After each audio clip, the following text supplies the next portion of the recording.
Hello. Hello, hello, hello.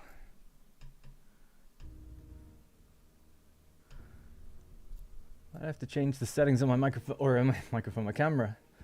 It's probably fine. It's not the best camera, right? But maybe I could do something with it. Just give me 1 sec. Sorry, I thought I did adjust it beforehand, but it kind of changes sometimes.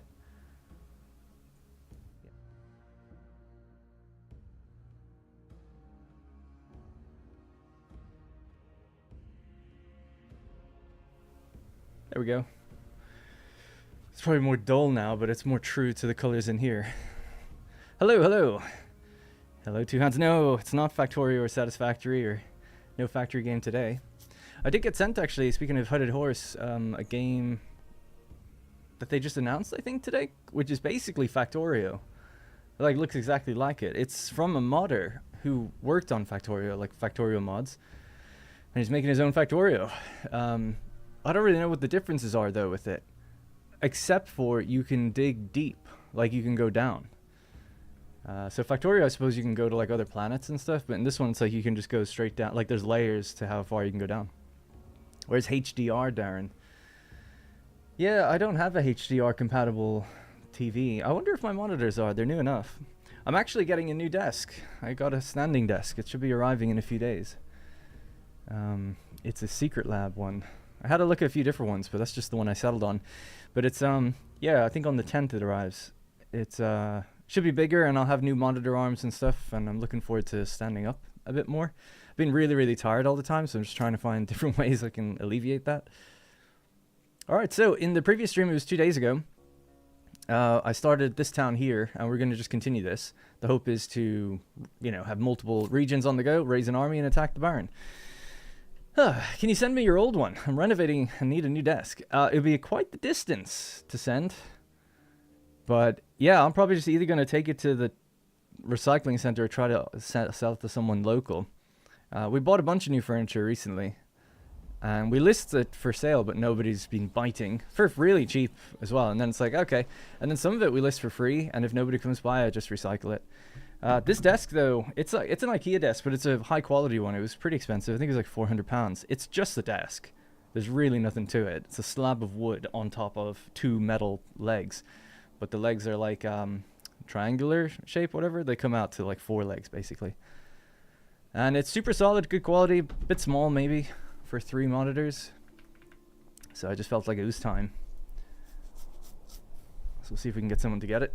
Or pick it up. I mean, if you come over here, you can pick it up.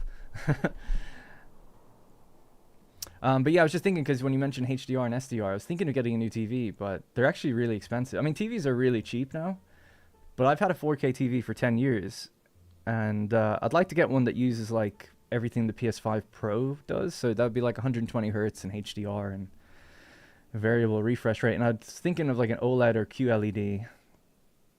But those are it's just way too expensive, really, for me at the moment.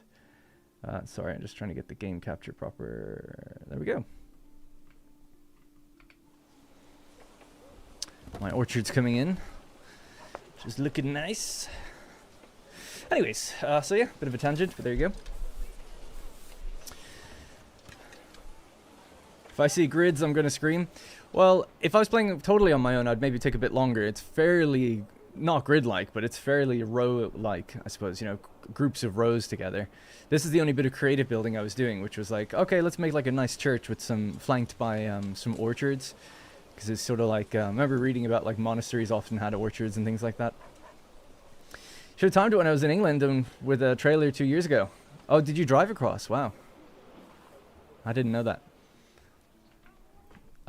We have just set up in this region as well, and then we have the AI doing their thing over here, deforesting like nobody's business.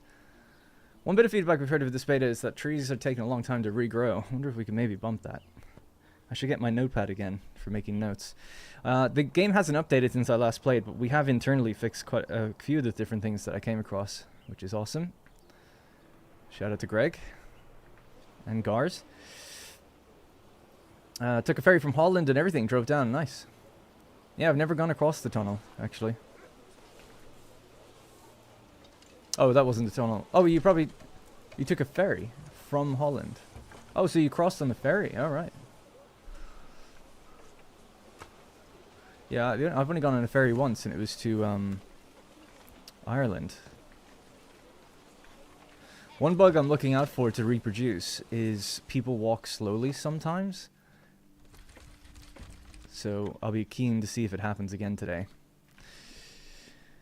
Anyways, Greg is saying it's like it seems like they slow down to avoid something, like it's there on purpose, but then they don't speed up again is the bug, I guess. Or it seems to be, but we haven't been able to reproduce it. It happened once on my stream, but I haven't seen anyone else ever post it. But yeah, anyways. Right, so we are building over here. I'm just trying to remember, get my bearings and what we were doing. I should play with the day and night cycle on, actually. That'd be fun. Hello, Overcharged Egg. Good to see you, man. And hey, Gorman. I never noticed that you're streaming occasionally here. Glad to see you're back to streaming. Yeah, I want to stream more. So, you know, not to sound like a broken record, but lately I'm just really, I mean, for the last year, I'm just super tired all the time. Just really tired. I'm supposed to have an Anno video out today, and I just feel too tired to record it.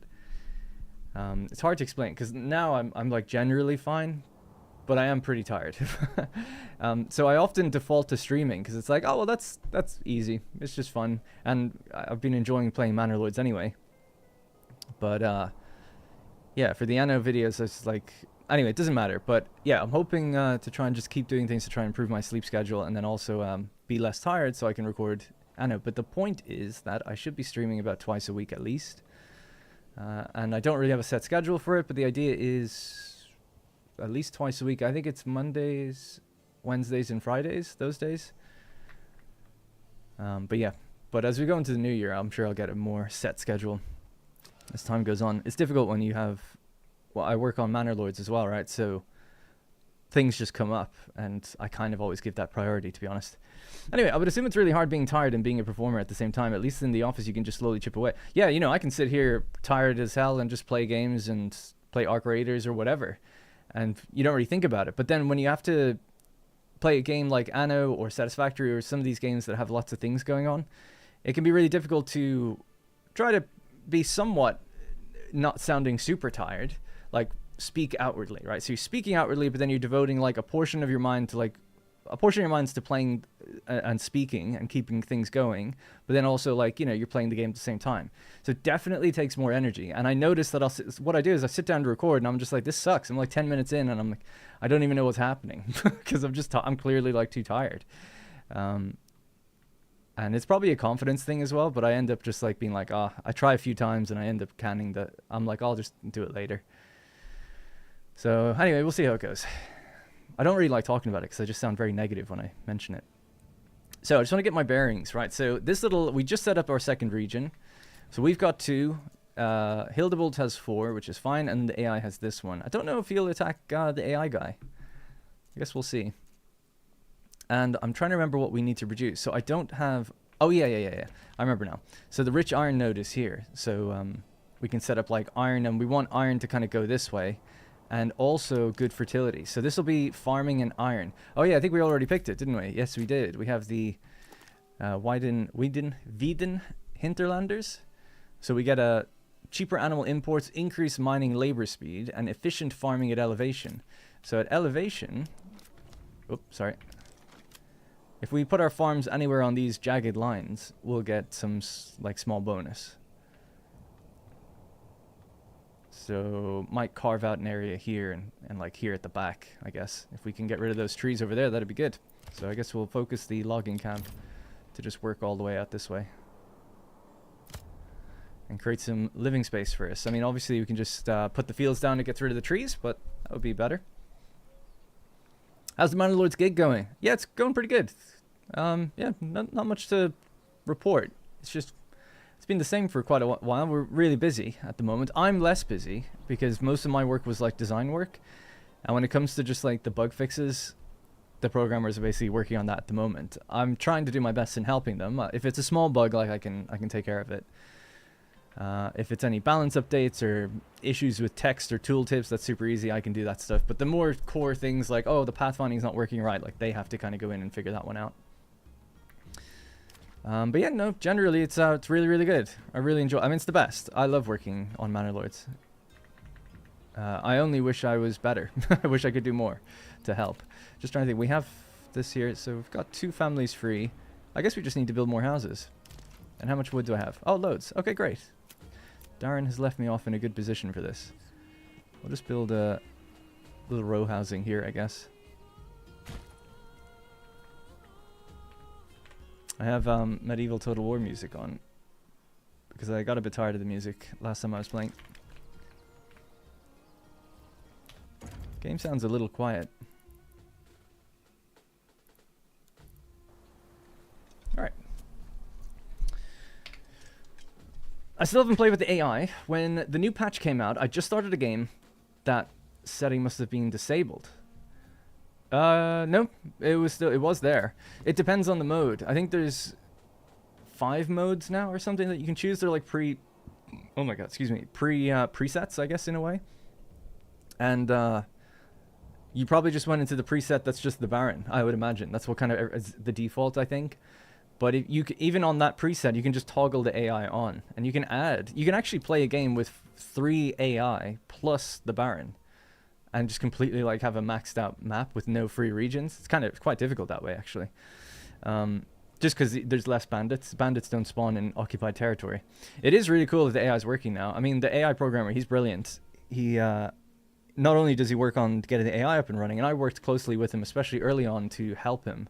Because he didn't understand the game totally fully, and he was like, tell me like what kind of rough order they should be looking to build things, and I'd be like, talking about the different trade-offs. But we were building a lot of features while he was making the AI, so I always felt so bad for him, because it's like, oh, we've just changed it now so that you don't always get like leather at the beginning of the game. Now you get pelts, and you don't need clothes anymore. And he's like, oh, I've done all this work to make it so that they know how to get their clothes up and running early, and it's like they don't need that now.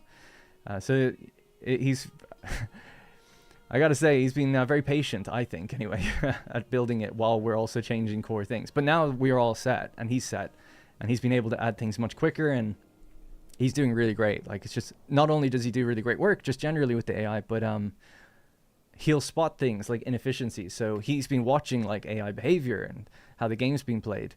And then he'll notice like, oh, the ox is going back and forth like really far to get like its logs or whatever. So he optimized like they always get the closest log depending on what the task is that they're looking for. Like if it's a sawmill, I can't even remember, but it's better than it was. They used to have a priority list of what they were doing, and he reorganized it, and it's much more efficient now. And it's the same with like just little things. He had to upgrade his own houses, and he noticed that he had no builders left because he had assigned everybody. And he was like, well, why can't they just upgrade their own house, the people that lived there? So he just added that. And it's just like little things like that that actually go a long way. Now, if you're in any workplace and it needs to be upgraded, the people working there do it. So you don't have to unassign them or reassign them. It's like little things like that that he has spotted that he's able to implement really quickly. That actually makes a kind of a large difference, especially over time. I was just going to take off my jumper. Actually, it's quite warm. Just 1 sec.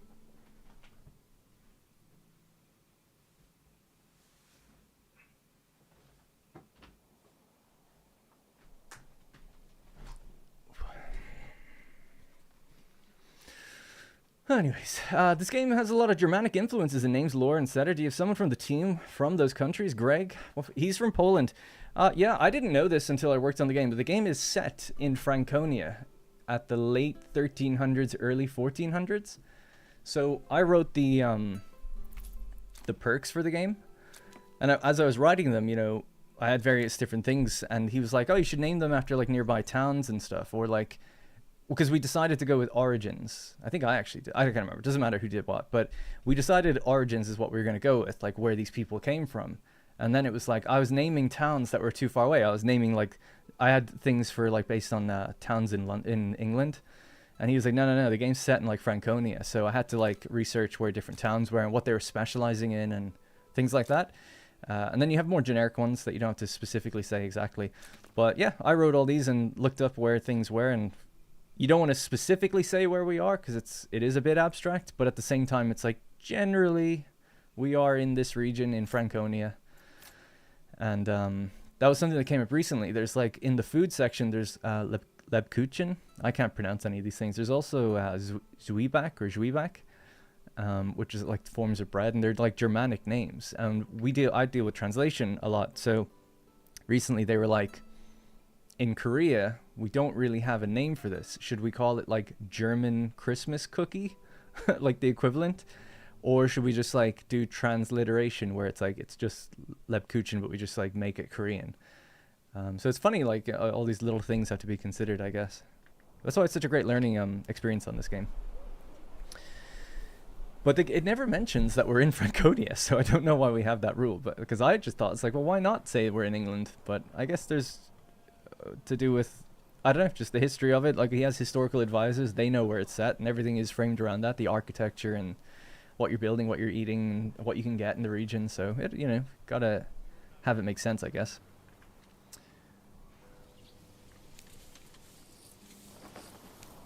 Do we have 1 ox here or 2? We've got 50 regional wealth. Fuel. Did we set up fuel? There we go. Might get these guys to kind of chop out there, even though it's a bit far. I want them to clear the area for firewood, or for farming.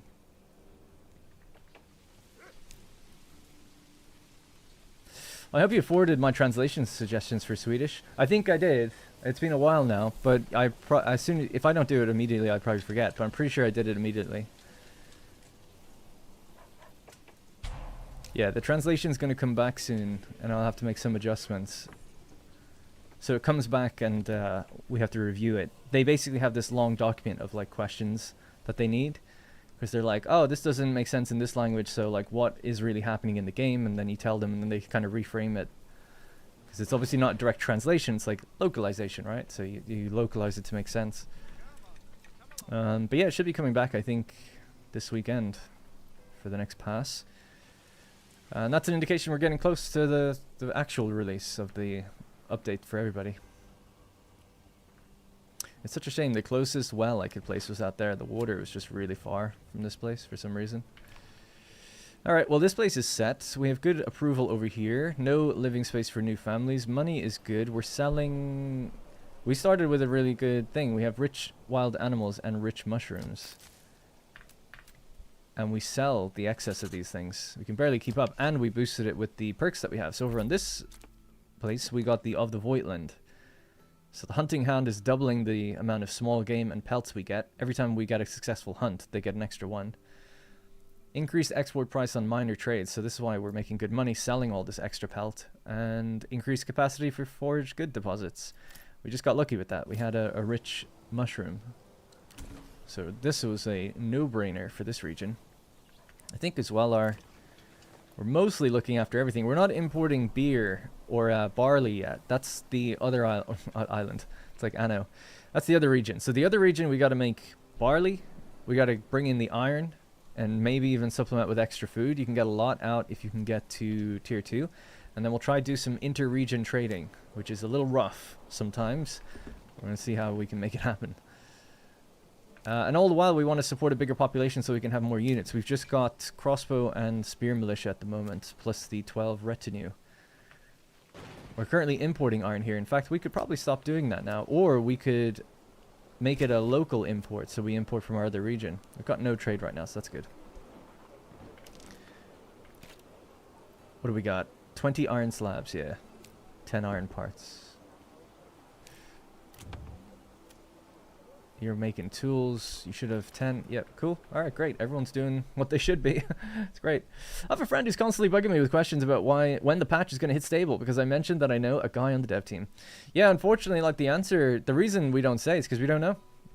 You know, at the moment we put this out, we thought it was pretty bug-free, and it actually, I mean, comparatively speaking, it is. But there are still some bugs, so, you know, we're just working on fixes for that. And then it's like, okay, we fixed that. We put out the patch again, and then we see how is it now. And if it's pretty good, then we go, cool. Let's push it over to main. But it's just a bit difficult to anticipate how long that will take, because sometimes things just come up. For this at the moment, I think the major bugs have been fixed now. They'll be pushed hopefully, if not today, maybe over the weekend or Monday. I don't know. That falls to Greg when he's happy with it. But some of the big ones were like certain hardware, the ox's legs were all deformed. So that took a while. Like they were looking into it and trying to figure out they couldn't even work out like what's the commonality here. We actually did have an instance of it happen before we put the patch out, and we thought it was something to do with a specific AMD graphics card, but it turns out it's more widespread than that. But they've nailed it down anyway. They fixed it, so. We still have the fresh settlement bonus here, yeah. So we're gaining 2 families per month, actually. And their food source is the fish, and it's June. Okay, yeah, that's good. And we have mushrooms here, too. So stop getting the mushrooms, get more fish. Start getting, oh, we've actually got loads of food, but yeah, start getting that firewood going, I guess. And keep building houses. Might want to start making planks soon here.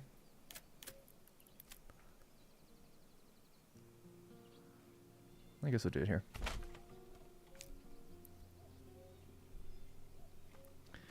That's what I tell him, yeah. Yeah. It's a shame. Some things are just kind of unknowable with how long they might take.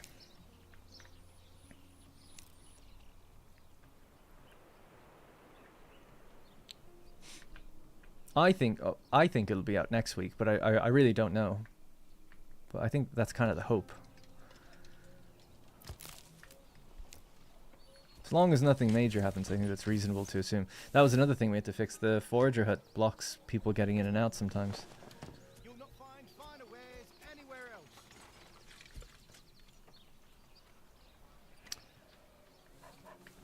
Harvest will be happening soon. We'll get our quinces and apples in. Looking forward to that. And then also, these are all now, if you press tab, you can actually see. So these are quinces and pears. And then we have animal flocks here. Oh yeah, we've got money now. I can actually make these pigs. Anything else that needs upgrading? We're reserving all of these. These could be upgraded to level 2. Yeah, let's do that.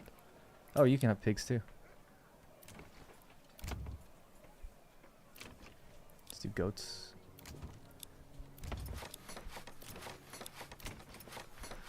Alright, good.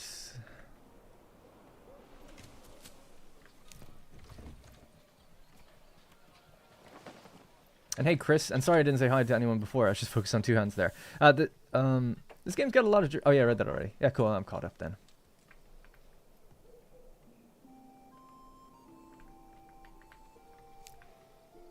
I'll have to set up a trading post so we can start trading between these regions soon. I think going that far for firewood's probably a bit rough. Where were you? Oh, you went to get your water, probably. Yeah. It's a far walk.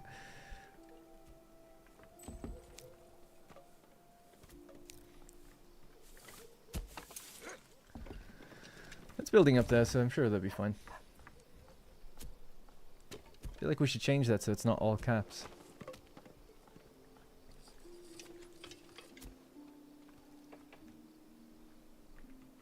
Get that second ox, I guess.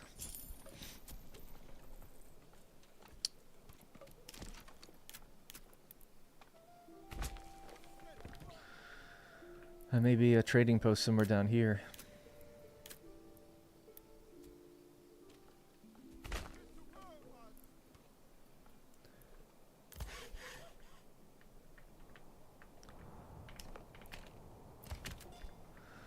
Alrighty, everyone's back on the job.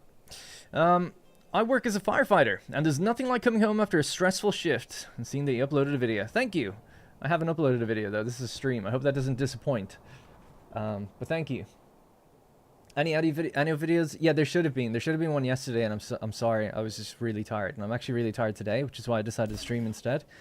So my hope is to just try to get as good a night's sleep as I can tonight, and in the morning record 2, 3, and release them back to back. So to try and make up. So that's the plan. So apologies for that. But I much like not knowing if these updates will come out. Just in general, thanks Matthias. Or sorry, Matisa, is it? Did I say Matthias before? Matisa Bonic? I was gonna say Matt. Matt's easiest. Fair enough, just asking. No, that's cool, yeah, thanks. Thanks for being understanding. I was like, I really wanted to play Surviving Mars relaunched as well, and I have some other games that have been sent to me. It's just like, don't know what's up. Just wake up super tired. taking the supplements and energy things and all that kind of stuff. It doesn't make a difference.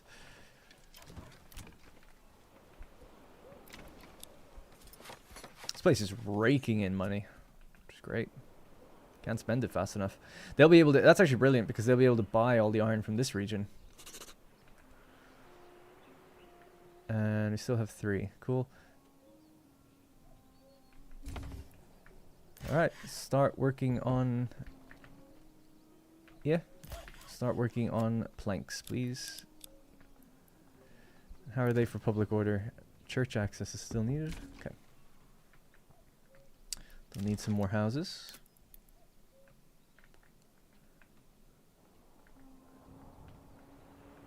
Where do we want to go? Don't want to destroy too many trees if I don't need to. And all of this is elevated terrain. We kind of need to build more down here for houses. I guess maybe closer over towards the well would be kind of make sense.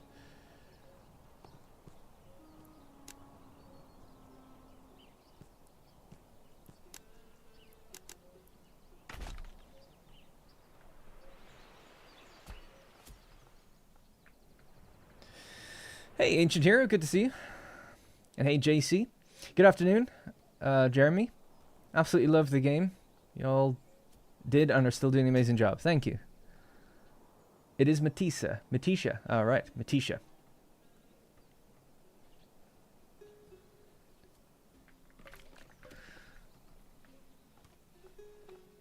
Wonder how many families we should go to. Maybe about 20. We want to put down at least 4 here. I mean, you could really do more than that if you wanted. But at least 4. And then we need 8 in reserve for farming. I'd like to grab that stone as well, just to pick it all up. Might want to... Suppose we can start laying out where the farm will go. Follow these contour lines somewhat. And then we'll, I don't know, just do something like that.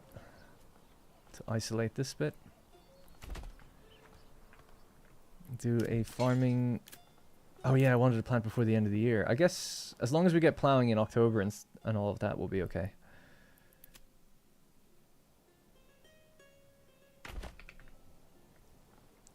Suppose a little cut through somewhere here wouldn't be so bad.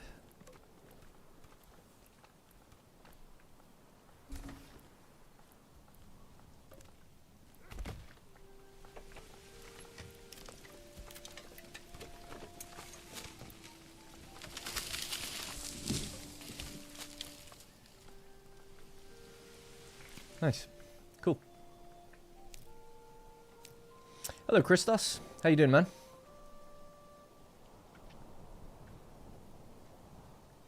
So just to catch people up on what the situation is, we have 2 regions. Everything's pretty good in this one. I want to get to tier 3, of course. But the way we're going to do that is actually import stuff from... What happened here? Oh, it's just upgrading. Want to import stuff from this island. So, or I keep calling them islands. So this is our sort of food region, big population region. We've harvested all the other resources at this point. We've also got sheep and everything, so clothing is totally fine for here. I think we're good to go. We've also claimed this one, which is heavy on the iron and farming, so we're going to set up farming here and iron and export it over through a trading post. At least that is the plan. Trade mechanics are a little rough. We're planning and looking into it severely, or heavily, for the next update. But it'll be fun to kind of play around with it now. And see what we can do with importing iron ore. I'm wondering, should we import the ore or import the ingots? So we could just set up a little bloomery right here and just start refining them straight up.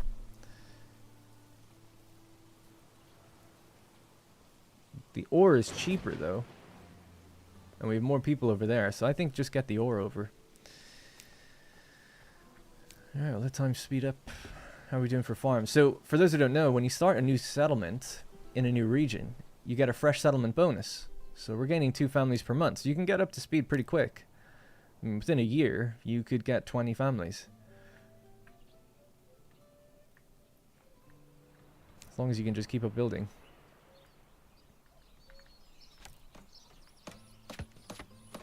That guy is deep in there. And so is she.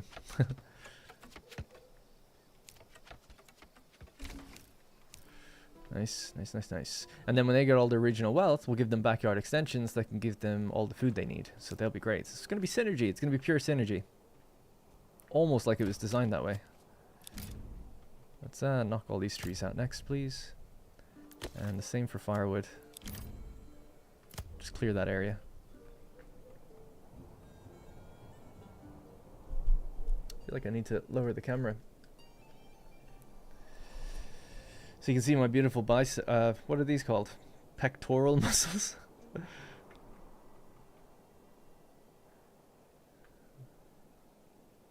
It's mushroom central over here and small game. I think at tier 3 they require 2 different types of meat though. So they'll need meat more than just small game, won't they? We do have a little bit of pork, or yeah, pork and chevon coming in. But it's been consumed immediately. If we have a look at the statistics screen, you can see how much we've been making. So the last 12 months, please. Wow, really? Oh yeah, I guess we only have like 2 pig pens or something, but chevon is the one I'd be looking for. 26. I don't know why this is so low down, but okay. Yeah, it's being consumed immediately. Fair enough. Stock is better. That's a problem. Not seeing that one. Because it's at 0, I guess. It doesn't show a node if it's at 0. Yeah.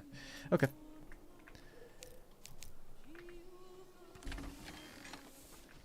Harvest is coming up in 1 month. Harvest of these orchards. That'll give us a nice big boost. We could actually probably get to level 3 then. So we'll have the... Oh no, we need the farming. Yeah.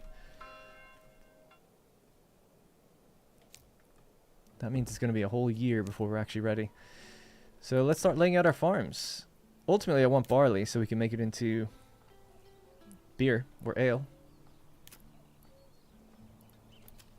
I miss Manor Lords being in beta. I guess it was something to play this holiday.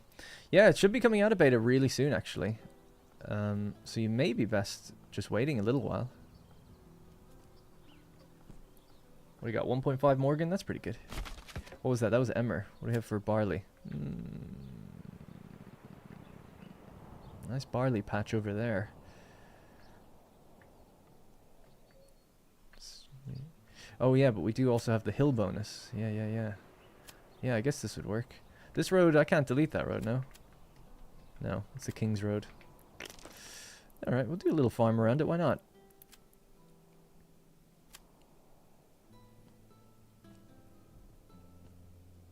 What's that, 0.6 of a Morgan? Let's try to get to 1.0. So we could follow the... Oh, you know, that's such a shame that that goes away when you take out the road tool. It was something like this, I want to say.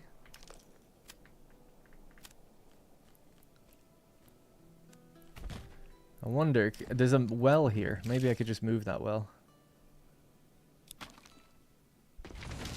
It's pretty far away from everyone already, but if we could just make that one like big patch, that'd be great. And we'll do the well here. So then, just need to see barley on the bottom. Oh yeah, you can actually see the elevation overlay here, the jagged lines. I remember that. Greg was saying how could we get both to display.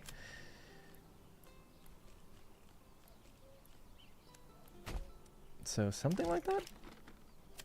Pretty good. Yeah. 2 little barley patches there. Finally caught a live stream. Hey Marina.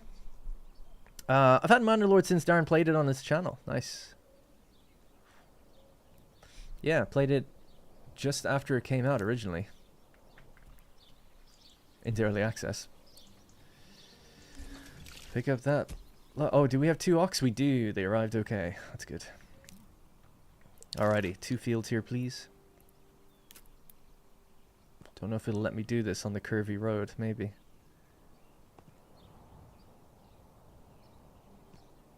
Yeah, it does actually. Great.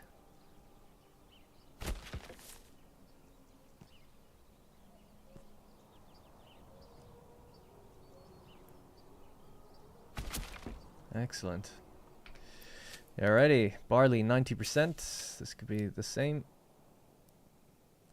Maybe we should rotate between them. might make more sense. We can rotate with the other fields over there, actually. So we'll do barley here, crop rotation, second year, wheat.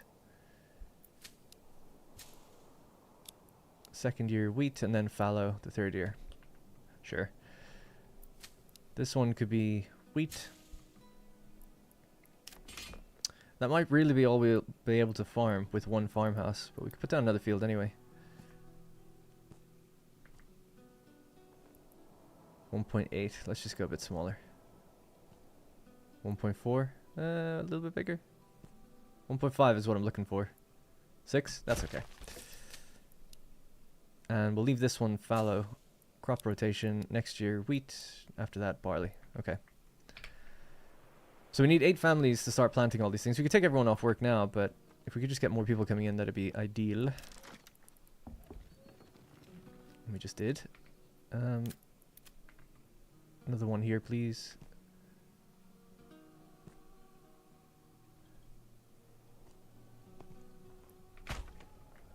Alright, great.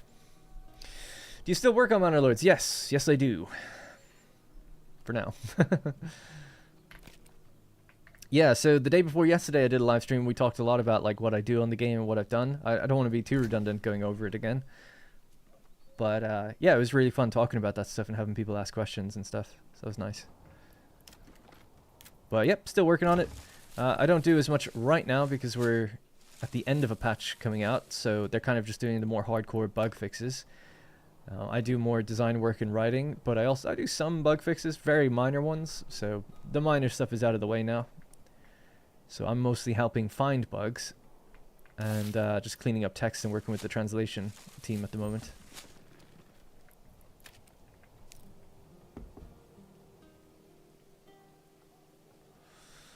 Alright, 5 available families. It's September, so that means we're going to start getting our apple yield in over here.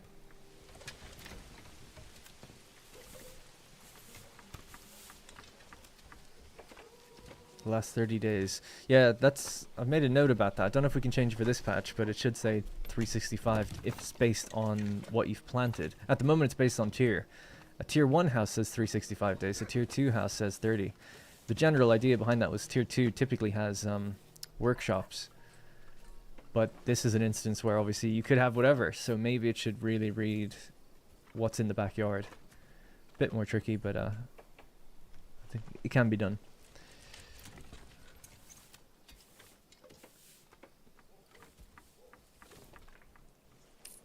So we got 28, 23. Fruit is looking good. 36 quinces, 6 pears. Oh yeah, I forgot I actually have pears already. So apples mostly pear down here. Cool.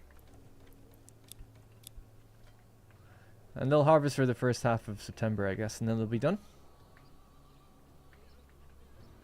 You're sort of working now. Sort of. It's hard to call it work. YouTubers don't do any work.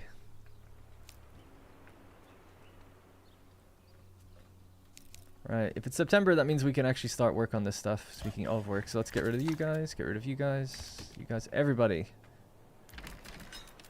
Get out there now. So, efficiency, perk, Wieden Hinterlanders. 0.19. Wonder why it's 0.19. Should be 20%. If you're on elevation. Maybe I'm right on the edge of elevation. Is that the case? I wonder, is it counting the fact that maybe some of this spilled over? I don't know how it calculates it. Is it based on just where this is positioned, or does it understand the fields that are connected to it? Either way, it looks like we've lost maybe 1%. Not a big deal. Still pretty much getting the benefit, but yeah, I would wonder why, I guess, if I was a normal player. And we want to give, I was going to say hierarchy.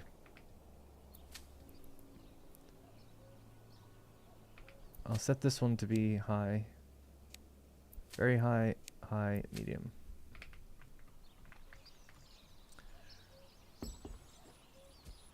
Alright, great. After this, we get on the mines. It's so cool watching somebody who works on a game actually play it. Yeah, it's quite a novel thing, actually. You don't really see that very often. We were talking about that the day before yesterday. I don't really know why that is. I was joking. I was like saying like, you know, I change even a full stop in a tooltip and I'm in there checking it. And I love playing the game and seeing my changes in the game, but also just playing it. Always have. When I worked at Creative Assembly, even after 2 years, still loved working on the game or like booting up the game and playing it. But a lot of designers and developers just get quite tired of it because they know how it works. I kind of get it in practice. But I don't know. I haven't lost my enthusiasm at all for seeing stuff in the game. I find it great. And I get more enthusiasm. The more I add to the game, the more I want to go in and play it and check things. Especially since I did a lot of the balance for this, so I played a lot. Because I'm like, I want to make sure the balance is good and I'm doing a good job. And I didn't mess anything up too bad. And because of that, I actually find a ton of bugs that like even our QA team don't. The QA team are awesome. They find stuff I would never find.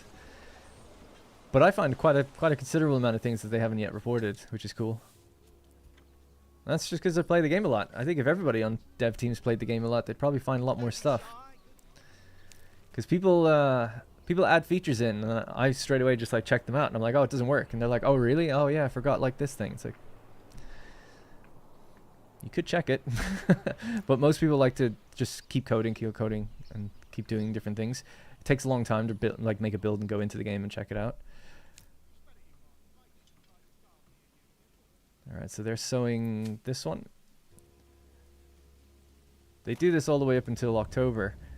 We're planning on making a bigger, or we talked about making a bigger seasonal panel so you can kind of see exactly what happens at different times of the year. So it's not super clear. All right, they're off to the next one. So just while they're doing that, so over here, we would want farming crops, wheat, sheaves. Yeah. No, we don't want to export, do we? No, this will be threshed into grain, so you don't want to do the sheaves. It'll be threshed automatically, really. It'd be kind of hard to do the sheaves. We'll export the barley, and we'll turn off foreign trade, so just locally. The price is 3, so as long as the other side of things have enough to buy it, that'll be fine. And we'll set this to 0. No one's trading just yet, though. That's okay. And then grain, I guess, will be the next thing. So we're going to say wheat grain export. No foreign trade. It's also worth 3.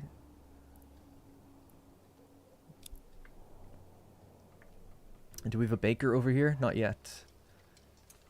So you can see these little icons show you what you've got. So let's go with a bakery.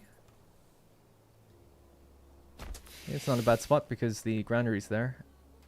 And our trading post all the way over there. We'll have to connect these guys to roads, actually, thinking about it. So we're not bordering each other, but this is pretty close to the little bridge there.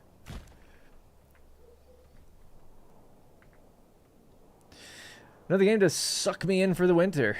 There was another patch for Whiskerwood today. Yeah, I haven't played it at all. One of the guys who works on Manor Lords is the game director of Whiskerwood. He worked on a lot of the technical stuff for Manor Lords not that long ago. He still does, actually. Makes a lot of builds and checks deep Unreal things. So it's awesome talking with him, seeing his game come together over the last few months and then seeing them release it. I think it's done well. And they're firing out patches like nobody's business. Like every week, it's like super quick with like different things happening and balance changes and quality of life improvements. So yeah, they're on their game.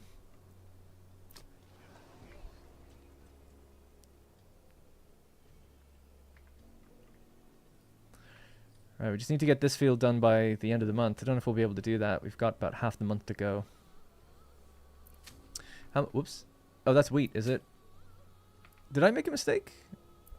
I thought we said barley. Oh, I think they've already shifted 1 month over. I need barley. Well, that one can stay that way. We'll just switch this one to barley right now, and then wheat. I think when we hit October, they rotate, and it did say that crops rotated. Yeah.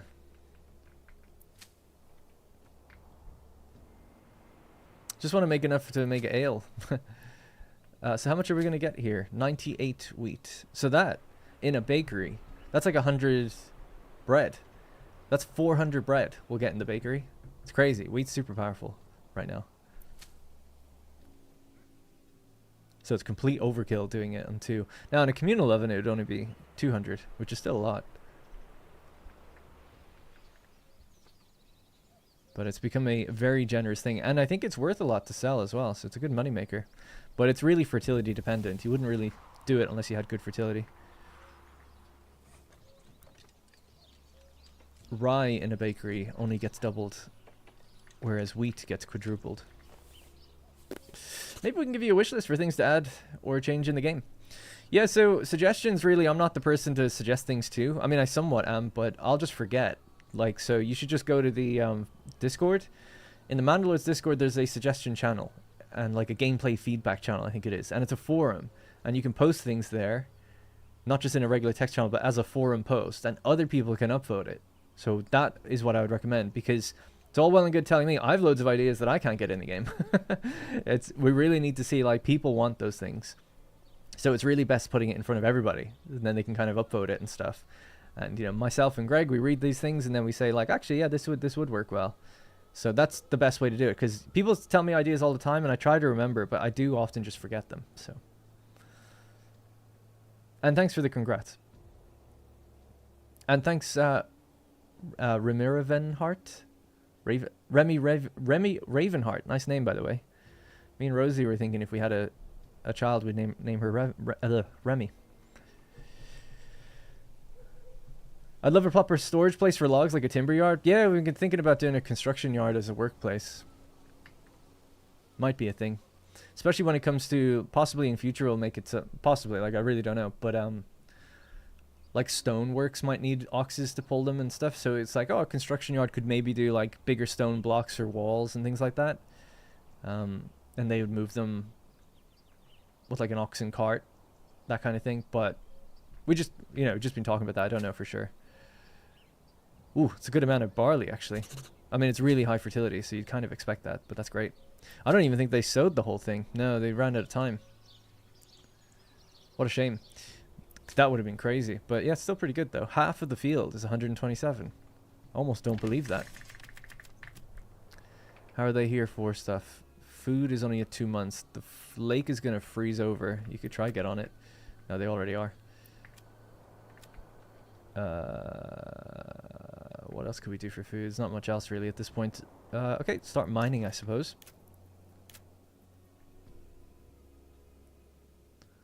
We've made a little bit of money.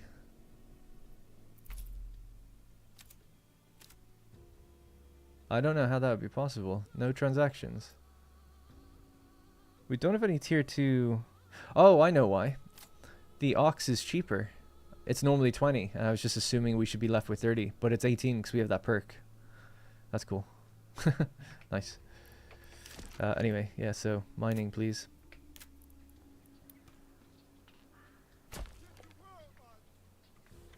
We can make that a deep mine for 50. That's what I'd like to do.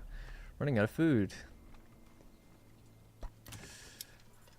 Chicken is only 20. Chicken will keep one of them going for a while. They'll be fine. They'll make it. I think. Yeah, I'm not sure how I let that happen. I had multiple people on this, but I guess they just didn't take in that much. 75? I guess there is 15 families here now. And the mushrooms we ate, everything. Okay, well, we'll see. And then they're going to be told to send all their wood off to another town.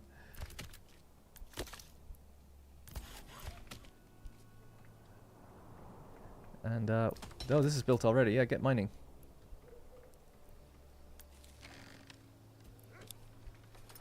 Excuse me. Manor Lord versus Anna 117. Which is your favorite so far? Because you're playing both of them in the last weeks. Well, I work on this game, so this game is my favorite. This is the best game ever. I mean, they're different games, you know. They really are. Overall, I probably prefer Anno, just as an overall thing. But as a medieval organic city builder that's gridless, that you can fight battles in, like, the battles in this are much more interesting than Anno's battles, you know. So it's not exactly the same, but And it was as a more complete finished package, I think just kind of wins out because it is a bigger team making it. It's a bigger game, and it's done for the most part. This is an early access game, still getting its features. So, isn't Remy from Ratatouille? I've never seen Ratatouille. That person spelled Remy with an I rather than a Y, and that's how we were thinking of doing it.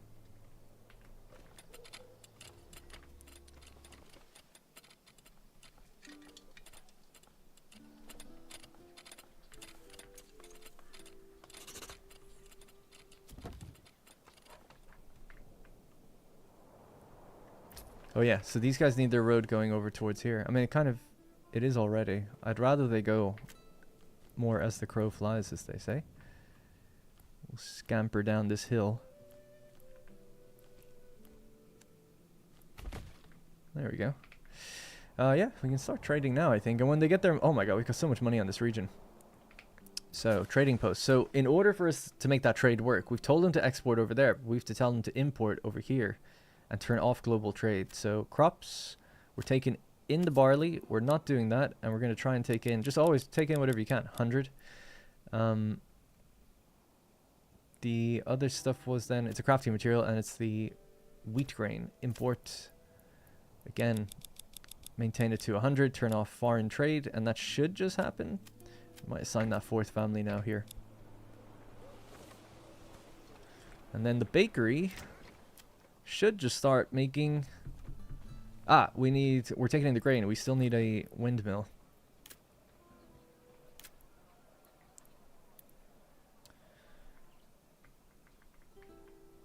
I guess if the thing is there, maybe somewhere just even here would be good. 84% efficiency.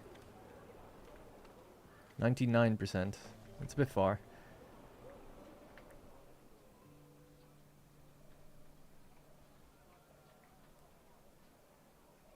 I'm just thinking, if it comes in there and it has to go to the granary actually anyway. So yeah, I guess it's not a big deal putting it here.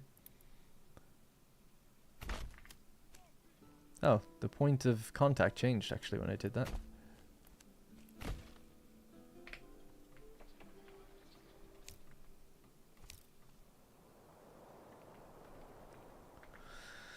No, the harvest isn't going to be for quite a while, so these guys are just going to have to survive the winter. They're going to probably be a little hungry, but they'll be alright. The mushrooms will come back, they'll have access to fish, they'll be fine. Don't think anyone will die. They need a church as well, maybe we could give that to them. Make them a bit happier. We'll do it this way.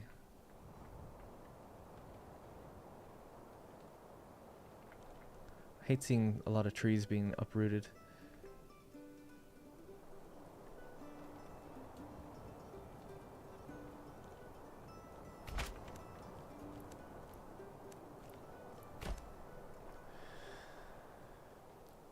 Answered like a true politician, yeah. I'm not very good at doing that, so that's why I gave the real answer anyway afterwards. We got Democrat Darren before GTA 6. Downloading now? Awesome. Yeah, I hope you enjoyed Genome. Have you ever played it before? You just said downloading now. Did you just buy it immediately or something? By the way, we're playing a beta, so you should opt into the beta if you're just downloading it now.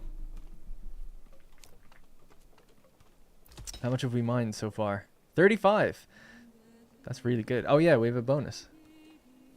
30% bonus. Yes, just bought it. Nice, thank you.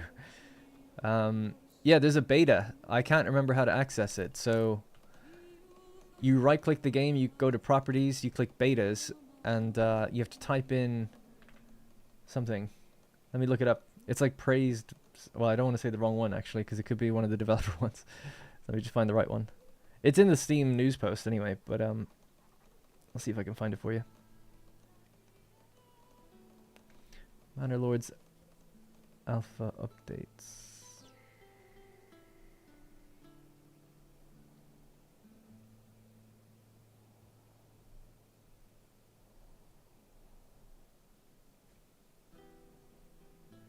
Oh, found it. Okay.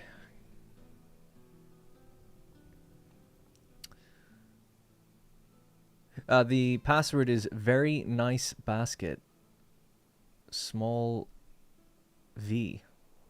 But then a capital N and B for nice basket.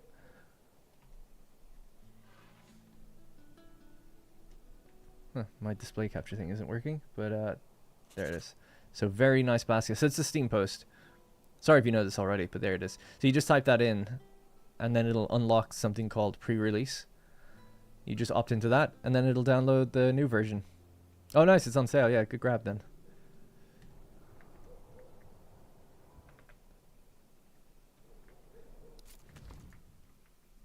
Oh, wait a second.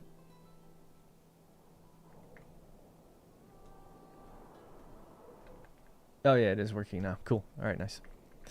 Can you post that here? Yeah. So the password is very nice basket. That's a good idea. Very nice basket. Can you recommend any strategy games like this for us Android phone users? No, I don't have an Android phone, and I don't really game on mobile. I'm not against it the way a lot of people are, but I just don't game on mobile. Plus, I've got an iPhone, so I don't have an Android anyway. But yeah, I don't know. A lot of the city builder games that I see pop up on phones are very, like, not very in-depth, I guess. Not to say they all are. There's definitely some that you can actually build and place things. But most of them are sort of like free-to-play Clash of Clans type things where, you know, I just don't really think it's anything like this. So, unfortunately not, but yeah.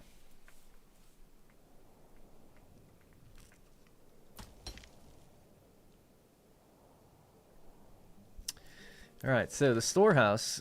Oh, sorry, not the storehouse. The trading post. If we assign some families to it, they should start stocking it, actually. I think. I think so, anyway. Oh, yeah, and iron is the other thing we want to get rid of. What's that? Crafting material? Yeah. Export iron. So don't have any iron here, please. And load that up. And then over here, I guess we'll do the same thing. We'll say we want to import iron. Turn off global trade. And yeah, I don't know, 50. So 2-1.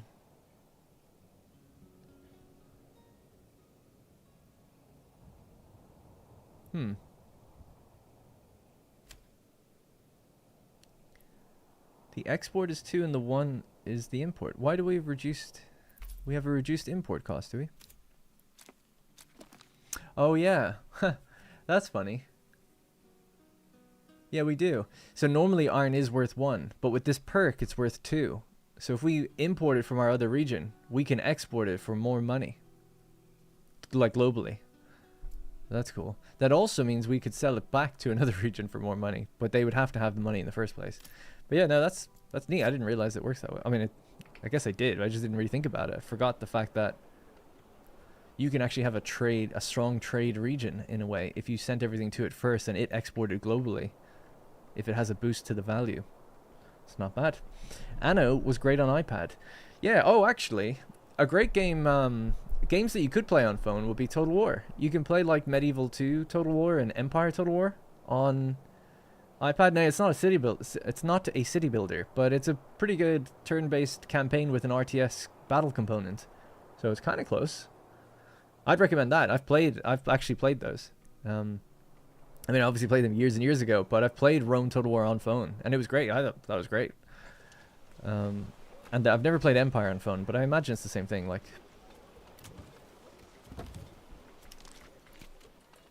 we still have fruit in store. That's good. All right, how are they doing? 0 food left. Nobody hungry. And what's this? Not enough supplies. Nah, they're fine. Don't worry. Family's hungry. They won't be hungry too much longer. We're waiting on this to melt. I'm just staring at it. Same with this. We're waiting on this to grow back. It's February, what? 18th? It's not too far now.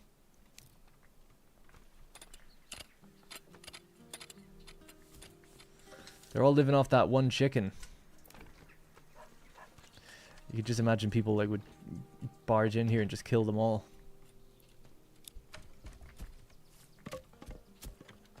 Oh yeah, and they get eggs as well, don't they? What do we get out of them? Passive yield of eggs and every 4th yield provides the chicken. Oh yeah. Sorry guys. Thought your farming would be ready a bit sooner, but my bad.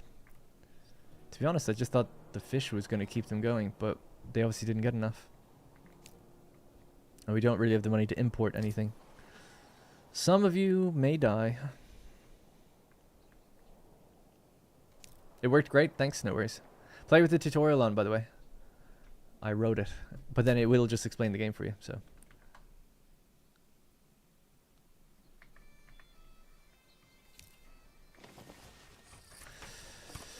Alright, really just have to speed up time until winter's done with.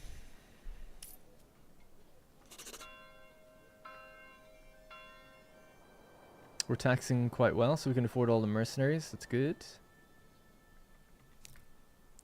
There are mushrooms. Alright, get back on it. Ease up on the mining just for now.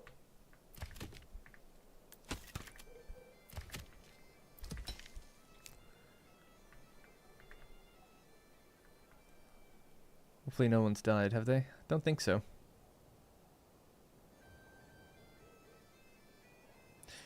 Can't you transfer food from one settlement to another?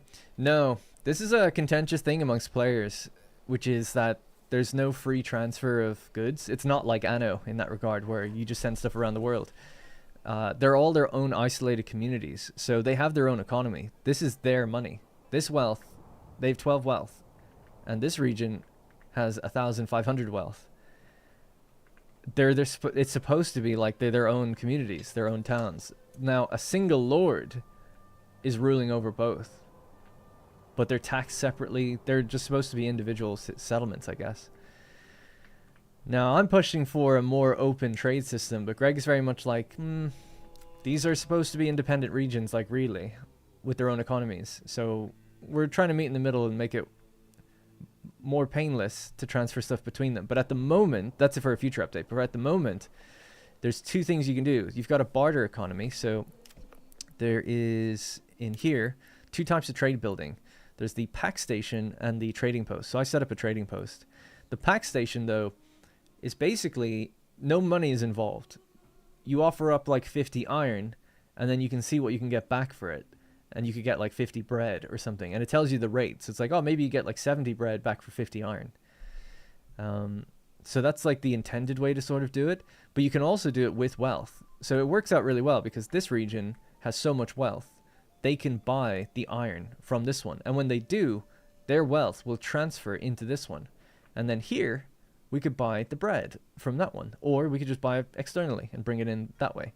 Or we could just use it to set up all the food production here anyway. With money, you have to pay money for it. So it'll be fine. But yeah, I can see why, and I know why. Like, this is a contentious thing for people.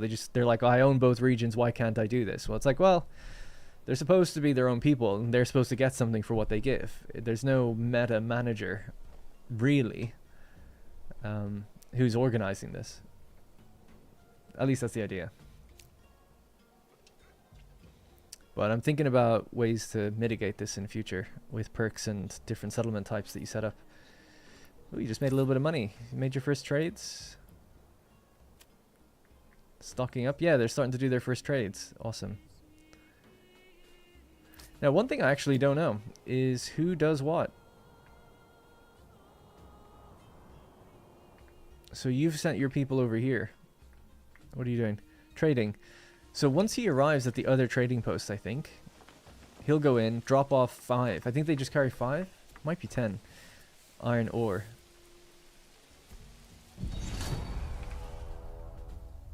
A band of raiders was spotted. Uh-oh. What the hell?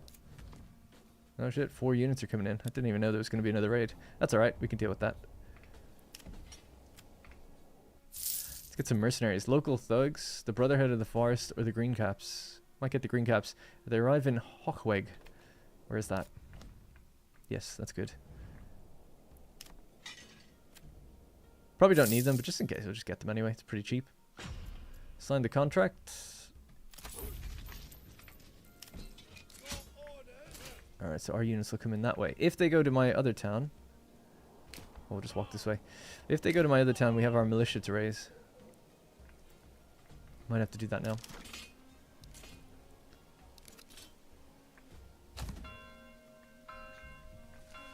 Go, go, go, go, go.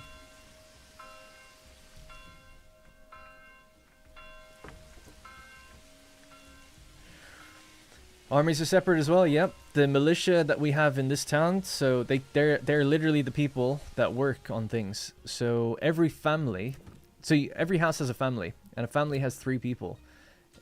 It's a man, it's like a husband, a wife, and a son. The son is of adult age, though. Anyways, when you raise militia, the husband and son become soldiers, and the wife will continue doing some work. So when you actively raise troops and send them out to do things, you're taking away 2/3 of the workforce. So you don't want them to be out for too long, unless you have a really big population. But yeah, but they are local to this place. If they die, it's these people, and same with, you know, what happens over there.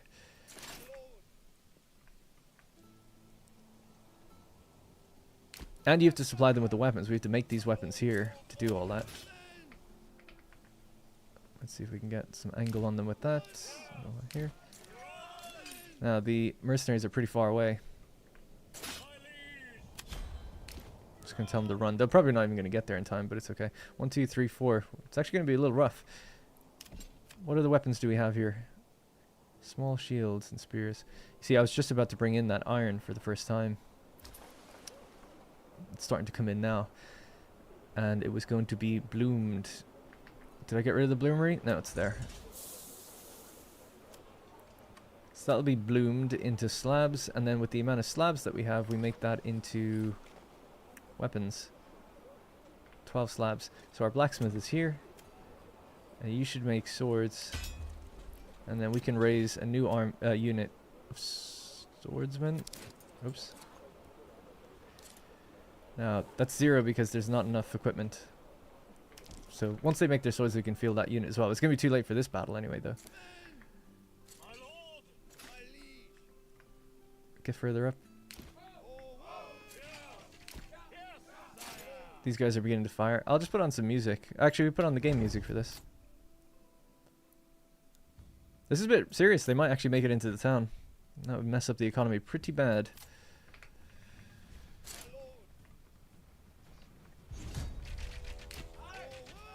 Stand your ground.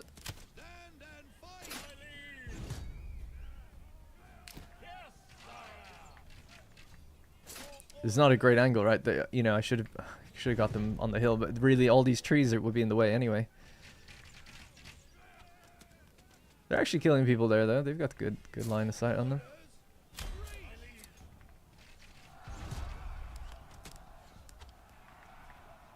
Is there another? Oh, there's another unit behind me, or to the side. These are retinue. They should do pretty well. Not too worried about them. And then the mercenaries are on their way, but they're so far away. Gonna be out of breath by the time they get here. Do you have a line of sight anymore? Not really.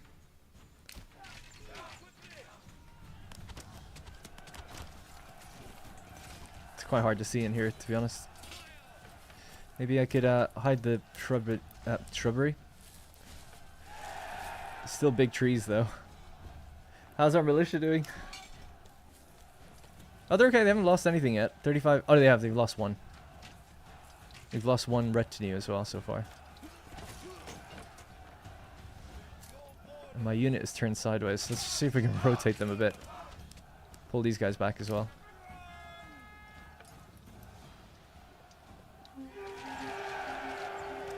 Oh, that's easy enough. They just broke. I think that's it. I think they all just broke. Not too bad.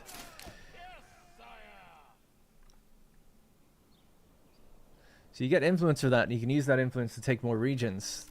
Right, these guys can just go then. It's nothing for them. You guys can go back to work. And then we'll need to put someone in the church, if not already. Yeah, to bury the dead. I think we only lost, like, let's see. It looks worse than it is because of this unit. Let me just get rid of that. Yeah, we lost 1 and 3. So 4 in total. It's alright. I'm missing the satisfactory videos. Yeah, the plan is to have it sometime later in December. To come back and do a little mini-series for making a nuclear power plant. Can be used to protect or fight for another region. Yep. If there is a trade center type building which can operate only on the goods, not regional wealth, then it'd be great to help maintain all territories. Yeah, maybe. You could have a Lord Treasury building, I suppose, or some sort of trade building that uses your currency. That's your money. And you get that money by taxing people.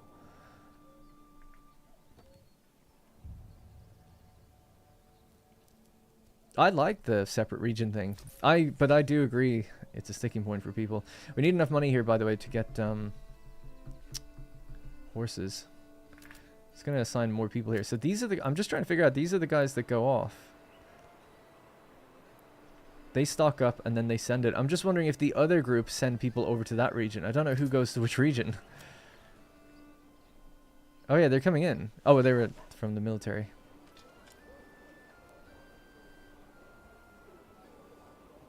I don't think they do. I think it's the person exporting goes to the other region to drop it off. The person importing, I don't think they go and collect it. Unless it's from a trade point. One of these things. I think that's how it works.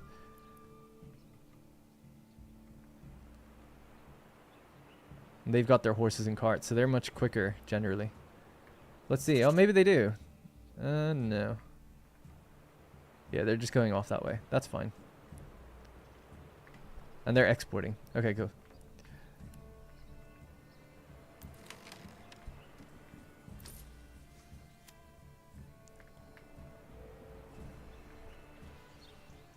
So these guys are literally just transferring iron ore over to this region. Then we can make more weapons and field more troops, just in case we get attacked again next time.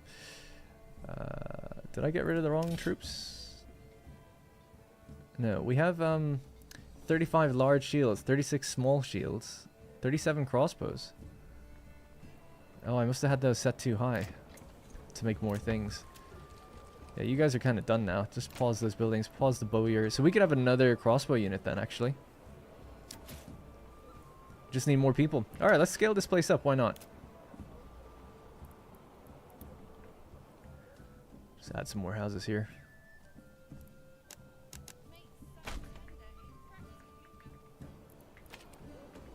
Cool. Oh, hey, Brunswick. Sorry I didn't say hi. Sometimes both resources are not available everywhere. Well, the idea is you're supposed to go out and get what you don't have, generally. Or just trade. You can always trade globally. Like, so you can trade with the trade points to get things you don't have too. So that's okay. No worries, just working and listening. Awesome. Thanks for being here. So April. Okay, cool. Yeah, only half our field got done. That's such a shame. It'll still be pretty good though. 128 barley. It's really high, actually. And this one looks partially done too, for some reason. Yeah, oh yeah, I thought this was supposed to be left fallow, but I messed that up. That was my bad. Alright, they're starting to make a little bit of money when they sell this. See, they're only selling it for 1, so this isn't going to sell for very much. But they'll sell it forever, so that's good. And then when they sell their crops, they make 3 per piece, so that's really good too. So we just need to wait till September when the harvest is. And then they'll make all their money.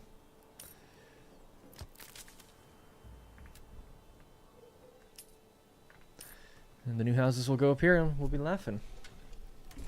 And then we can challenge the Baron for a region.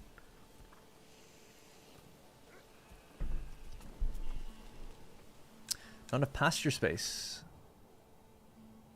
Is that here? I think so. 69. Oh yeah, it's just because they're giving birth. They're making more. We could get a butcher actually and turn them into meat when they start making too much. Let's just extend the pastures.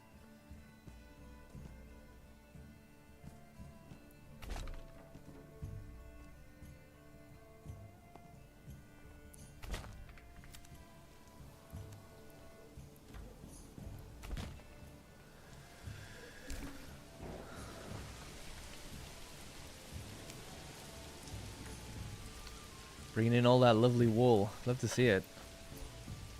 Oh yeah, more than you can even handle at this point. And then we have the weaver here, right? Yeah, banging out the yarn.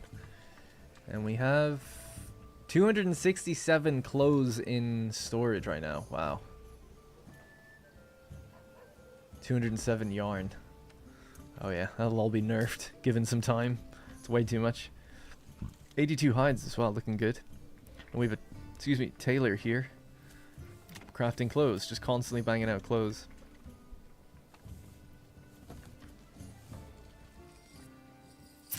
Just trying to think, should we bother? I guess we could sell them as well. Ones we don't need. Probably need a route for clothes though, do we?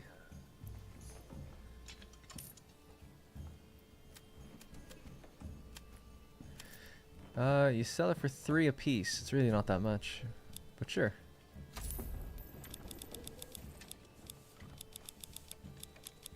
There you go. And we have 4... Oh, I thought we had 4 horses, no? Well, we do now. Alright, cool. This is fun. Really enjoying this. I haven't played with 2 regions in a really long time.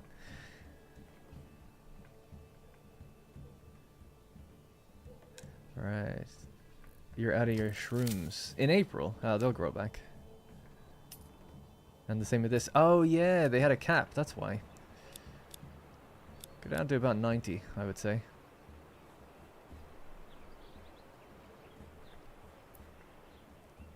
That makes sense. I was wondering why they stopped getting fish. I don't think we really need much more people here than what we have. And their money is coming up slowly but surely, so that's good. And they're still working the mines, right? Yep. Flycam Chronicles. Hey, thanks so much for the super chat. Very generous. Really do appreciate that. Hi, Darren. Nice to catch you live again. Hope you're doing well. Little late, but congrats on your engagement. Thank you. That's very kind. Thank you. Yeah, today, actually, I was sizing rings. I had to see what size ring I can have. We've actually already ordered my ring. It'll be on the way soon. We've ordered it online. Everything's done online these days. But yeah, they send you a sizer first just to confirm. And it felt weird. What size am I? It's this one, I think. No.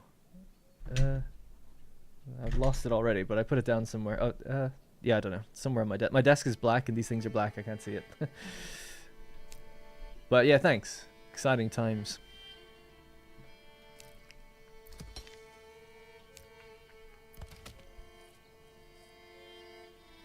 Thank you. BH. Thor, I want to call you. Vanora Thor. Vanora Thor? Oh yeah, we need that money for King's tax. I got to admit, no idea how tax works with the King. Need to look into that. That's a Gregism. It's one of Greg's things. I think it just progressively gets higher and higher as time goes on. And how many? We've got 4 unoccupied homes. Okay. And these guys are just missing their tavern and their ale. I suppose that's something we should prepare for. We're going to get barley soon enough. So one of these could be maybe the brewery. And we'll need a malt house. We could do that somewhere over here. Not enough goods. What are we lacking? Stone. Alright.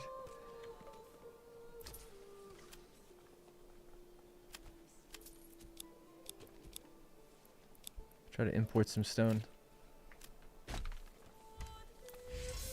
Bloomery's working anyway. That's good. Needs refueling. Do you have fuel here? Yeah. Might be worth getting... Oh wow, the Forester's actually done pretty well. Charcoal kiln in. To make our fuel go further.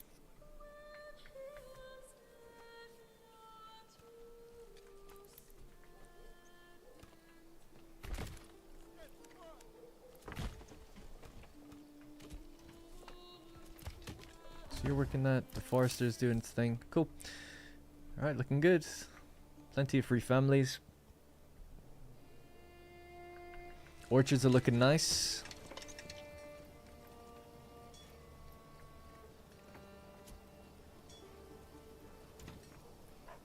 Don't know if they should be white leaves, really. Should they? I don't know.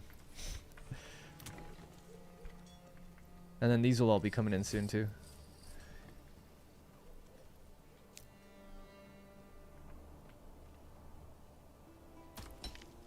What are we up to? 42? Guess we could check the transaction list as well, actually.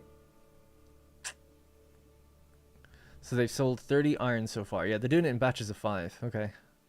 I thought it was 10. No, oh yeah, no, I guess 5 is right. A person carries 5. A mule carries 20. A horse carries 50. Yeah. I want to get these guys a horse, and then they can just drop 10 times the batches over there, you know? If you can pick up that 50 and just get going. So we just need 2 more transactions to happen, and then we're good to get the horse. And they're over there. It's interesting to see the path they're taking. They're not going up this way. They're going along here and then going up. I bet they go back that way. Let's see. Thank you. Yeah, that was the only bit of attempt of beauty building we actually did. Yes, they are going that way. Good, good, good. So yeah, they got their 52 now, so let's get our first horse. We need stables. So get those things built up.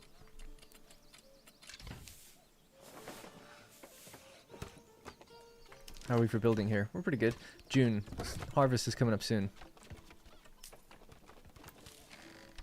Might want to improve the granary. We need stone to do that though.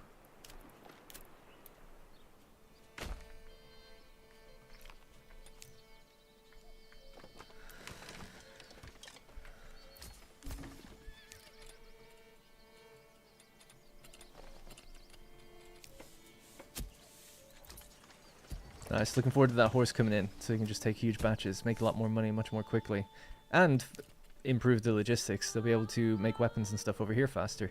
So we need to double check what we're doing. So here's the blacksmith, we are doing swords. And I think we've just been making swords without really checking. We've got 17. So just do 1. So then there'll be 2 crossbow units. These guys, and then swords. We could also get an armorer, I guess, and use the iron for giving them better armor. So we've got a shortage of people now, basically. So yeah, we just need more people for all these. We actually need quite a few more people, so I guess we'll just scale up. The market's there, so do another block of houses in this way, maybe.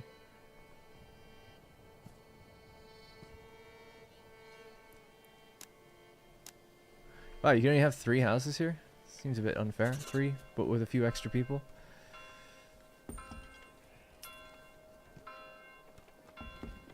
Yeah, sure, why not? What is that? It's a forager hut, okay.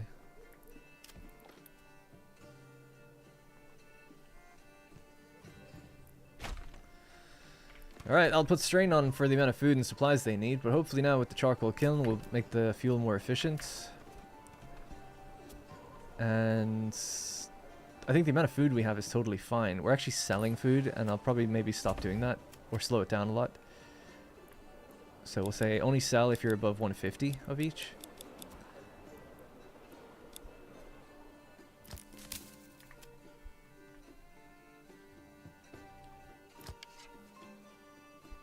Nice, cool. You will not do a series on Manor Lords, only streaming. Only streaming, yeah. Because I work on the game, so I just thought... People were asking me, like, oh, it'd be great to see, to, like, talk about it or do a series. I just don't feel like I should do a series. It's a bit strange. No one's told me not to, but I just feel like it's a bit strange. So instead, I just thought it'd be cool to stream. And that way you can talk about, like, what I do and stuff if people ask, or just talk about different things as they're happening. I'd like to stream it more often. Every time we have updates or get close to them, I think it'd be kind of cool.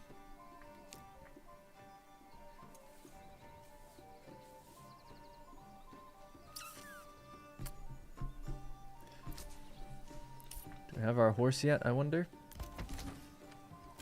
Yes, we do. Marks. Carrying a rider. And you're trading already. Love to see it, Hans. I wonder if you have a full 50 on you.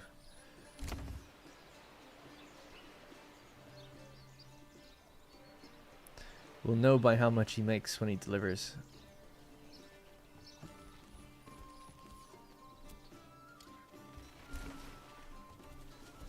Oh, it's getting busy in here.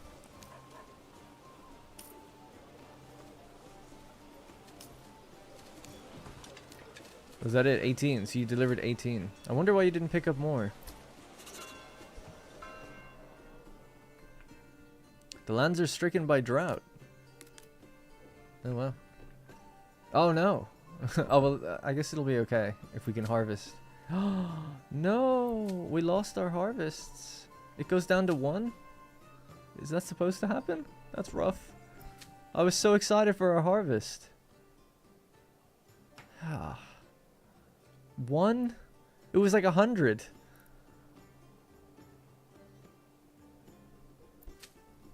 Damn. Getting to tier 3. I have to wait another year? Ugh. I have to talk to Greg about that. I don't know if it's supposed to go down to 1. I thought it was supposed to hurt it. Although, because it used to be a perk to improve irrigation to increase drought resistance. Damn. Yeah, let me write that one down. It just seems a bit harsh. Like, lose 50% maybe? Or something? I don't know.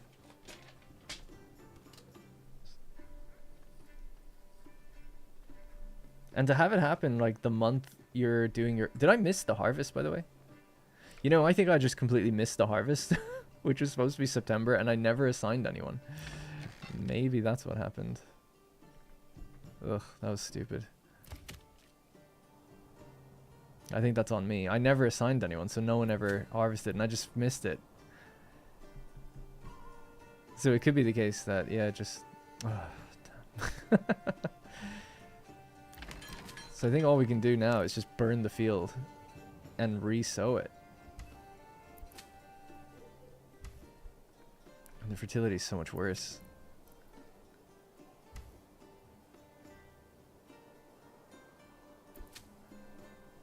And then once it's October, they'll do their rotation. Oh yeah, and the fish goes down to nothing as well. Mistakes have been made. Oh well. Are you planning anything for Star Rupture when it releases? The first 1/6/26? Is that the 26th of January? Well, it must be, yeah. Oh no, it's the 6th of January, is it? Or is it the 1st? I assume it's January. No, I didn't even know when it was coming out. I'll play it though. So I don't have any plans, but yeah, we'll do a little playthrough. Why not? What's your specific role as a developer in this game? I'm a designer. Yeah, I actually posted everything I worked on for this patch in Discord.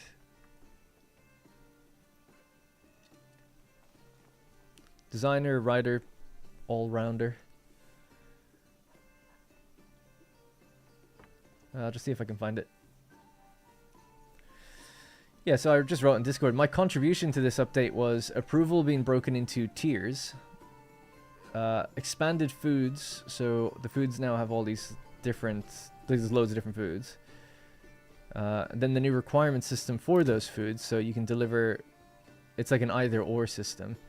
So forage goods, vegetables, grains, or fruits, but also you need a meat, fish, or animal produce. And then as you go up the tiers, into tier 2, it gets more granular. You'll have to start thinking about like, well, now we need an animal produce or a fruit. And then when you get to the next one, it gets even harder. So that was me. And, well, everything, it should be stated, obviously everything, these are my designs, but everything is made with either concessions or discussions with Greg and stuff, you know, so it's not just completely me. Resource deposits and how they're decided, so deciding that we're going to do wild animals or fish, mushrooms or berries, iron or salt, that kind of thing.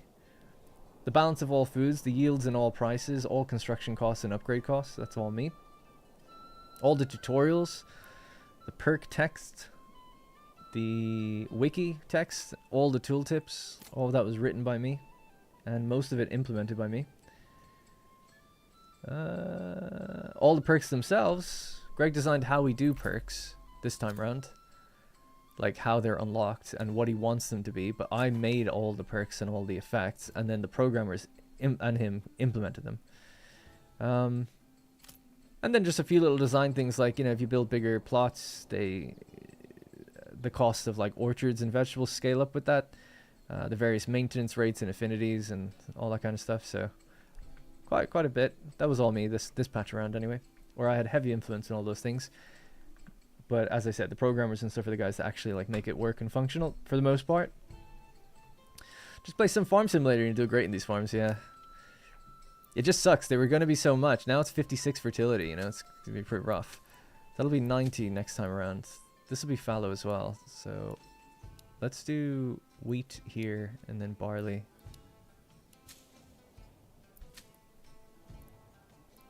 So coming up next, I actually want barley to come up next, and then fallow. This never had crop rotation. We'll do barley here as well. 75 is not too bad.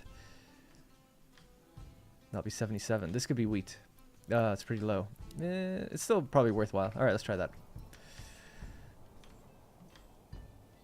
That's going to take another year, though, which is crazy. So we'll just play on triple speed for a while, I guess.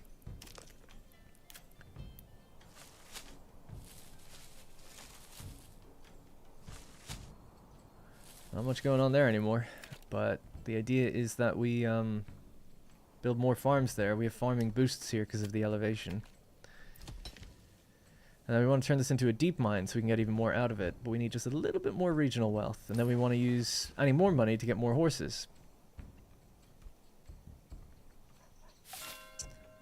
So the horse does say, allow for up to 50 goods to be carried per trip. There is 50 in storage right now. So I'm very curious to see the horse guy come back. And see if he picks up 50. Because he should. You would assume. He might be out there already though now, is he? Yeah.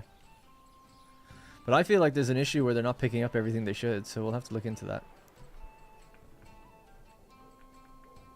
I think I'll leave the day and night cycle off for a while. It changes a bit too quick for my liking.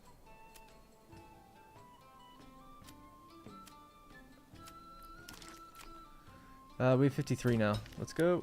Alright, deep mine. January 6th, sorry. Yeah, no worries, no worries. Because I don't know where people are from, so it's hard to tell sometimes. It's the playtest again for another day, too. Oh, okay. A playtest? It might be worth trying out again. If it's only a day or two, though, it's maybe not. I don't know. Depends on what's in the playtest. If it's the exact same as what was there before, just less buggy, then maybe not. If they've got some new features that they really want to test out, then maybe. The rating distribution you propose is great for new players, so they can understand which thing is causing impact on their rating. Oh, this? Is this what you mean? The approval rating, it used to always say that. Recent in memories or past events or something.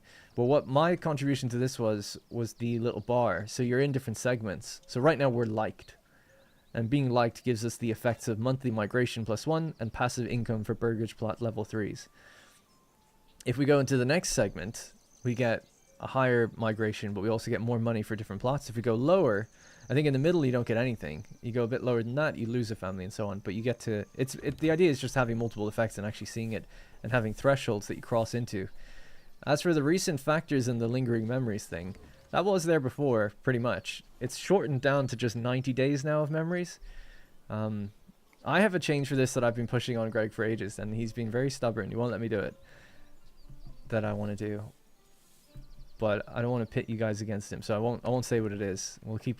He knows, and I know, and I just have to prove it to him that it's good. I actually did implement it, and I was like, this is great, and I showed him a video of it, and he's like, I don't really get it. I was like, what?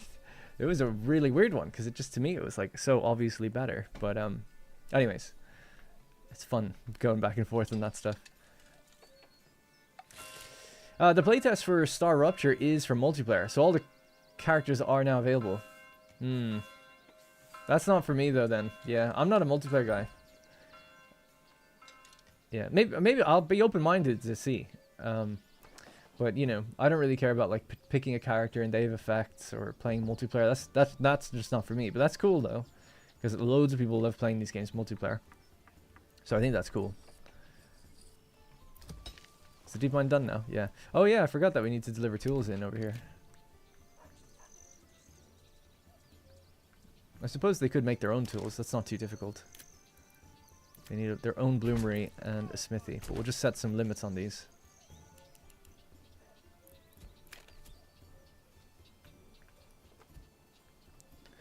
Alright, October.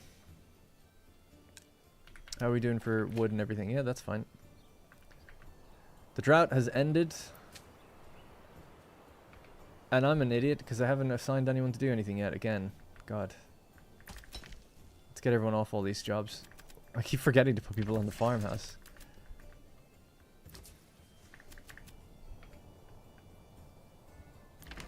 Go, go, go. I am so sorry. Barley has the highest priority, so just get there now.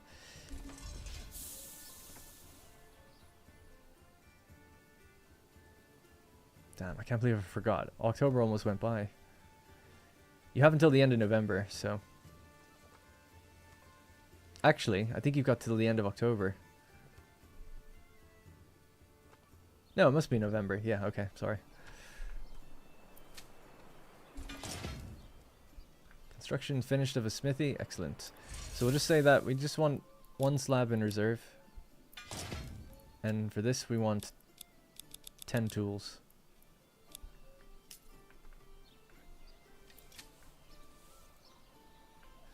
Alright, so they should be sowing it now. Throwing down the seeds.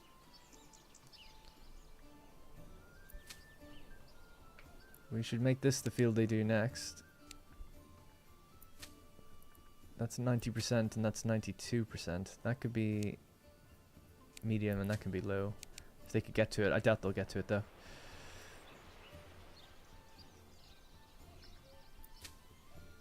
That's what I'm talking about. 131. 152. Excellent. And then if we could get that kind of similar amount in wheat, that'd be ideal. 'Tis November, so you've got about a month to get 1 and maybe a half of a field done. We could just leave these fallow again. Nah, the fertility's pretty high. And ultimately I'm just waiting to get more wealth so we can get another horse and just keep trading a bit faster. So you should be trading now, mounting a horse, Fritz.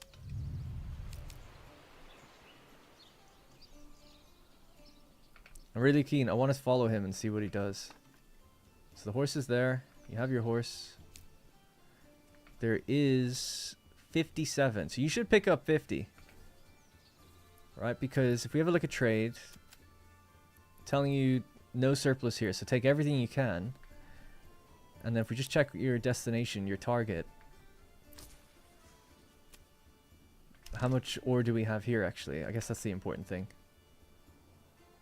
Oh, there is 40 here. So he's only... Oh, actually, what's our setting? 50. Try for 100. It might be too late now. You might already have that order. But maybe he just picks up 10 because of that. That could be the case. Let me just take you off actually for a second. Yeah. So now go back on. See if you can do that again. It'll probably be a different family though now. What a good boy that horse. Just went straight back.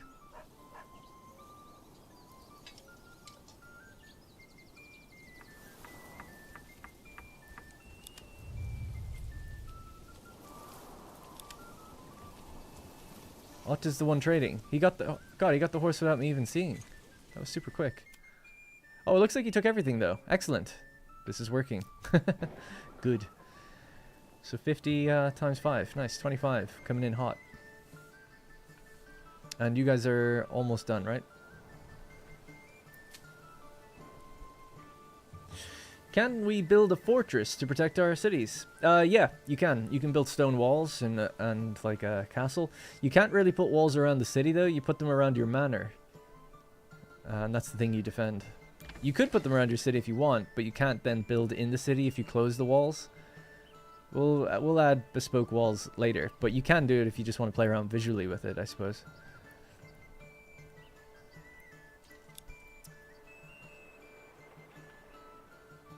Alright, I guess that's it for farming. Alright, back on you go. And get back to mining, please. Start smithing your own tools. And I suppose no harm in helping out a little bit with the logistics of things. Alright, cool. Back over we go. How are we doing for people now? So now we've got 10 free families. We've scaled up a bunch. Have we made weapons that we need? So we have. We're still lacking some people, amazingly. 1, 2, 3, 4, 5 free homes. Yep. Alright. Have you considered the possibilities of adding natural calamities like forest? Yeah, I would love to do random events that cause like disease and fire. There is fires that can happen if there's a thunderstorm. That does happen. You see a lightning bolt and sometimes it hits a house and it catches fire. So yeah, definitely. I think there's like an event system built into the game. We just don't do too much with it yet. The game is obviously early access, so some of these features we talk about and we'll add like as time goes on. But certainly, I think the intention is to have more stuff to do with sickness and events that happen like that. Yeah. Blizzards, you know, we have a drought, we do have snow and everything, but a real crackdown like blizzard type thing would be kind of cool. Why can't I play it? Sorry. I don't know. Have you bought the game?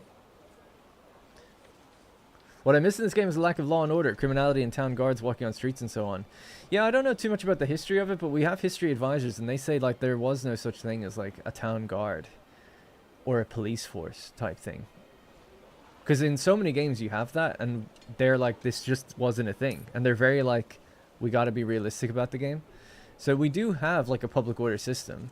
It's very basic at the moment, but the idea is that there will be things like if you had a tavern, people do get drunk and it causes negative public order. So there will be crime and punishment. There might not be like a town guard type thing though. I don't know too much about it.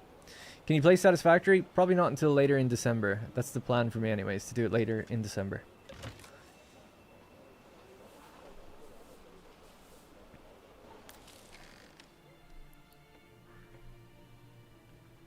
This is full of clay tiles, yarn, and wool.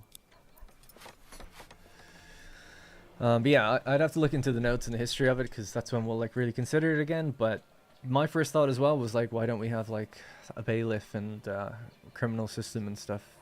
But it's more complicated than it seems. So Kingdom Come is wrong about having guards? I don't know. I'm just trying to remember what I was told from the history advisors. This game is set in Franconia in the late 1300s, early 1400s. I don't know when Kingdom Come is set. I'm sure Kingdom Come has it right. But I just know that they said like there isn't supposed to be a town guard.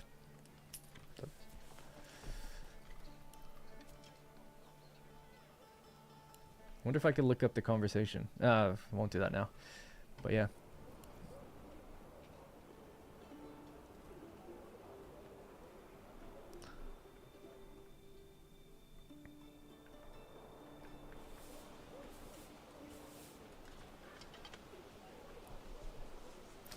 But certainly I'd like to do more with law and order and crime and punishment just generally. I know people want like stockades and things and public humiliation effectively. Yeah, I don't know if it'll come or not, but it will be cool to do something with it. I don't know why we have unemployment with only 2 families not working. It seems fine.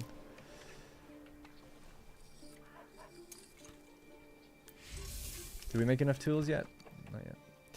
You are right. There are no public buildings like City Watch, Fire Brigade, or Medici like in Anno 117. Yeah, and see, I'm not the history guy. We have advisors for that. Now, I do look up stuff when we're working in that area, like I did with the perks. I would just need to be refreshed on what they said. It was something along the lines of, you don't have a town watch in this time period, in this location. That, you know, they were pretty adamant about it. And there's multiple historians about it, so. Because I think Greg was like, yeah, we could do that, but then we're just being told repeatedly, like, it's not a thing. I'm just coming to thank you for your videos and Satisfactory. I'm a big fan. Thank you from France. Thank you, Davgast.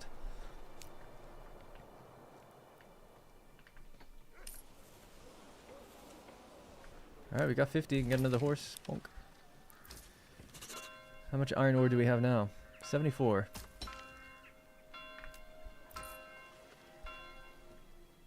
Alright, great. And they should be... The money is just going to go up and up faster and faster now with these guys. Right, so ultimately we're waiting for this year to kind of go by. On the next harvest, we'll get in everything we need to bake bread and supply ale. I built a malt house. Did I put it down, actually? I might have forgotten to. We had the windmill here ready for the bread. I don't think I did do a malt house, actually. Oh, yeah, because I needed stone. We have the stone now.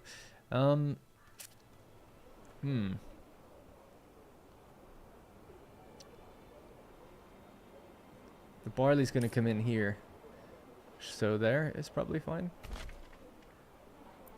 How are you guys doing with this, by the way? 14 charcoal. That's good.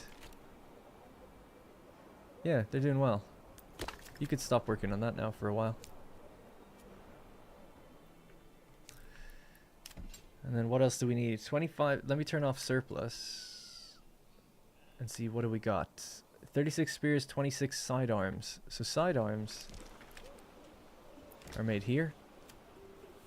And they're waiting, and they need to make more, and they should have... Yeah, so what are you missing? You just need iron slab. Now you have 38, so... Oh, no, why are you waiting then?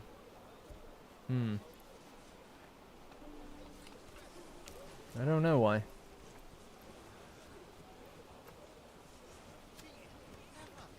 So you need 2 iron slab.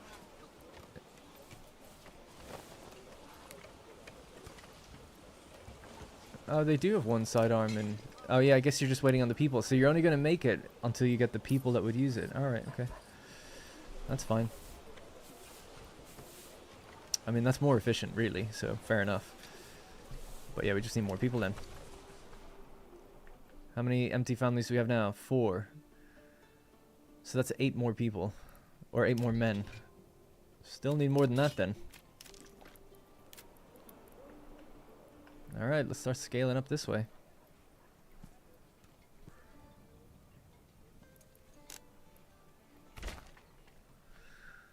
And then anyone with free plots, I suppose we can do more food.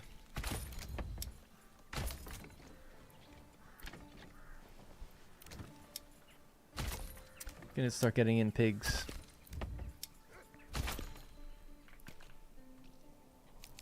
Alright, triple speed, let's go.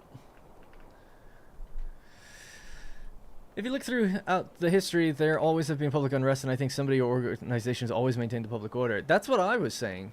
Like, I don't get it either.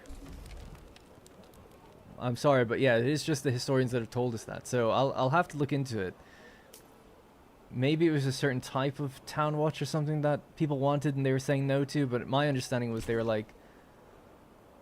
They were so... I remember them saying something about, like, communities just sort of figured this out themselves. There wasn't, like, a town watch. Like, if someone did something bad, they were sort of, like, taken out of the community. Not by any official law enforcement, but by, like, communal pressure.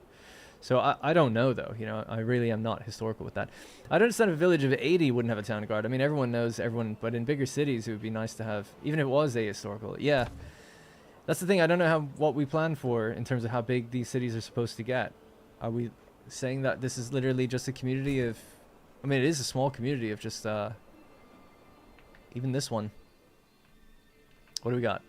60 families, you know? So it is a small population of 200 people, so I guess so. Maybe that's the argument.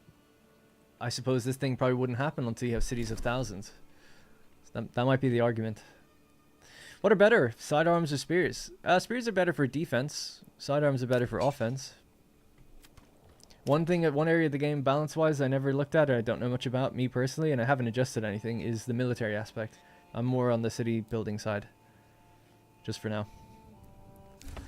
Because I'll be honest, I don't really not care, but until the AI really is able to provide a challenge, and it's learning and it will get there, military is sort of on the back seat. You know, it's going to come in late towards reaching 1.0 of the game, I would imagine.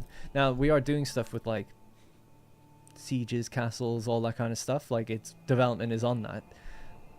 But I would say for now, this is, like, the secondary part of the game that really won't mature until, like, later in development, I would imagine.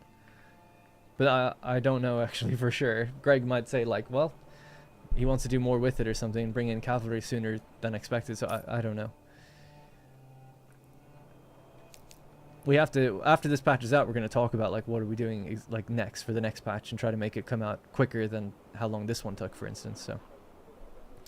I believe most smaller communities traditionally self-police and larger matters were brought to the Lord to delegate punishment.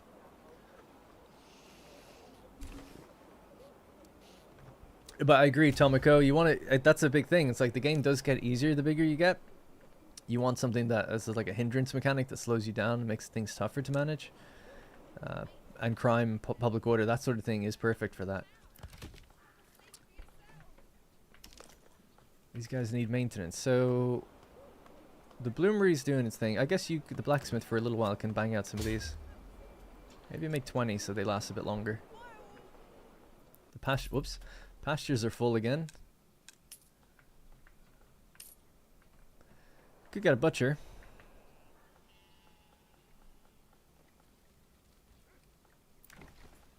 Might make this the butcher. Actually, we can make this one the butcher. And then, yeah, they can make get us some mutton.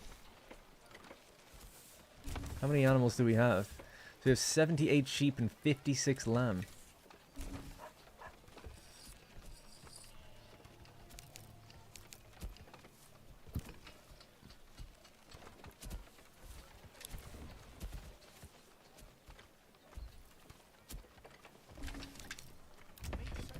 Right, so mutton, sheep, and lamb are both killed, actually, yeah. Let's say leave the lamb alone. This is the reserve. This building will stop production if the region's surplus of this resource is less than or equal to the reserve. And how much do we have? We've got 78. So let's just do a modest... Let's bring it down to 60. A modest culling.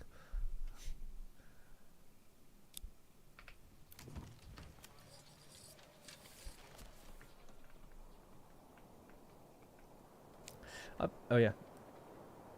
Can you process through the ages? Progress through the ages? No. Game takes place over like... It's a realistic time frame. So we've played 6 years. The days go by quite slow. Even here on double speed.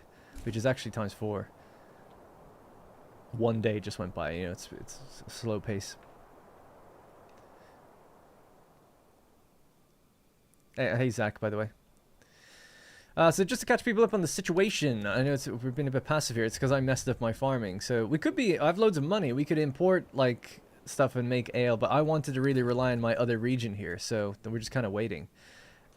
I messed up the farming, though. So this September... because we had a drought and I missed the window to harvest. This autumn, we'll begin harvesting. And then all the barley and wheat that we make is going to come into this town. It should do it pretty automatically. Once it does, it's going to go into our baker here. So our bakery is there. So they've made their little bakery at the back. They're waiting. And the other one was the brewery, which is down here. So this will be our brewery. Very similar again. It has this little thing in the back. We'll do the brewing after it gets processed from malt. So the malt house is here. So we're waiting on that. So basically, we're just waiting on the harvest. And once the harvest comes in, these guys will then get what they need, right? They just need beverage. And that will allow them to level up into tier 3 homes. Once you get tier 3 homes, double the families can fit in their houses. So more families will join. And then that will fill up our ranks. And then we can kind of move out and start taking regions and fighting the Baron for them. So that's what I want to do today on this stream. So just trying to speed up time to get there. But we just have to wait a little bit longer. We're in March right now. Meanwhile, in the other region over here, I think we could probably do with having a couple extra families. Food is probably a bit tight again. They'll be able to import their food back, though, once they get it. Oh, yeah, we can get another horse. So you can have 4 horses in total. We've got 3 now. 3 families, 3 horses. And they'll be allowing trade of much higher volume, especially once you start getting the crops. They'll have to transport that all over as well. They should also now have made enough tools. Yeah, we've got 10 tools.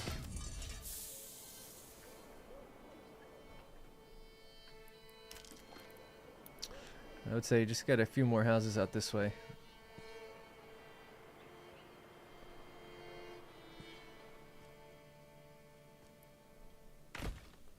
We can make them veggie plots, maybe.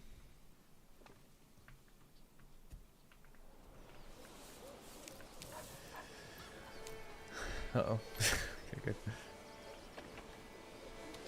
That's the market supply. That's okay. The market supply in the other place might be a bit rough, actually. It's getting tight on the granary.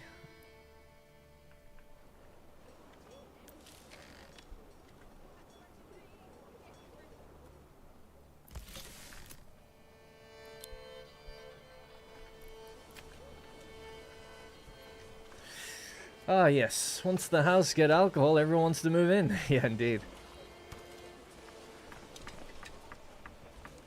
Yeah, I think it's their need for entertainment. Oh, no, yeah. So what is it? Amenities and beverages. It used to be called entertainment. Yeah, we're planning on doing mead and cider. So you can make use of your apples. And honey. The economy is very good, though, must say.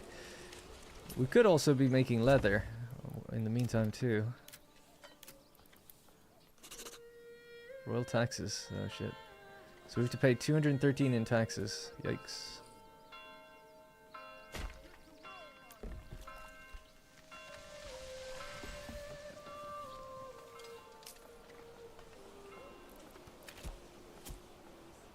How much am I taxing right now? We're taxing 10% every month of this number. Okay. So we got a lot of money. We're fine for quite a while. Several years. I was thinking, what about stuff like celebrations? Yeah, we've been talking about festivals and stuff. We have some ideas.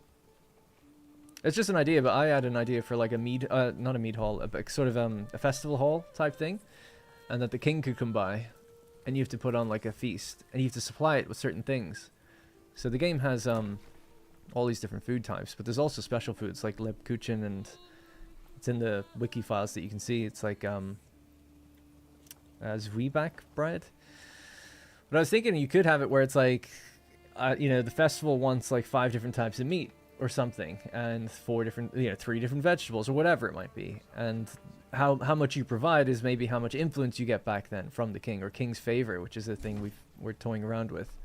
Again, it's just ideas. None of this is concrete at all. We need to think it through and talk about it more, but I like the idea of some sort of, yeah, month-long festival that can happen.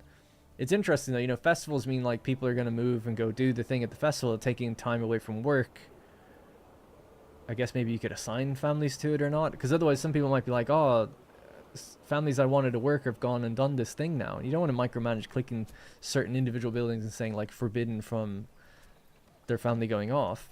So, you know, you got to manage it, because it could happen at times you don't want. Maybe it's a triggered, because it could be, it's usually a time of year thing, but it could be a manual thing. So we got to think about it, but yeah, we talk about all these things. So a sort of, yeah, King's Festival or some sort of festival or religious festivals and things like that could be things that we could do. Certainly now that we've got all these new food types and stuff, it's perfect to add in like, it's like an optional challenge. Can you provide all these different things? And if you do, you get like some sort of reward out of the festival. Like you get a bonus to treasury, reduction in taxes from the king, increased favor. King's favor is supposed to be sort of like this currency that helps you take regions. It's like claim it with the king's favor instead of influence. So it's supposed to be like other ways you can approach things. Like if there's other AI in the map, you can, in theory, end wars. Like the king can come in and end wars, or maybe decide who's the victor. Maybe if you have more favor, that would help you out, you know. So yeah, we do kind of think about that kind of thing. I'd like a window where you see the amount of items you're producing and consuming. That way you can figure out, yeah, you can do that. It's new to this update. So here we have everything here. We go to records, resources, and then we have this graph screen. So if we go past 12 months, it's like how much small game have we made? That's our current stock. Our production is here. Consumption is there. Balance is here. So 26 and 9, or whatever it was. Yeah, 29 and 6, 27 and 5. And then we can obviously just see the stock rising. One thing that we have to include is spoilage. Food just goes off. And we could have included it in consumption, but I actually said I don't think we should. We should have a separate thing for that, but it's not going to make it for this update. It'll be the next one, I think. So spoilage is like a soft amount of food getting effectively deleted. So your numbers might not look like they fully add up. Like production and consumption in the balance will be correct. That's what your people are eating. That's what you're making. But your stock won't be completely reflective of that, because some of it is being like spoiled. But that is all there, and you can compare like multiple things together and like look at what it's doing and stuff. In fact, you could compare a meat to a weapon if you want. Yeah, and maybe possibly in future we'll have like more things where it's like you click let's say bread, and it shows you also grain, wheat, that kind of thing, just so you can have relativistic filters, I suppose. But again, we'd like to do that. It's just everything takes time, so it's all a matter of priority and if we'll get to it and when things will happen. But yeah, we've been talking about that too. But that's a really great addition. I mean, that wasn't there before, so now you can at least, it's progress, you know, now you can at least track things. You've also got like in the buildings themselves, in the general tab, if you hover over yield, it tells you what you made in the last 30 days. So it's another way to see like how much are we doing, and then you could say like how efficient are these people. Well, this is all new as well. Like the productivity here is 9% of the time was spent actually doing labor, 36% of the time was spent transporting things, and then 55% they're not doing anything. So you can see how efficient or not efficient an artisan or any workplace is. Generally, you want them to be always transporting and doing labor. That's what you'd like. And if they're not doing that, it means it's they're for some other reason. Could be because we didn't have this selected. So hopefully that helps. Any plans on making a map with a sea that Viking raiders could raid your coastal settlements? Not at the moment. I will just say as well, like, this is an unofficial stream down here. I can't talk about upcoming features, really. I can, you know, I'm happy to say, like, hey, we thought about this or we're thinking about it for the next update or whatever, but, you know, whether or not we do something like that, I don't know. That's a really big thing, and we're not talking about it right now. But that would be pretty huge. There is maps with large bodies of water, but whether or not we're going to go full adding boats and coastlines and ships that come in and dock, I mean, that's a huge amount of stuff, so I don't know. If the demand was high enough, maybe, you know.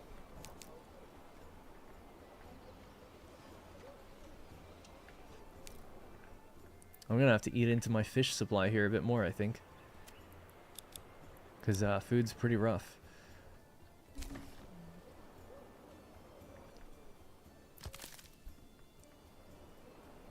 It is April, so we're just waiting. We're halfway through April. We're waiting till September, then we get our harvest in. Any extra money I make now, we're not going to buy any more animals. We have our deep mine. Now we're just going to get backyard animals, actually, so we can sort out these food issues. Oh, I'm actually out of fuel. Oh, right.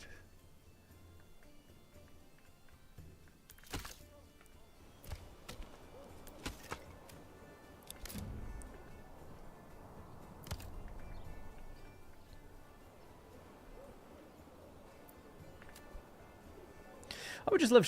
Oh, I'd love it too. You know, there's a lot of things though we've talked about, you know, people talk about where it's like, oh, it'd be cool if this would happen, like festivals and all these realistic things, and it's like our job, I suppose, to make that work for gameplay and make it make sense amongst the other features. Because sometimes it's like, you could add in like a whole Viking invasion type thing, and I mean, well, first of all, this game is set in Franconia, so actually, historically, I think Greg might say, no. I mean, raiders arriving up a river or something, I guess that would happen anywhere, but this isn't set in England or anything, so anyway, it would all come down to that. But I was gonna say, like, that's a huge investment of time, and I think most people would probably rather like we just focus on doing sieges on land and land combat and cavalry, and maybe if all that was done, like a good candidate for an expansion or something could be something like a naval type warfare, like a Viking invasion or equivalent of. But you know, I don't know. That's all down to Greg and the future and how everything goes, but for now that's not really on the radar. Next Nano 117 ep, yeah, I was apologizing about this earlier. It really should have been yesterday, and I was hoping to get one done today, but I've just been extremely tired. Streaming is just a bit different for me. I feel like, I don't know, I'm still quite tired, but it's just easier and more laid back than the way I do my Anno episodes anyway. Anyway, long story short, tomorrow I plan on, if I can just get a good night's sleep, record 2 or 3 of these together, and then release them every day, just to catch up on the ones I missed. And the DLC's planned? No, we haven't thought about DLC yet. We're fully focused on trying to just get to the 1.0. What animal ran away? An animal ran away, did they? It was probably sheep. They're breeding faster than I can contain them, I think. Yeah, I'm a bit confused. I don't know if it's a bug or not, because it says, like, not enough pasture space. But then in here, it does say 114 out of 133 pasture. So we've got space. So I'm not really too sure. It could be that the sheep that breed aren't being automatically moved to where they should be. That might be a case. I don't really know. I've never really had this many animals before. Certainly they look like they're outside their pen. They all, actually quite a few of them do. But I've told the butcher to go and get them. Getting an animal. They all are getting animals right now, so let's watch them do it. Oh, they need their own road, do they? They're kind of going... Oh, they're getting them from one of the ones that are empty. Or less in there. Okay, just as in theory, I want to see if this would work. I'm going to delete these pastures. So now they're properly out.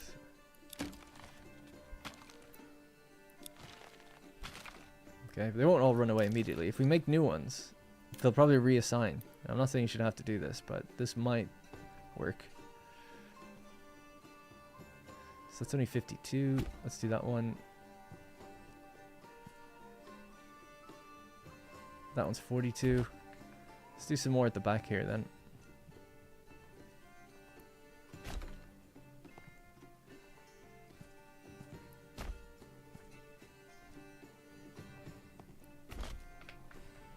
I put on my own music.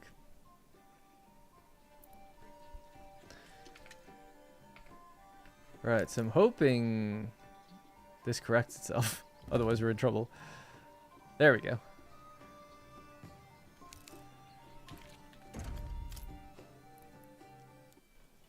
No, it still has that though.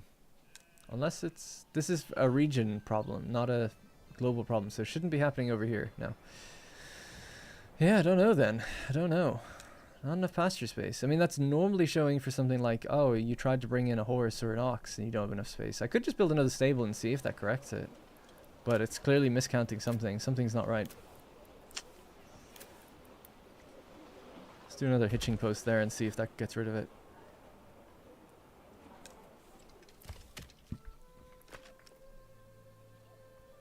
Having wolves attack your sheep and cows would be cool. Gives another reason to use your militia. Would militia really do much back in the day about that? What did happen to keep wolves at bay?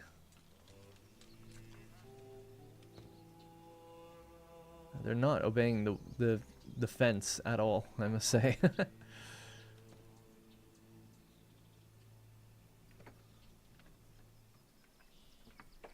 Did those sheep just get led back into the butcher? The yield is excellent. 26 mutton. And you get hides for that too. We're going to make leather out of those hides. And we have a bonus. Affinity. Bark gathering. 17%. That's because of the amount of woodland we have. So 60 there. So the tannery yield increases proportional to the woodland environment. But it seems like it's like a third. You should probably say that. Might make a note of that. Guard dogs. See, that'd be cool because we do have a perk, and I took the perk in this. Oh yeah, actually, the fact that you mentioned that. So we have hunting hounds, right? So here he is. There, he's running off, little Jerry. He's got one. So yeah, so that hound is a perk, and originally the perk was supposed to improve the yield of sheep, with the idea being like, yeah, they're keeping them, they're sheep hounds kind of thing. I can't remember why it was removed, but I think we're probably going to do something like that. I could be wrong though, but it was removed away from them for a reason. But I that would be cool. Like, we have hounds, so totally, like, it'd be great to assign them to a pasture or something to protect them, because at the moment they die in elevation and people are quite annoyed about that. And I do think it's a little strange, like if it's winter and they're in elevation, which is like this overlay, which there's no elevation here but there is here, they'll just start to die because it's cold, I guess, and they're left out. But I feel like we need a mechanic for like a barn, like a wintering of animals. Like, you bring them in and you need to give them animal feed when they're in, and when they're out they don't. So I would like to do something like that. And then, yeah, it would make sense then if you could like assign a hound to the barn or something, like, and then they protect during the other seasons when they're out. Something like that. So yeah, definitely, I think it'd be cool. Another note for the buck, yeah, indeed. Yeah, that's one I broadly know about already because we've talked it over. What, okay, it's June. I need to not miss this September window again. Everything here is totally good. We're still making money. Taxes are fine. No issue there. In fact, we could make more money if we didn't tax people for a little while. So let's turn that off. We also need a tavern, because when we start brewing the beer, they have to go somewhere for their drinks. We have a lot of tier 2 houses, actually.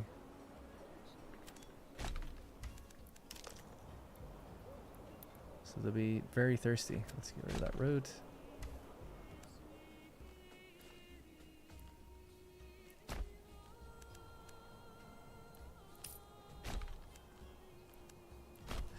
Okay.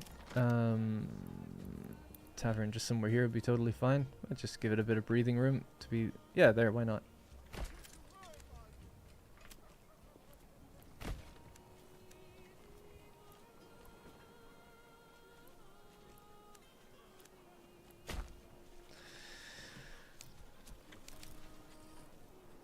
They should be happier without that -7, and without the -7, they'll get more money per household.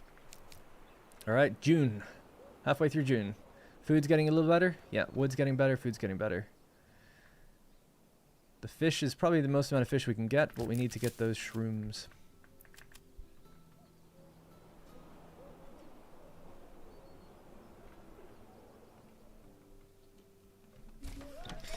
See you later, Vanu Thor.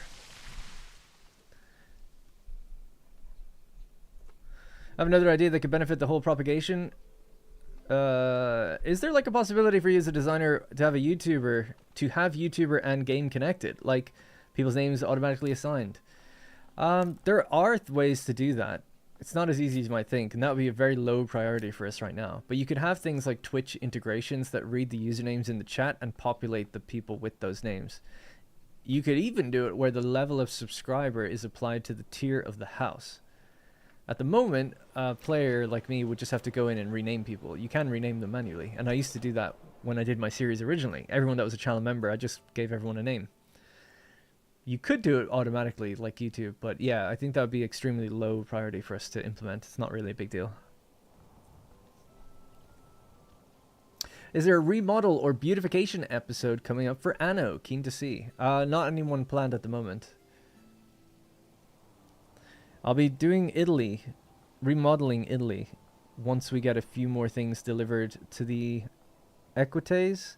So that's what I've been in Albion for a while for. The next thing I need to do is there's a couple islands in Latium I need to settle. We have claimed them, we need to settle them, build up the Liberty workforce to make more ships. Once we have more ships, we can transport more goods between Albion and Latium, and then once we do that, I can build the Forum and the Bath. Once we have the Forum and the Bath ready to go, because that's what we needed the money for originally, was all these other islands, but now all the islands have been grabbed, so now the money can go into the Forum and the Bath. They're like 40 or 50,000 each. Anyway, by doing that, they take up a huge amount of space, so the city will be modeled around where they go. So it's a couple episodes away, but we will be getting there.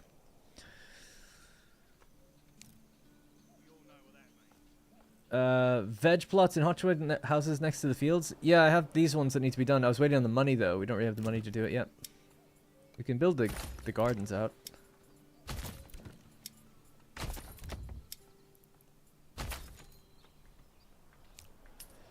They're getting their money every time they sell these. This is all based... Selling iron is all based on how much they consume over in the other region. And I guess they've slowed down in consuming it at the moment. They probably just need more people on the bloomery. What's your productivity like? Not great. This family spends 40% of their time managing their own extension. So maybe they have a veggie plot or something at the back, and this needs refueling. The iron ore comes in here. It should get stored here, yeah. And then it has to go all the way over there. Let's build a bloomery closer. So delete that. Get rid of that.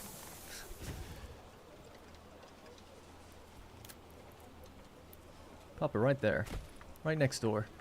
So you just grab all that. So the iron comes straight into here, gets delivered to there, goes into here. And then that iron goes down the street into the blacksmith. And we could actually have an armorer here, maybe.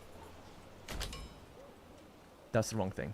Damn it. You can't cancel it once you start building it. You can cancel it once it's built, though. Work in progress. I just built a second blacksmith, which actually isn't the worst thing, but it wasn't what I wanted to do. How are we doing for the people, by the way? Yeah, much better, much better. Any people not moved in yet? There's a bunch of free houses here. 5 houses in total, free. 82% approval. We're into the admired category. That gives us 10 influence per month. Passive income for level 2 plots. So every level 2 plot we have gets 1 passive income now. And we have 22. That's 22 extra regional wealth per month now.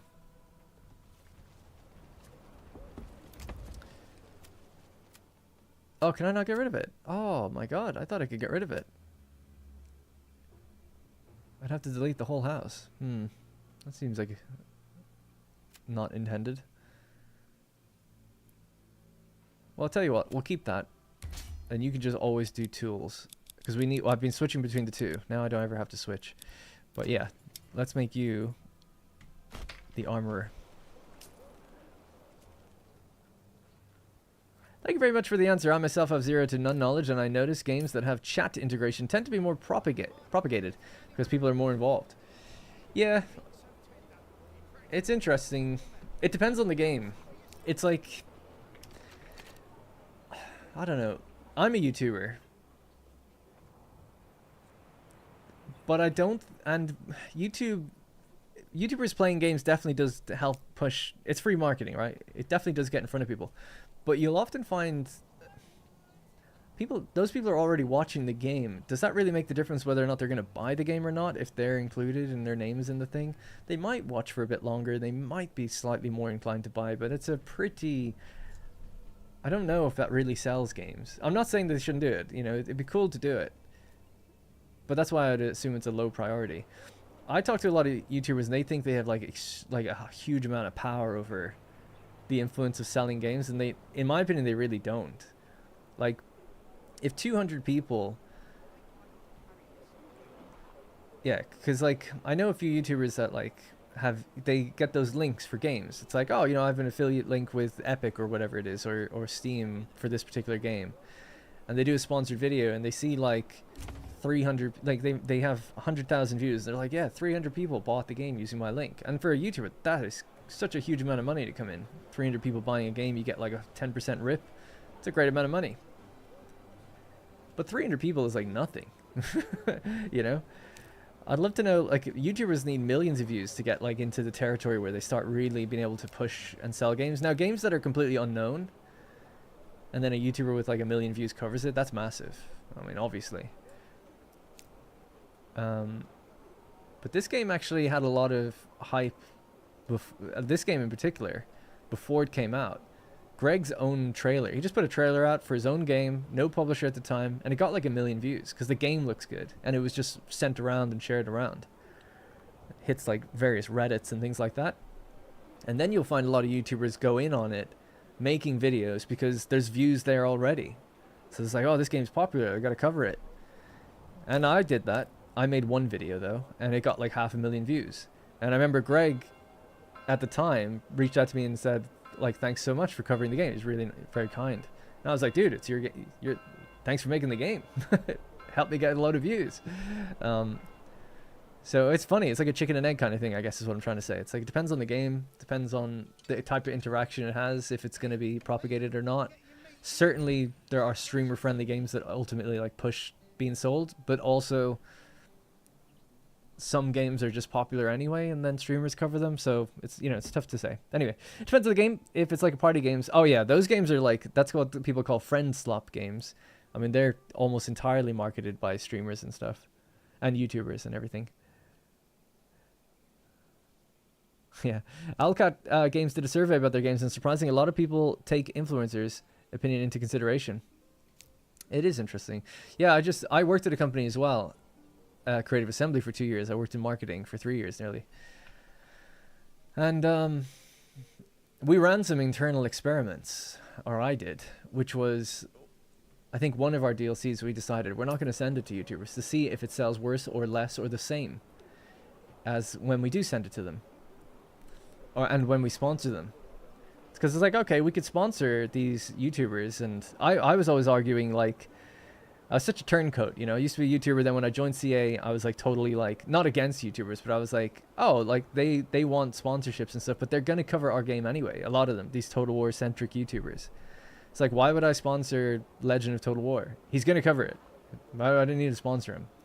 Unless you don't want him saying bad things, I guess.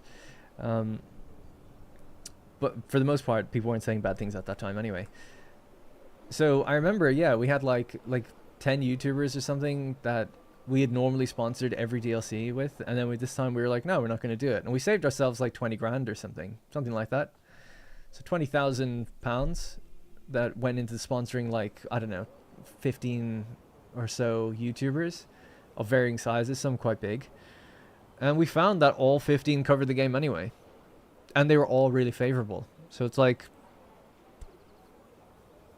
didn't make a difference there. Now, if they never covered it at all, would the sales have been much worse? I guess that's kind of an unknown. I remember talking to Tim, the CEO of Hooded Horse, and he would say like, or he did say to me that he thinks the influence is actually way lower than it seems. But he didn't really give concrete data. If I was just making a game on my own, I would definitely want to give the game to YouTubers, and you'd want to be in a positive light, and I do think they play an important role. But I think they have a bigger role than they do.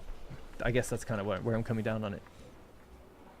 Clearly, Prince of Macedon was right about you. That's so funny, yeah. Prince of Macedon has it totally wrong. For some reason, he thinks... I have no idea why he thinks this, really. But he thinks that, and has said, that I was racially motivated not to send him stuff. Like, I didn't send him stuff when I was at CA, and I did that on purpose, and it was because he's Asian. I could be wrong, but I think at the time I didn't even know what he looked like, first off. And I wasn't the one who sent the keys for Warhammer. So that wasn't me anyway. But he seems to have gotten in his head that it was. I sent keys for Attila DLC. And if he wasn't on the list, it's probably just because he didn't cover the game enough or his views were too low. So there's genuinely no hate or favoritism going on. I don't think I could have gotten away with it, nor would I have tried. Because I wasn't the only one on the team. I wasn't the lead community manager either, so... I was eventually, but not at the beginning. When Attila was out. Craig Laycock was the lead. And Joey was the lead for Warhammer. So yeah.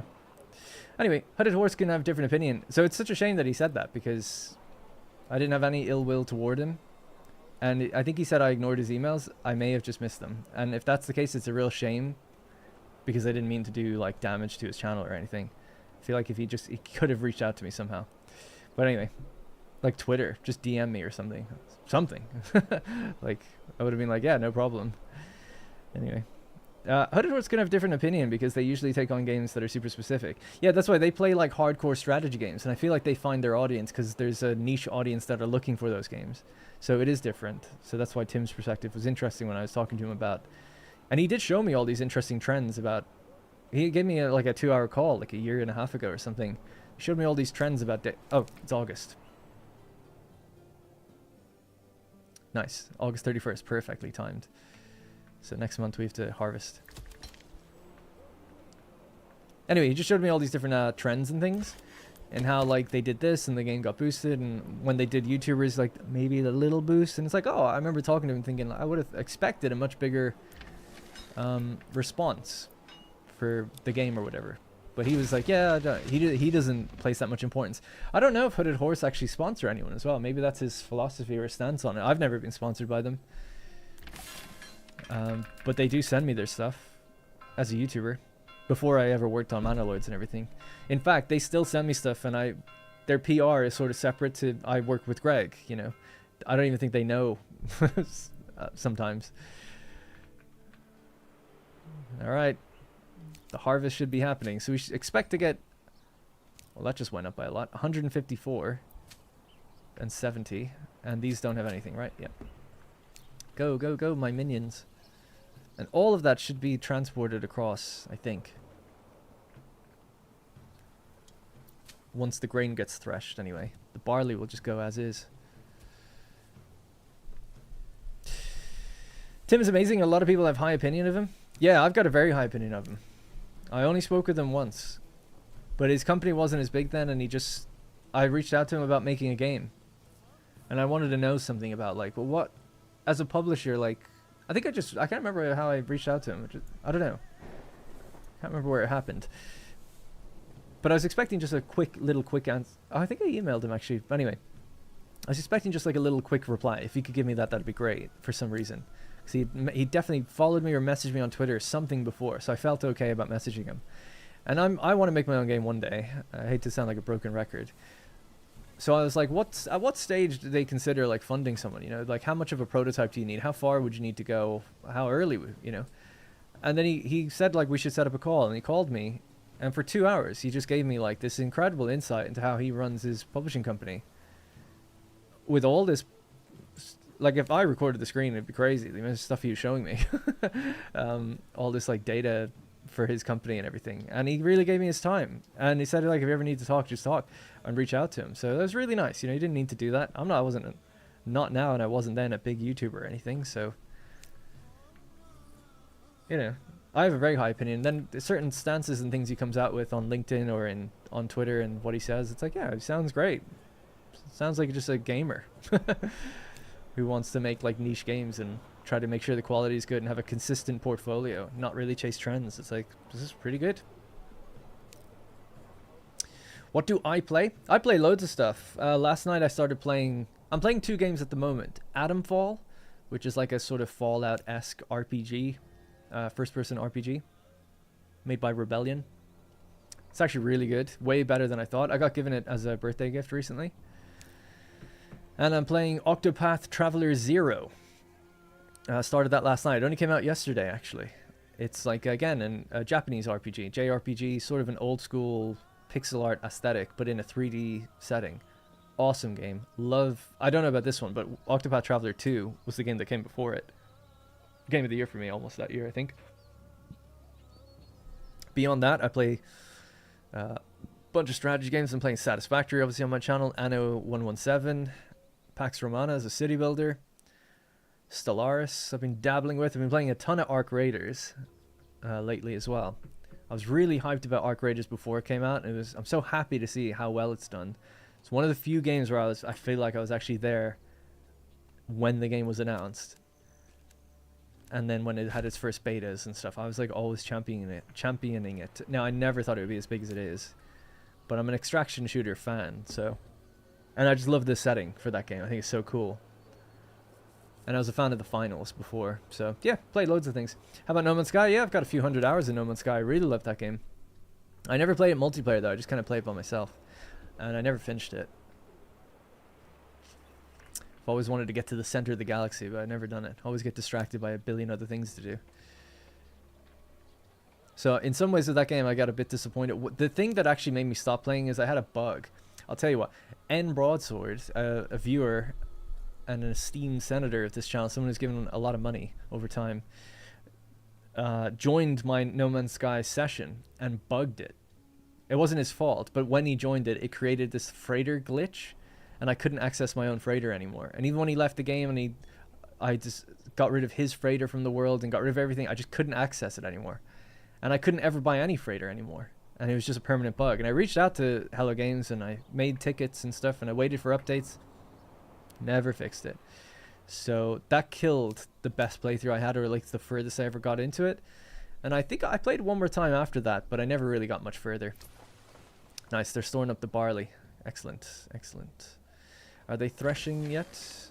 Oh no, they'll be working on sowing the fields again, and then they'll do that afterwards. Yeah, cool, everything's working then. So they're going to send over that barley. We should start to see, just as a natural form of logistics, once that arrives into here, that will go into the malt house, so we can put people into the malt house. The brewery's waiting on getting its ale, and the tavern's been built. That'll have to be upgraded to a large tavern. So we'll just wait.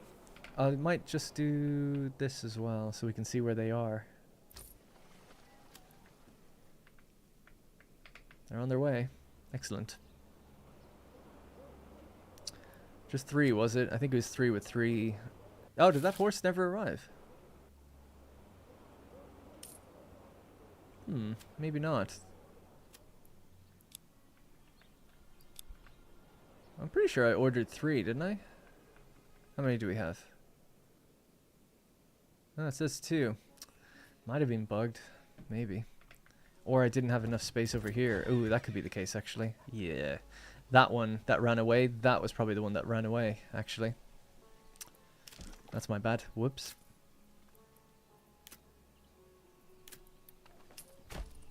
Get another one in. It's a waste of 50, but oh well. Atomfall, yeah, that's the game set in England, so I'm really enjoying it. I don't know anything about the game. I'd seen little bits here and there, and I'm a fan of Fallout. A really big fan back in the day anyway. And it's basically like a AA Fallout game set in England after World War II, alternate history, I guess. very Fallout-esque. The story is basically like you're in this like English countryside. You wake up and the whole area is being quarantined, and you don't know why. There's some sort of nuclear reactor thing that's exploded or something in the distance, and you've just woken up and the scientist is like all freakishly talking to you, frantically talking to you, saying you have to do this, this, and this. Anyway, it won't spoil anything, so no spoilers. But you very early, like the story is that there's this underground facility underneath this like quaint British town, and you have to gain access to it, and then I think you can kind of choose to power it on or not. There's like this story going on about whether or not you do that as you learn more about what this facility was doing. And as far as I know, it's like, I didn't know it was like more of an RPG where you can talk to certain people. Like there was this policeman or army man, general or something, right, who's enforcing the lockdown and the quarantine. And there was a murder at a church, and you can side with either the priest in covering it up or tell the army general dude what's happening. And I actually told the army general dude, but I did it after I did something else. I was kind of thinking like, I'm going to help the priest, which I did initially, and I got to the bottom of who did the murder, and I was like, great, it's nothing to do with the priest, so now I'm free to go tell the army guy. So I went and told the army guy about the actual guy that did the crime. And he's like, oh, thank you so much for telling me. And when I went back to the church, the priest was like, I can't believe you told him. It's like, but why? You don't have anything to do with this anymore. Anyways, that's neither here nor there. The interesting thing, though, is because I told the army guy that, he made it so that his troops were friendly to me. So now I can go to this region where you could go to it anyway and skulk around. But I don't have to skulk around. I can go into the army base and they're all like, hey, how's it going? You know, you better watch yourself or stuff. But if I wasn't allied with them, they would like attack me. So I was like, this is dope. This is sick. Love it. Interested in the story. Love going into the bunker and finding stuff out. There's a little bit of combat going on, and yeah, it's really cool. And the whole thing is done through something called the leads system. It's not traditional quests. What ends up happening is you go and find stuff. So it's like, oh, like down the road, beyond the windmill, just to the east, there's a buried thing. Can you go there and find it? And it's like you go there and find that, and there's like a note that tells you like where something else is. And everything is like done organically that way. And that's been really cool. You just talk to people and you find clues out about where things might be, and then you go to those locations. So I've been really, really enjoying it. Again, I got it for free from my brother. It was a birthday gift. It is a AA game. I wouldn't expect some massive, amazing AAA experience, but I'm really, really into it at the moment. So I recommend it. Darren loves England. Yeah, England's pretty good. I live here now. Trying to get out of here, but I do enjoy it. Anyway, that was a long-winded way of saying you should check it out. Will there ever be a way to change the look of our militia, like colors and armor and looks? I'm not sure. You can do it for retinue, so I don't know. Anyway, have we started making malt yet? Yes. They're doing it. We've made 7 malts, which means we're starting to make our ale at the brewery. Advanced. I shouldn't have to tell you to do anything, right? You're just going to do it. They're crafting. Excellent. And then they should roll those barrels. I mean, it says there's 2 people here, which has me a little worried. Oh. Okay, maybe they were bugged out. Or inside their little thing. Oh, we can actually see her on the things malting or brewing. Malting. Where are you going with that ale, Missy? That's quite the opposite direction I'd like you to go. Maybe don't store it in this. They should probably store it in the one next to... We'll build a granary next to the tavern. They can store all their beer in that one. Otherwise they're going to roll it down the hill and then bring it back.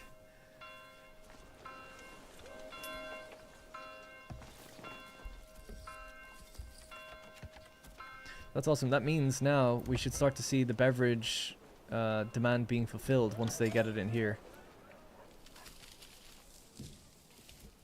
And then we can upgrade to level 3. We've got loads of money to do it. Hopefully enough materials. Yeah, how much material is it actually? 3 logs? Wow. Okay.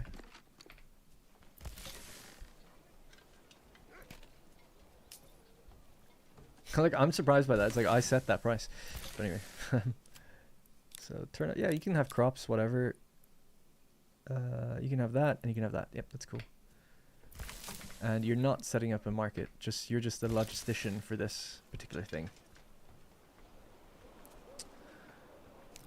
All right, cool. Now, the next thing that should be arriving in soon, if we set this up correctly, is we should expect to see bread come in. The wheat will come in. That has to be threshed first. It's now November, so they've got time to do that now, if they haven't already. Yes, they're threshing it right now.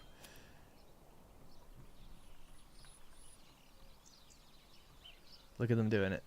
Threshing the crap out of it. And then they're going to bring that and transport that, and we'll turn it into flour. Running out of food. I feel bad for them because they... oh yeah, now we've got enough to build those veggie farms. Although it's November, they're not even going to get planted in time. We could do backyard animals instead. Just get a bunch of chickens. Chickens are like self-sufficient for that one family. And then some.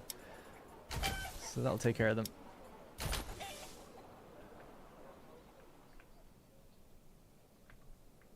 Mushrooms are done, are they? Yeah. Whoa, 241. Boom. This place is making bank. Yeah, I guess you can get started with these then. It's not going to happen till the beginning of next year, but at least they'll get something. And then we need that extra horse when we make another sale. This is great though. It's nice to see it working. It's pretty clean, I gotta say. For as much as people complain about transporting between two regions, it's like, that works pretty well right now. We're at a small scale though right now.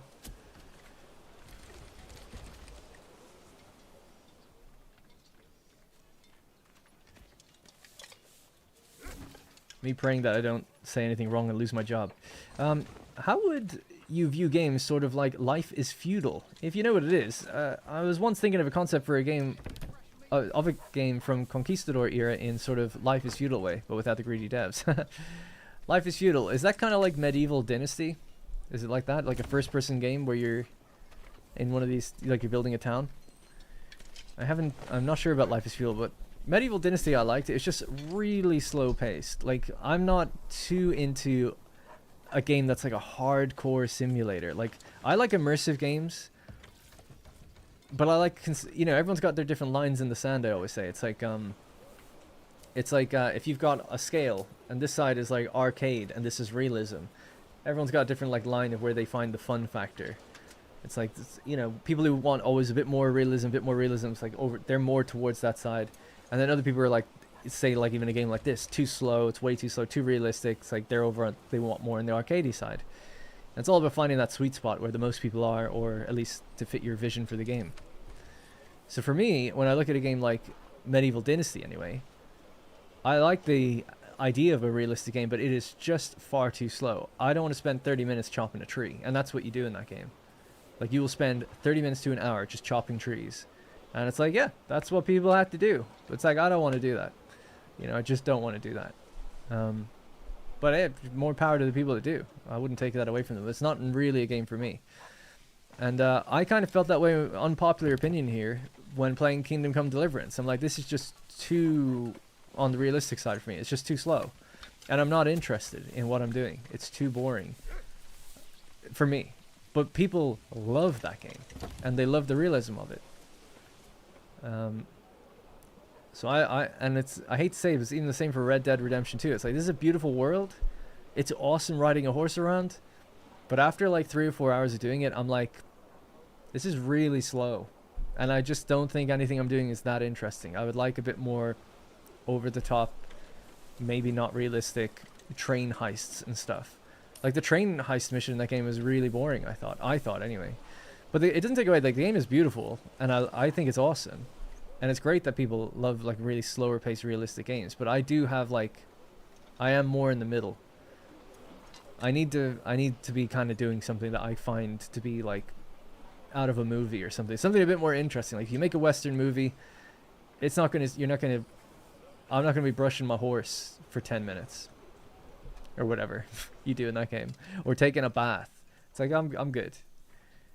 Maybe I'll do that once ever, but the fact that you have to do it like a lot, and the story, I just didn't find the story that interesting at all. I just didn't really care about anybody. But I know it's a controversial take, especially the beginning of the game is so slow, and I found the gun combat just not It's super easy. It's like just super easy. People are just standing there lining up and letting you shoot them effectively.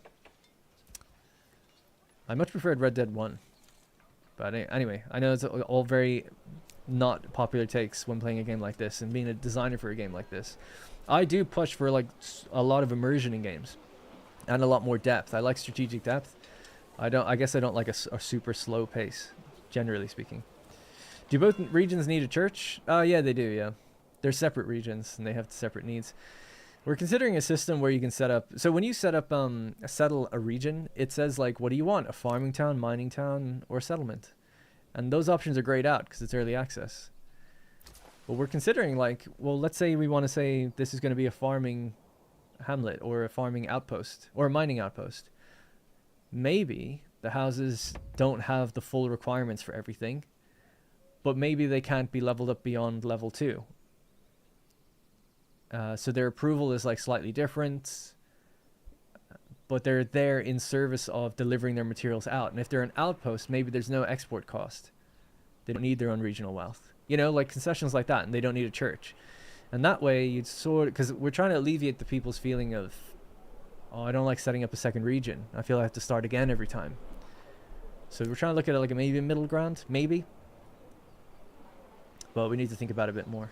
Anyway, love your chill content, Darren. Would love to see coppicing implemented. What is that? I don't even know what that is. Sure you are familiar with this woodland practice? Nope. Used to sustain the charcoal economy back then. Maybe through perks? I haven't heard of that one. I can Google it. We do have a charcoal kiln.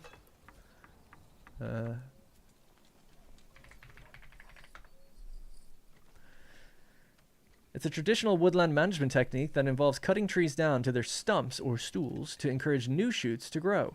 This method allows for sustainable harvesting of wood while promoting the regeneration of the tree. Historically, coppicing dates back to the Stone Age and is recognized for its ecological benefits, as many hardwood trees would attempt to regrow after being cut.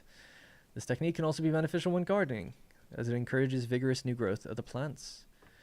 Yeah, it's kind of interesting. I could ask the historians. I wonder why that's not in the game, because that seems like the kind of thing they would ask for. I wondered if Greg said like, no. I don't know. Are you responsible for why Blood in Total War game is behind DLC? No, I'm almost quite the opposite of that, I would say.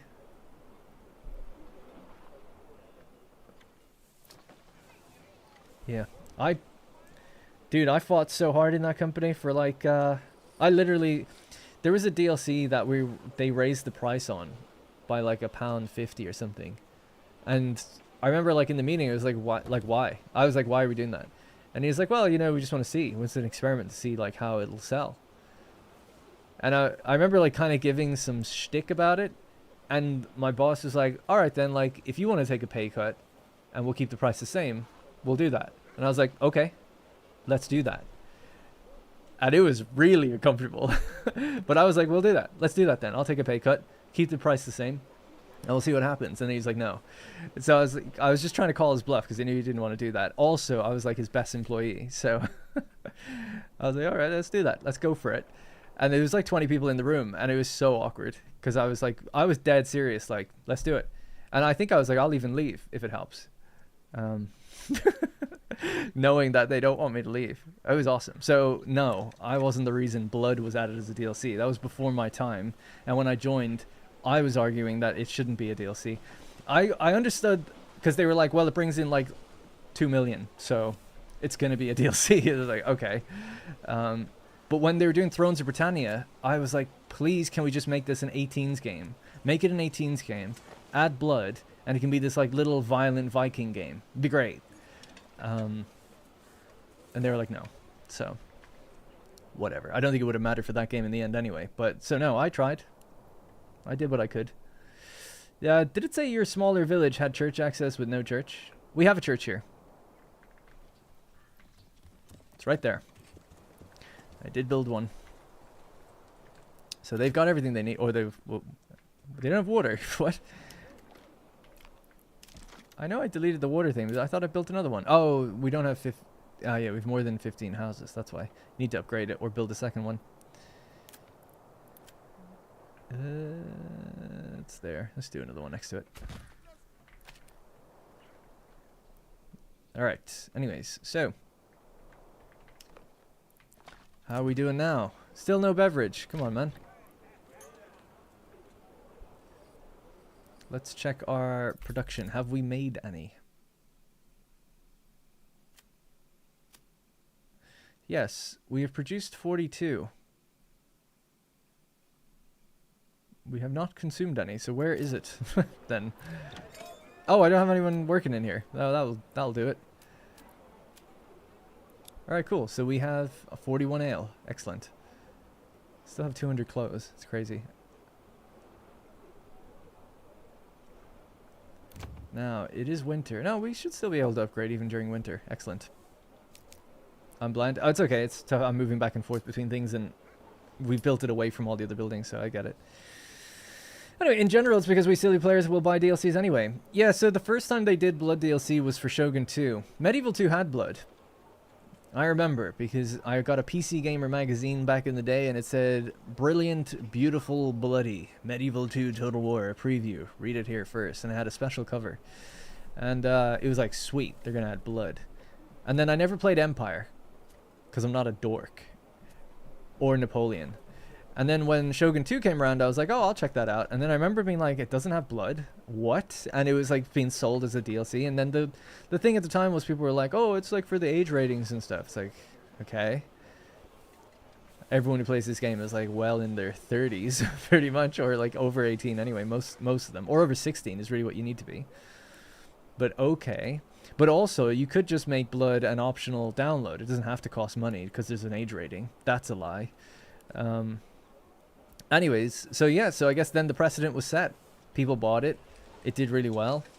And then it just was always a thing. And then to make it more value rich, they added gore to it. So the existing animations in the game, which are existing in the game with or without the DLC, were modified so that a head would come off or a leg would come off.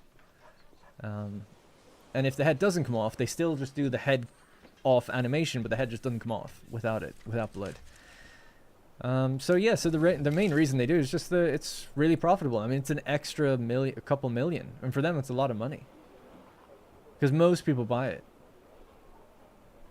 And it's not the age rating thing anymore. It's not the reason. But yeah, it's a catch-22 though, because like if you don't buy it, they just won't make it. They really probably wouldn't do Blood without it. What would really need to happen is people don't buy it, but then downvote the main game for not having it. That's really what you'd need to do. You'd need to leave negative reviews and be like, this game's missing something. Like, it's missing blood. I don't feel like I'm on a battlefield, you know? Don't just be like, oh, business practice downvote. That doesn't work. Well, it kind of does, but it's not the best way.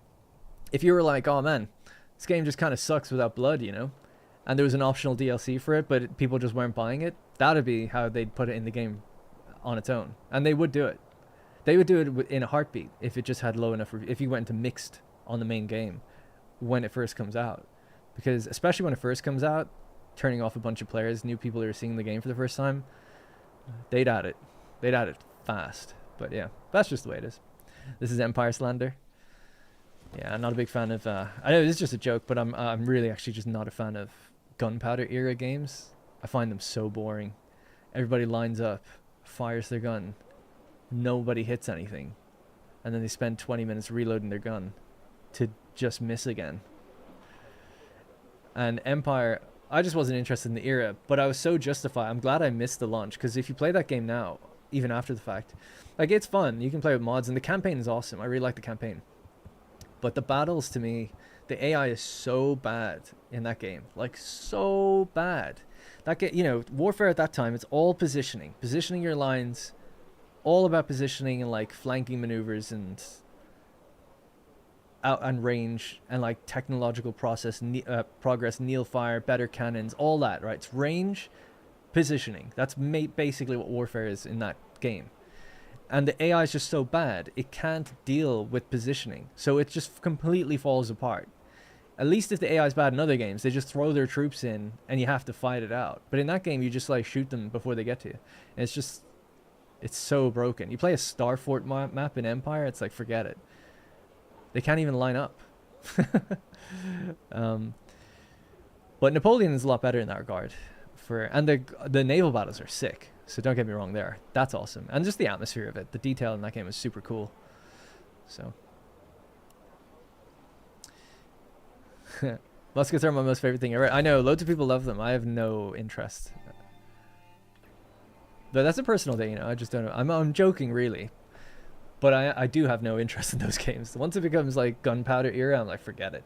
I think it's quite cool at the end of a medieval era, like as a late game technological thing that's stuff like a pike and shot type thing where it's in there but it's not the focus. I like that. That's cool for me.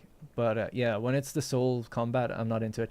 I know a lot of especially Americans are much more into it. I think that's just not the nature of like their history and stuff, that they're more prone to be interested in like Civil War era type of warfare and stuff. But and I guess a lot of mainland Europe people too, but I grew up in Ireland. We weren't fighting in those kind of fights really, so I don't really care. Oberweis is being claimed.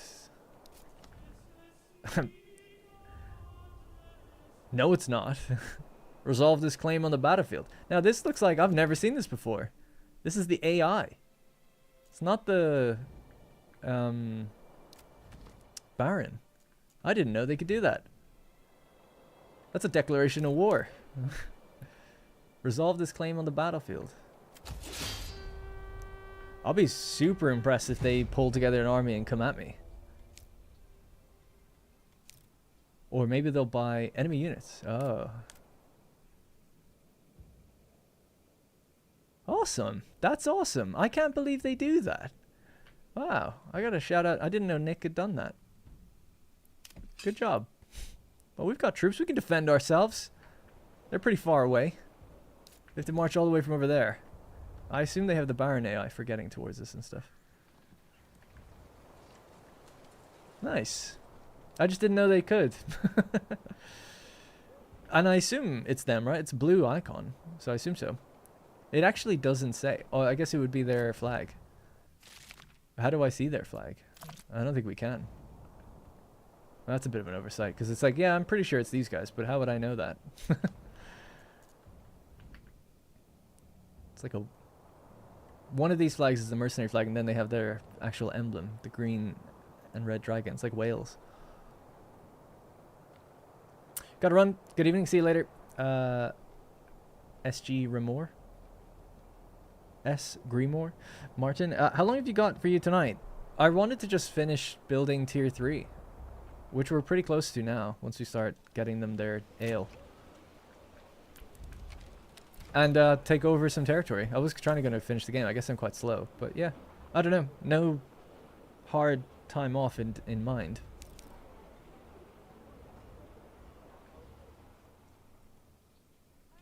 Another hour at least. Maybe. Another one for the notebook. Yeah, actually, it's a good point. Can't see enemy flag. Can't see emblem. So I don't know who it is. I know because they're... I'm assuming because they're blue. It's the blue guy. And what do they got? They have 3 units coming toward me. 2 swords and 1 what? 3 swords, is it? They're all light mercenary infantry. Okay. I wish it wasn't winter. I don't like games in winter. I'm not a big fan of looking at snow all the time. Unless you're like in first person or something. Just we could disband this unit and just have a full unit of crossbows instead. Just wait a minute until they get a bit closer and then we'll rally. We do have this cliff here, so we could have the crossbows maybe up on top of that shooting down, possibly. Oh, I didn't buy more retinue. Let's do that now. Oh, something else. We've just been making... Have we been making helmets this whole time? Yeah, they've got helmets. 8 helmets, 7 helmets, and these guys have 7. That's because our armor is up and running. I forgot about them. Just make it until there's 1 in reserve. There we go.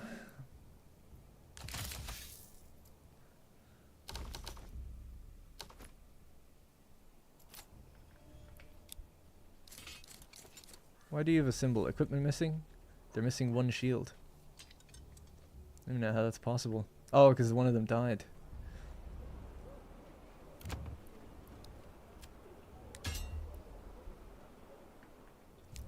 It's not going to be made in time anyway, so it's fine. Alright, let's rally.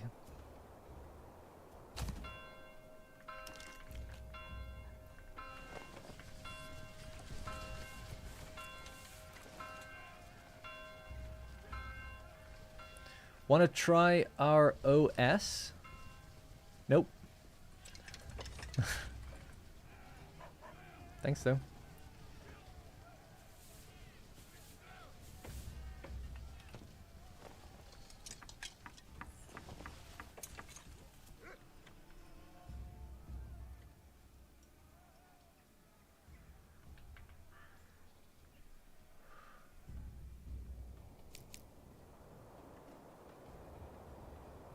One more question. Any idea why Total War did eras that absolutely nobody cared about? Troy, Pharaoh, Thrones of Britannia, and didn't do stuff people actually wanted. Empire 2, Medieval 3 years ago. Yeah, when I was there, the reason they didn't do Medieval 3 was because they're making games annually. So they were trying to make games every 2 years. And they had multiple teams doing it, so they're hitting games every year. And they felt Medieval 3 would be just too ambitious to be able to get done on that timeline. So they opted to make smaller games instead.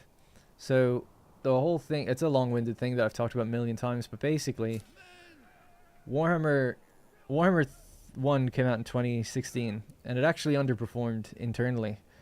And not to go into things too deeply, but the reason it underperformed, it was financially fine, but it wasn't as good as Rome 2, and they have to pay a license fee, like 30% to Games Workshop.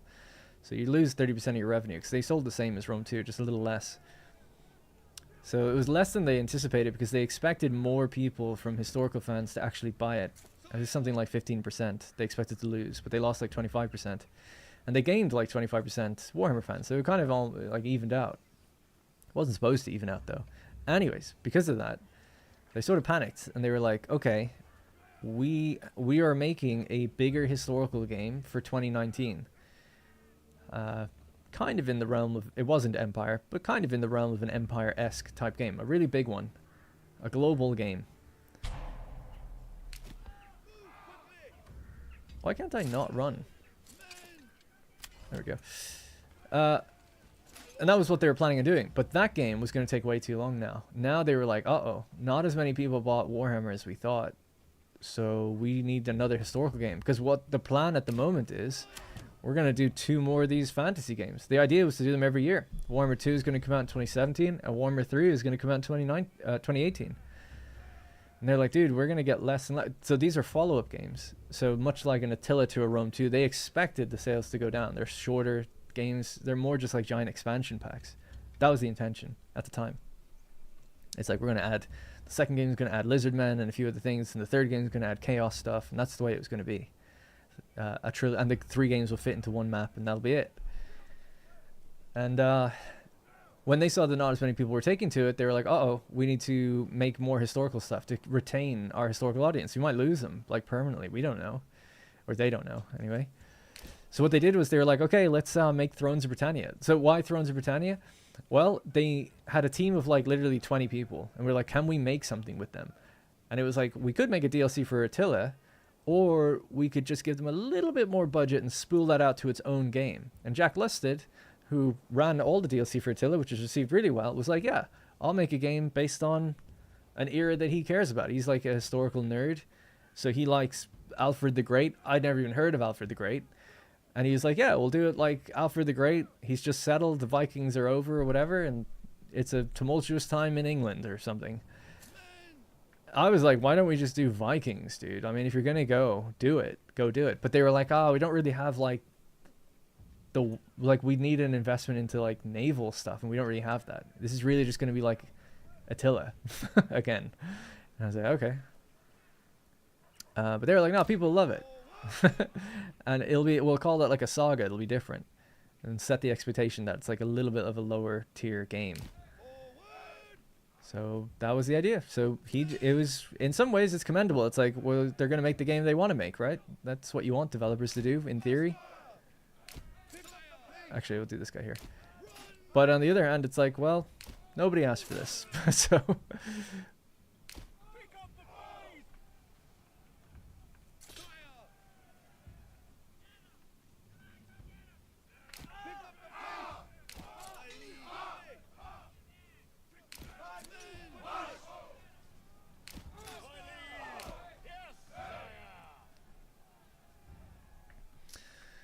Anyway, so then Thrones of Britannia came out, and it actually sold quite well. It sold better than projected, but its players fell off.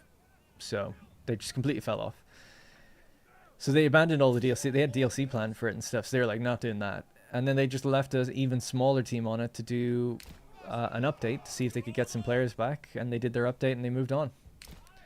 As for Troy, so then they also did Rome 2 DLC. So they bought, I don't know what the deal is with this. I know I wasn't privy to it, but they bought the team in Sofia. So I don't know why they did that. Like what the reason for that was. Am I missing something? Where's the battlefield? Oh, it's out there? Oh. Okay. That ruins my plans. Can you not run? Can we maybe not do that? There we go. We've got 65 days to fight the battle in this circle. I forgot about that. Okay, we still have a bit of an advantage if we stay over on this side.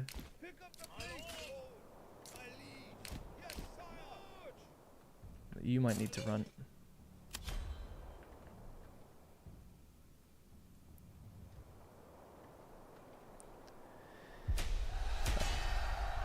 Battle begins. No, we're not having that. What happened there? First off, need to load before it like autosaves on me. Because it will just autosave over that, but that's a big problem. Why did that happen?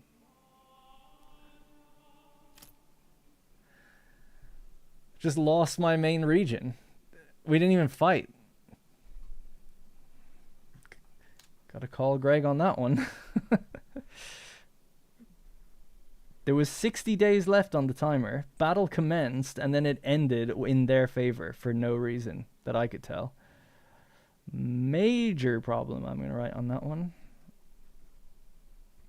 Like, did it trigger too early and then I moved out of the circle? Is that what it thought happened? I just want to save this. See if we can even make that happen again. Because that's going to be a save that we'll need to look into.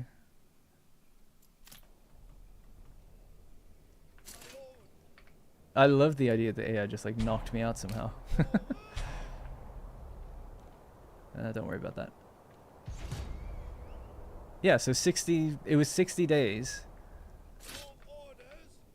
I hope it isn't permanently bugged where if I try to fight this, they're just going to take it now. So we're in range now. Or almost. They're moving again.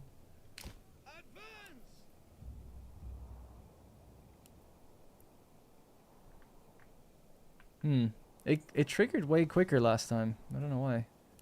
Oh, there's their troops there.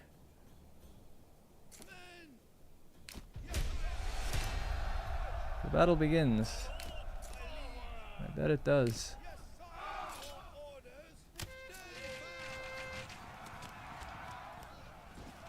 Friendly fire.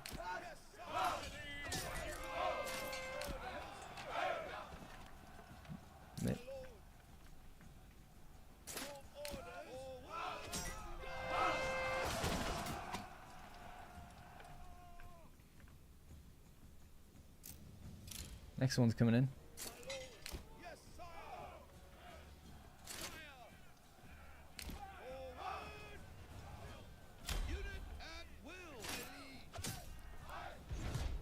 This guy's just like, yeah, what's going on? What did I miss?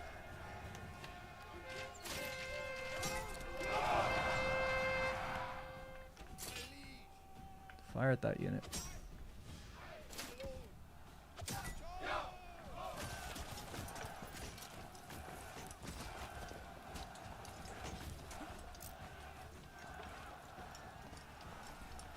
We lost a couple guys.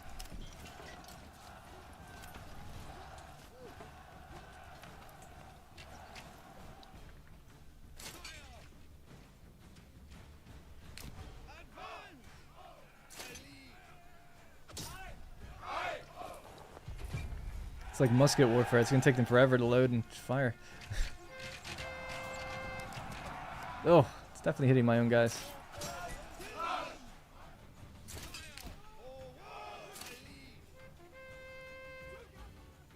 Get Greg on the phone now. Yeah, me and Greg don't talk. I've had 2 calls with him ever. He likes to just work. He says calls like that, they end up going on too long, and you end up getting nothing done or something like that. All right, victory. I guess I won that one. I don't know what. I'd love to know. Yeah, I don't know what happened between Mikkel and Hans von Schlong. All right, back to work. Interesting. Good to catch that. I haven't seen anyone post that like in the Discord or anything. I wonder if it's just really rare. Anyway, thinking about it now, did Greg have any issue with CA about battles? I don't know. He used to be in my streams when I played Total War, and he was asking for feedback a lot. But I don't know. I've never talked to him about Total War too much, actually.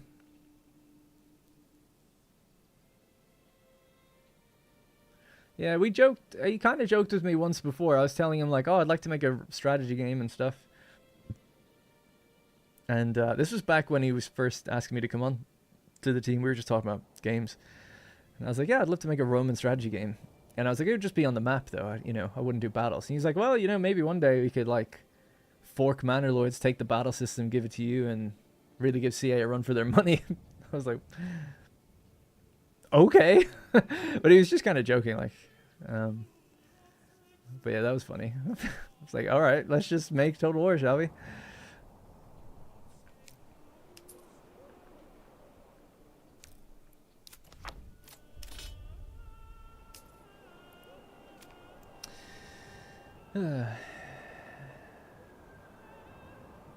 I missed the feature for Total War. When you click spacebar, you can see where you've placed your units. Yeah, in this game, I think it's tab, and you can do that. I think. Let's see.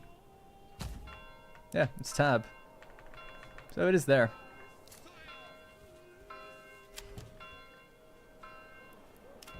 Tab also shows you a breakdown of like what's going on with the troops. Hey, we finally got some ale. Oh yeah. Level 3 out of our mind. Roman Manor Lords, yeah. Do it? Yeah, do it. There's no game right now. It's like, and this game's not done. I love the idea of splintering this game to make, and changing the combat to be Roman. But hey, maybe. If I made the game in Unreal, and I did all the campaign, and this game is further along, maybe I could give Greg 30% and take his battles or something. Maybe.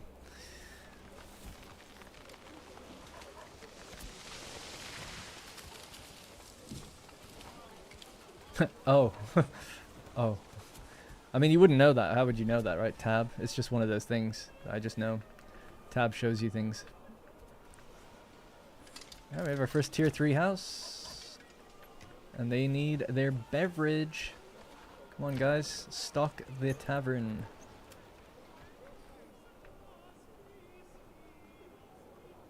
Let's see how the other town are doing. They were hurting for food, if I recall. People may have died. Hunger, cold. Oh, I'm sorry.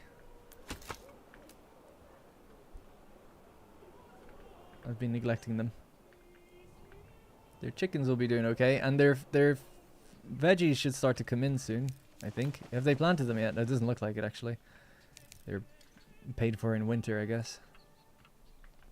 But you can get back on the fish now. 70 and... yeah, they're not going to get any.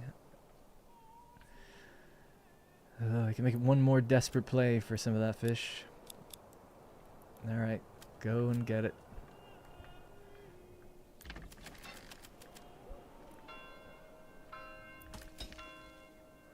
They have loads of money, actually. There's no reason we couldn't just import some food.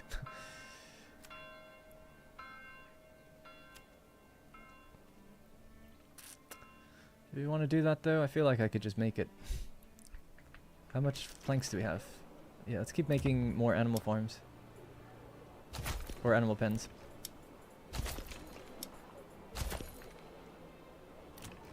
Just go all in on pork. Yields the most meat, I think. Just straight up. We don't plan on upgrading these guys, so they can just stay that way then. Nice, new families moved in for the blacksmith. That'll actually be really good to help with them.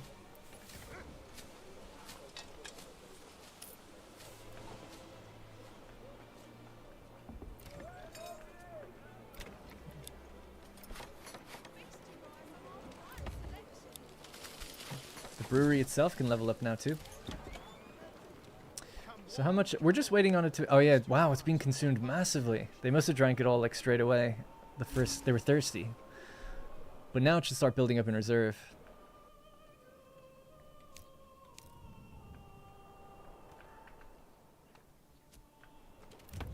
So pig.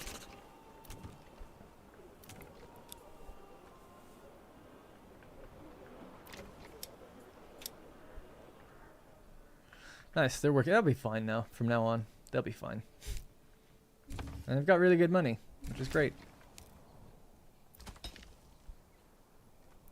Anyway, do the gardens take time away from the jobs they're assigned to? Yes, that's new to this update, actually. So it used to be that we just click field, plant, and they go out and plant it once, like they till it once. Sorry, they sow, yeah, they till and sow once. And then they just get this recurring harvest. But now they actually work it just as if it was a regular field. So it takes a significant amount of time. And then we've added like that production thing now. So if they're working on something, it'll say, let me just see if we can get someone working an actual job. This thing. It'll say like extensions. So this is how much time they'll spend on extension. So you'll find that people who have big extensions or vegetable farms, like they end up spending a lot of time on it. Which is one of the reasons a lot of people are like, oh my god, the orchards are so expensive. It's like, yeah, but it's largely passive. They don't have to do much with it. Whereas with these, every 14 weeks on average, like they're out there plowing the fields again and replanting things. Orchards just grow, and then once a year you just have to let them harvest, and you get like stuff. So it's not free food. It's expensive now, but yes, that's all the reasoning behind that. Another horse, yeah, I suppose there's no harm in it. Get our final one. Do I have enough space? Yeah, we do.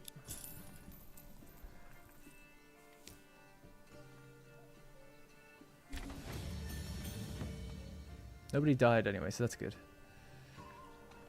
Yet. Food and fuel. Fuel, actually, I think doesn't have anywhere to get anything from, so that's my bad. And that symbol is telling me that they're very hungry. Really, we want to get rid of the trees up here, actually. So it can all be farmland.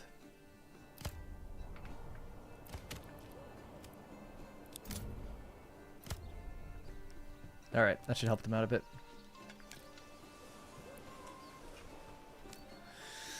Anyway.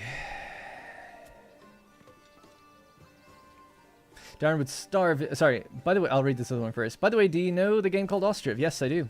It's like Manor Lords just in East Europe with no combat. It has some interesting mechanics. Yeah, I like Ostriv. Really hardcore. I haven't played it in a long time though. Maybe 3 years. Actually, let's find out. I feel like it's even way longer than that. Let's check on Steam. Ostriv. So I played it for 4 hours, not very long, and I last played it in 2020, so quite a long time ago. 5 years ago. But I remember thinking it was cool. It was cool the way it's like, oh, the paths are dynamically created and stuff like that.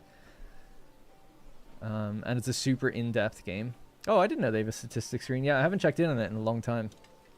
That's cool.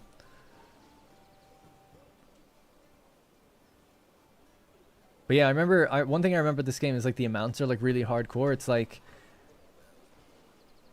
the amounts of things are more like literal, right? So you harvest the field and you get like 1,000 grain. Our game is like a bit more, it's sort of like between Ostriv and Farthest Frontier in some ways. It's like probably a bit more hardcore than Farthest Frontier in the simulatory aspect, you know, but it's probably less hardcore than this game, which is much more hardcore in terms of like you need nails for your house and like straw and stuff like that, like everything, just for like everything's accounted for, I feel like. Yeah, and they track families. I always really love that, the way they track families. I'd like Manor Lords to do that kind of thing with families and build up trades. That's what I talked about in the previous stream, where I was saying like, someone asked me what would you add to this game if you could, like anything. And it's not down to me, right, completely. But I love the idea of like a baker and that family become the baker. And their last name could be like Baker or something, I don't know. But they become like the bakery family and they get better at it over time, and then their kids like take on that profession. But the time span of this game is a bit different. But I'd love that for all professions, like woodcutting and stuff. It's like, oh, we're the smiths, like we do this thing. We're the traders, we're logisticians, we get better at it over time. And then when they die in battle, it's like, dude, you lost your baker. And he was like a level 4 baker. I mean, it doesn't have to say level 4, but he's an experienced baker. And now you're kind of resetting that. And you have to like get it going again. Maybe they unlock unique recipes as they level up or something. I don't know. Because yeah, that was something we were thinking of. It's like, oh, Artisans could do it maybe, and bakers could maybe get to like, they could have their own levels, and if you like experience, and if they build up their experience, they can make their own recipes or improve their output. It's like now 2 flour makes 3 bread instead of 2 bread, something like that. Anyway, so you know, it's part of the fun of like thinking of how all that could work, and could it be implemented, and is it beneficial to the game? Is it a distraction? Does it serve the core purpose? We also have to balance the military aspect of the game a lot, so can't just always focus on pure city building all the time. So what's the situation now with the malt? I'd find it hard to believe we blew through all of it, did we? Do we have any crops left? 74 wheat grain, 74 barley. Oh, the barley's still there. That's good. Get more people on the malt house then. Start milling. And then get that baker going. We could export this bread back over to its other region. So it's like, send us your grain.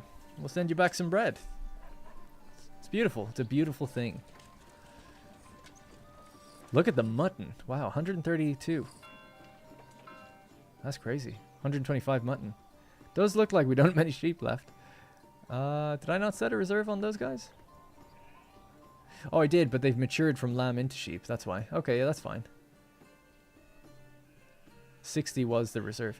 We could maybe tell the butcher to go easy now for a little bit. You've done enough murdering. And the livestock trader was here. Yeah, your target was 50. They've just grown naturally. That's okay. It's fine.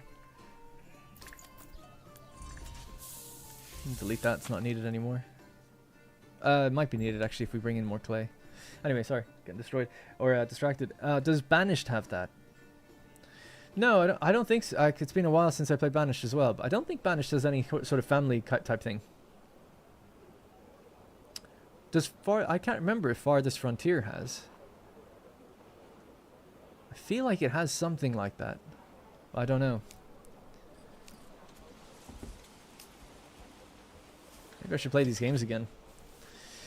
In some ways, we try to keep it original though, not just look at what everyone else is doing. Fresh meat. Get your fresh meat here. Yes, you get your fresh meat here. It's the butcher, I guess. Something that we are making is, yeah, we're still making the helmets and everything. How's the iron situation? It's not a situation at all. Okay, so this should really improve the economy now. So now we're properly bringing in. Wow, we're still not selling the wax. Did I never trade it away? Oh, in this version, it's yeah, I've actually already corrected this. It's a major trade. Where is it? Crafting. It won't be a major trade in the future. Let's just export that. Get rid of it. We don't want wax. It's just passively building up from the apiary we have. Alright, there we go. We're banging out iron. That's what I like to see. Good. Now we'll make helmets and armor and everything for our guys. Meanwhile, they should be continuously getting more ale. So it's getting better. It's another house that's tier 3 out of its mind. What do we actually need? We need 10 of those to get to the next level. Not that that does anything right now, but yeah. Oh my god, I just saw them drink it all.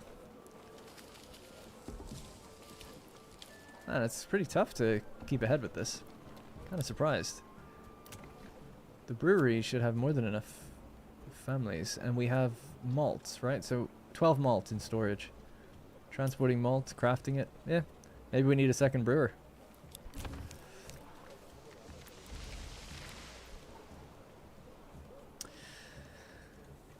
No, there's candles actually in the game files, but we haven't hooked that up yet. In future. Wax and honey don't have a use right now, but they will.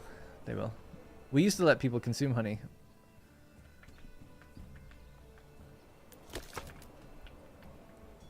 You guys can go out there now and chop all these trees down, I think. Forester could maybe, I don't know, just whatever, somewhere around here. Yeah, I think candles are in the game files anyway.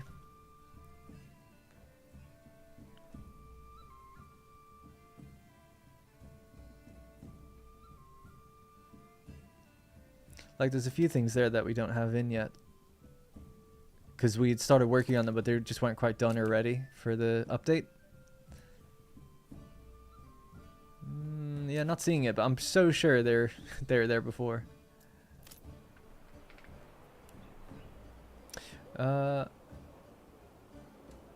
Greg decided to make a baby ostrich in Total War. Yeah, basically, yeah. A lot of change. We're waiting for a big new update, just like Manor Lords. Nice. Oh, it's for ostrich. Nice. Yeah, I'll have to give it a go at some point. It'd be nice to play something like that. It's been too long. So what are we getting next time? We're getting more barley, 65. And, whoa, 225 barley. Great.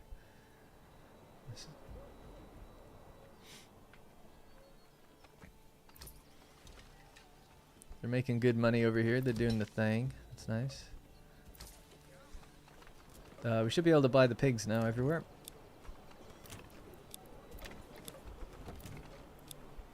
So that should be food woes, I think, sorted anyway. The woodcutter is taking quite a while, I'm surprised.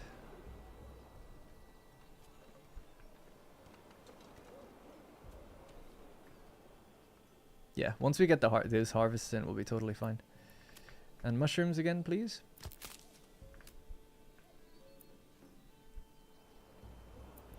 So I'm gonna raise that now. It's gonna see they grow back based on their size, so we're kind of diminishing the returns of growth. So I need to kind of let it recover. In fact, it's not gonna. We're done with spring now, so it's not gonna recover till next year. So we'll have to leave it.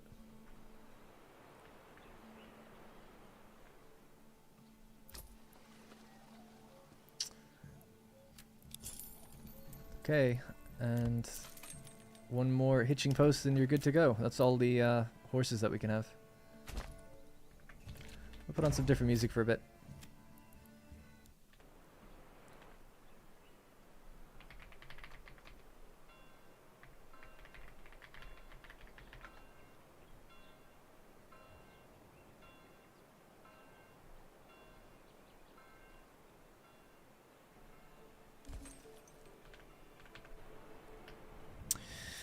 Any plans on adding a court-like system like CK3, interacting with your pops on different scenarios would add a bit of spice? There's been discussions. That's all I'll say, I guess. There's been discussions. Not anytime soon, you know. But we thought about it. Are you guys happy with interregional bartering system? Not fully, no. We're looking into maybe for the next update, I think, putting an eye on trade again. Because, yeah, it's a point of contention. Nobody wants to set up a second region because they don't like the trade mechanics and they don't like restarting. So we're aware of that. We need to make that, like, less of a pain point for people. Those raiders, they might go for those guys. Oh, the AI is in.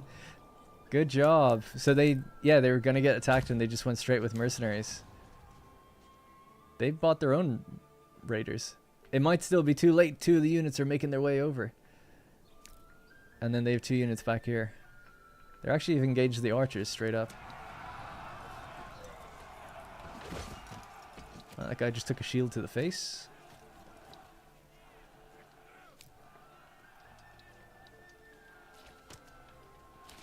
They're firing point blank arrows at them. Another unit came back actually. Oh, and this one's coming back too. I could bring mercenaries in and help them out, but they attacked me before. I wonder as the AI kind of stopped building now. It looks like they're not getting much bigger at this point, and they're not getting to tier 2. That might be like their kind of cap point. A couple of houses got to tier 2 for the workshops though. Oh, they're sending out their militia. Good job. That's so good. I think it's great. Just as a little because I know it's like first iteration AI. It's awesome to see them doing that stuff. So proud of them. Proud of Gars. Captain Gars. That's his Discord name, the AI programmer. Nicholas. What a legend. He's done so much. Like 2 months ago, I couldn't even like build a plot. You know, he's like gone like he took months to kind of learn everything and build like get a framework in place. But now I'm so impressed with the speed of improvement, the rate of improvement. Nice, yeah, they disbanded everything. Great job. Brilliant. They don't cheat. They play the game we're playing, which is really impressive too. Anyway, maybe when you claim a region, your starting region just gets larger. No, we can't do that. I mean, we maybe could, but it's really technically difficult.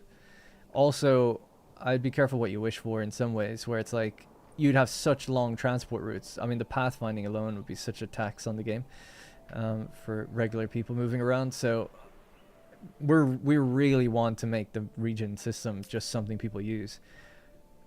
I think if you get into the habit of understanding it and using it, it is actually pretty fun. But I do recognize people don't want to start from scratch. You don't have to start from scratch. If you have the treasure, you can actually start with quite a lot of families or a lot of material.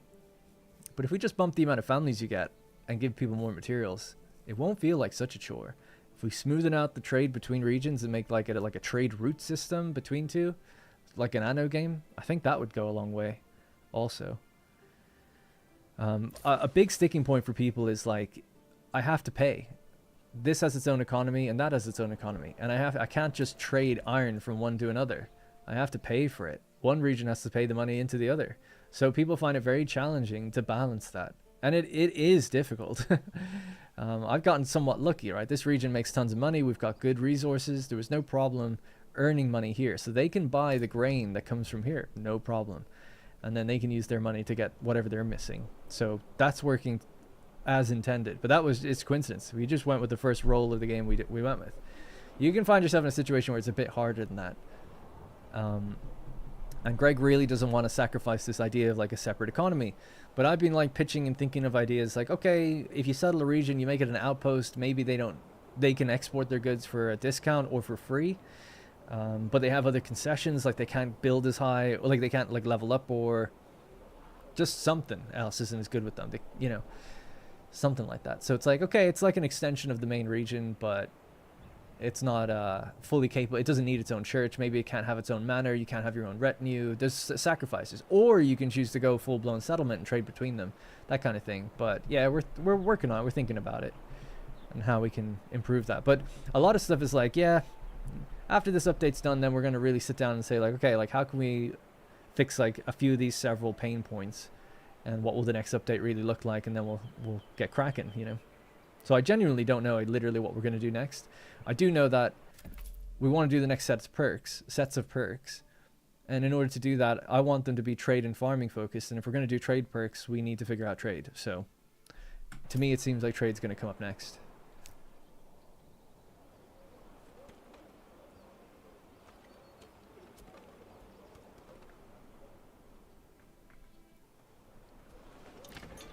Oh yes, look at that, 22.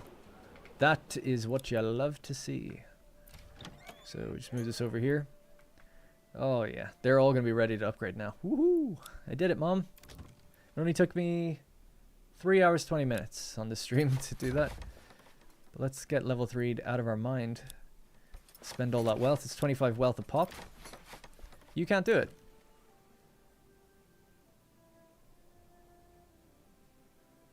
Oh, we're out of planks already, just like that.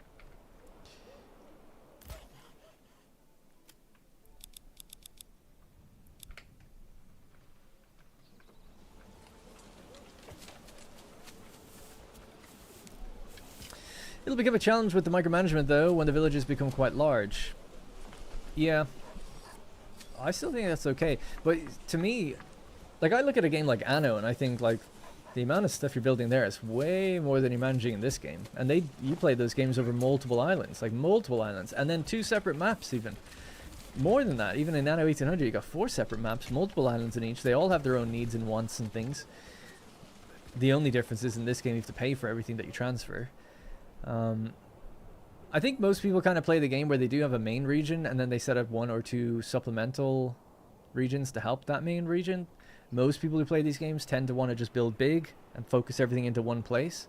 So that's why we're looking into more of like a quote outpost system where it's like, okay, you claim a region, you build an outpost and it specializes in its own things. And it maybe wouldn't have perks. It would have like, instead of like 6 levels of perks, it would have like just 2 levels, and they'd be different. It wouldn't be origins in this. It'd be like a production focus and a something focus.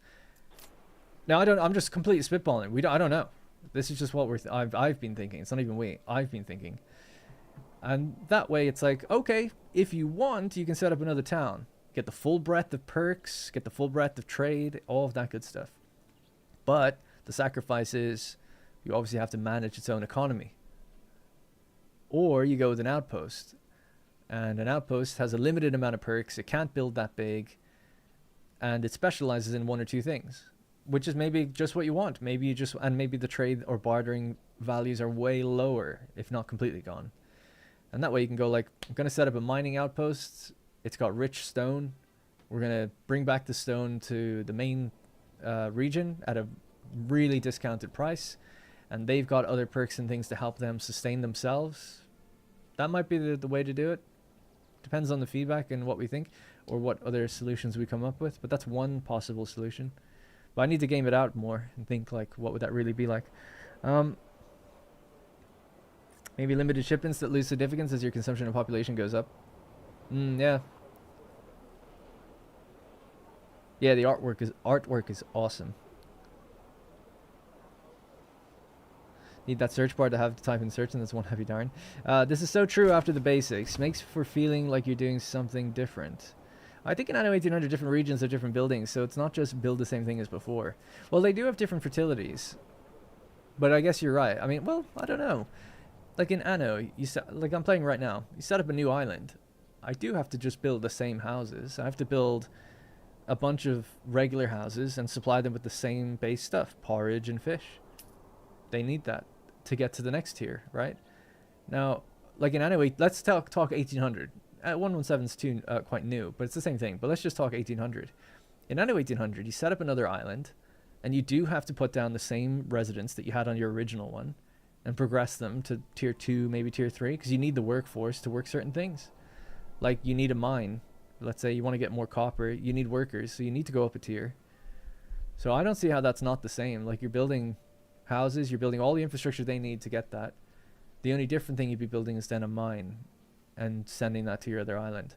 Now in 1800 it's different because eventually you get the commuter pier, and that allows you just to extend the workforce onto these other islands. So it is different. And also, you don't have to worry about them paying for it. In this game, you have to either pay or exchange.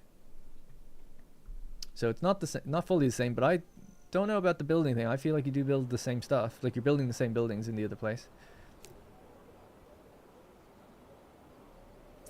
But Martin says it's after the basics. Is it though? Like what are you how are you building differently after the basics in Anno? I feel like you just don't build up as high. You go up to like maybe artisans. And then you have enough of the workforce you need to specialize that island. I mean, I did have an island that was like a complete factory island where I made just like tons of stuff on it. But I was the same buildings in my other islands. It's just more centralized around trade unions.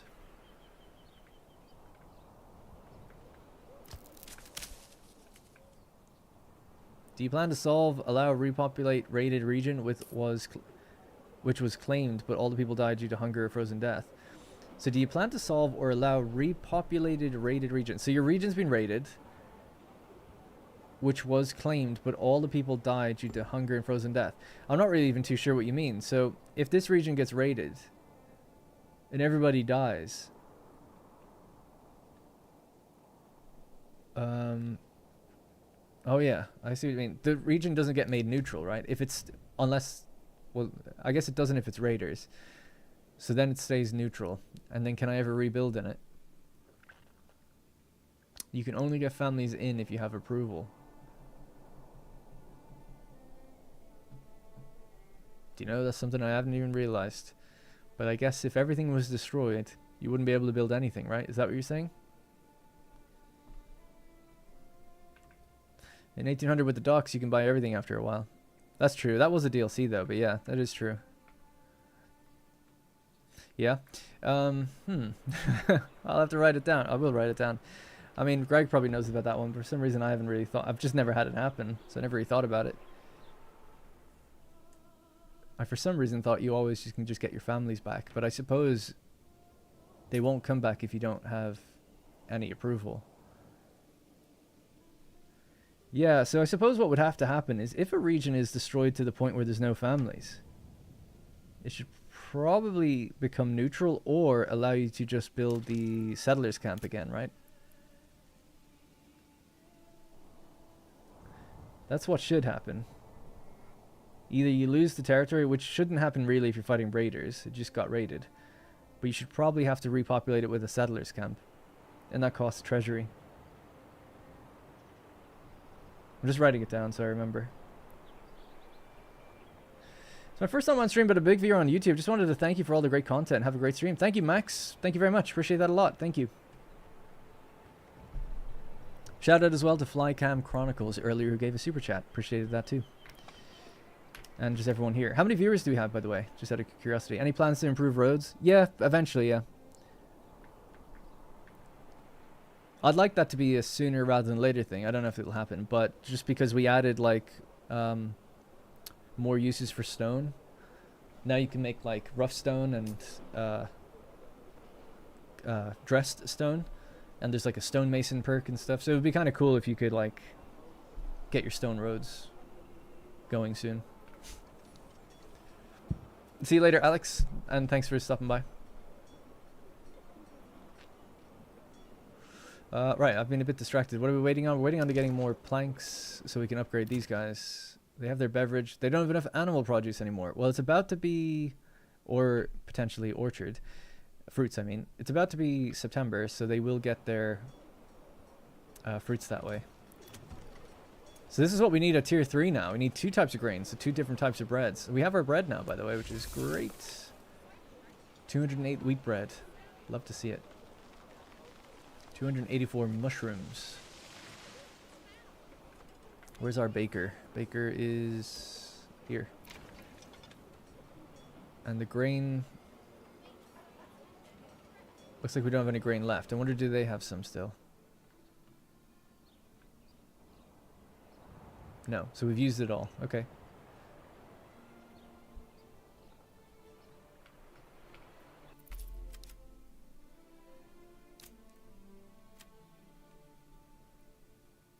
Let's turn on, I guess... Well, they wouldn't make wheat grain here anyway. So bread. That's the stock of bread. It's been... Oh, that's 30 days. Yeah, let's do this. Yep, so we maxed out 235 and we're consuming it now. Cool. Consumption is really low. About 9 every month. Okay. Oh yes, and new families are moving in as we expand these houses up, of course. And at 81%, we're now making... Well, we're getting passive income from level 2 and level 3. Now, we had been tanning, if I recall correctly. Yes. We need a cobbler. Someone's got to make the shoes. And the shoes are needed for these guys. Garments and footwear. So footwear is shoes, garments is clothes. We have loads of clothes. And then we need 2 types of fruit. Oh yeah. Who decided that? It'll be good to get more animal produce. So if we get goats, we can make milk.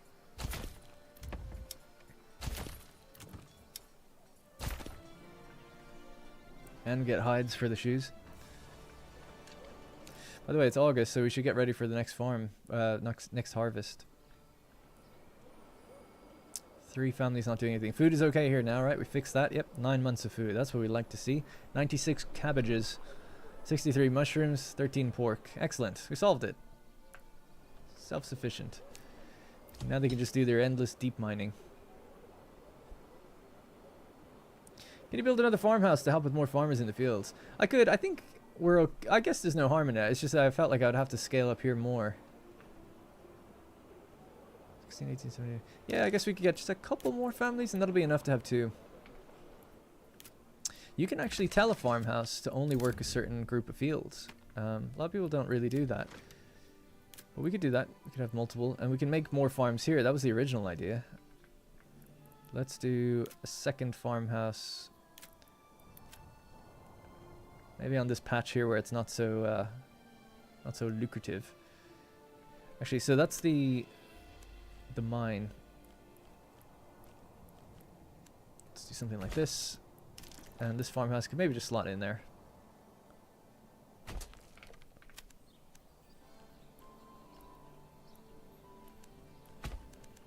And we'll try carve this up with fields. So that's emmer, flax, barley. It's not the best fertility here, to be honest. I guess we'll just go up here then, let them walk up to it.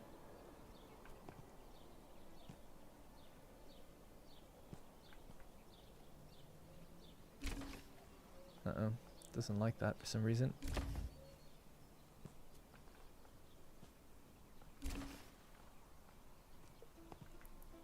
.1.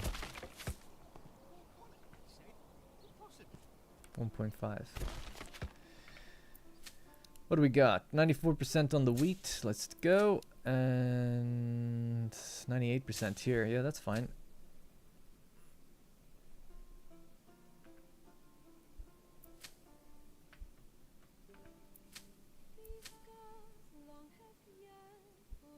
Need more barley.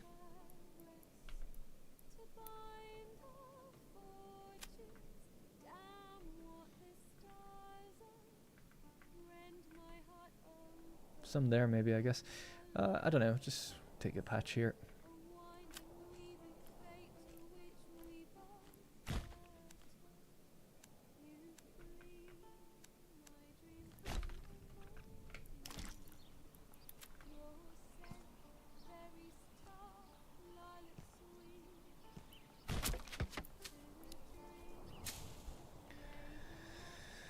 Right. Harvest season has started. Okay, so you can work these farms, I guess. And this one will work these ones. We'll need more people though next year. Let's take them off the mines, take them off the woods. That's enough now. Alright, get cracking. It is The Witcher 3, yeah, I decided to put that on the background. Why are you not using ox to work the fields? I don't know. It's not really, it's fine. This is just as good. I mean, the ox is better, but I don't know, it's fine. What is the outpost? Can't have what if the outpost can't have militia? And yeah, that was exactly it. There's no retinue, no manor, and no militia. And you can only get to level 2 houses, different perk tree. That's how I would do it. But again, just spitballing, I don't really know. But something like that. Concessions, if you don't want to go the full settlement route. Think this game will ever come to console? Possibly. Yeah, I don't know. It's made in Unreal, so it's not out of the realm of possibility.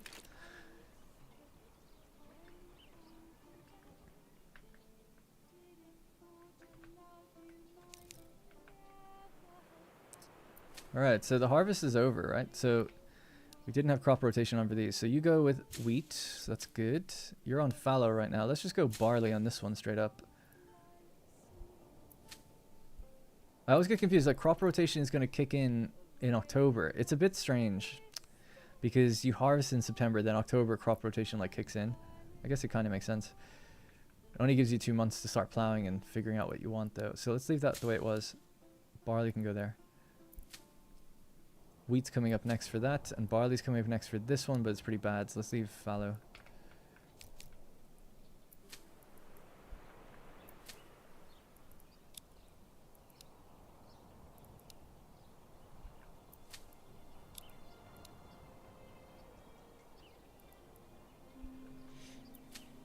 Let's see how that goes.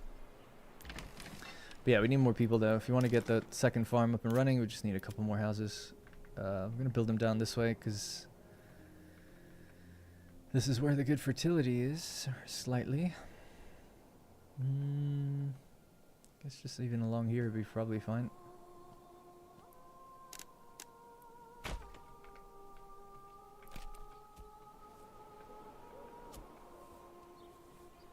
With Anno being on console, I don't see why this one can't unless it's more complex than Anno. No, it's just a smaller team, you know.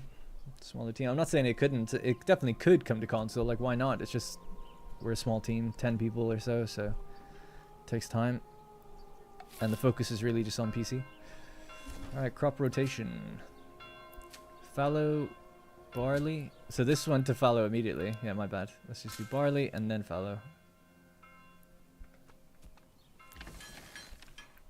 We'll just put them on this one first. So where is everybody?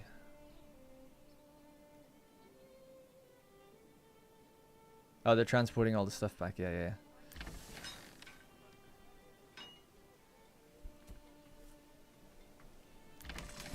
Someone can get out there and get started right now. Just one on their own. We can give them a plowing station for next year. We'll do that for the next ones.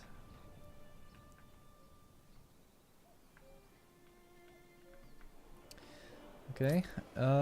Right, still making the iron and the barley's coming over. Love to see it, so there'll be more beer for the boys. 84%. They're loving life.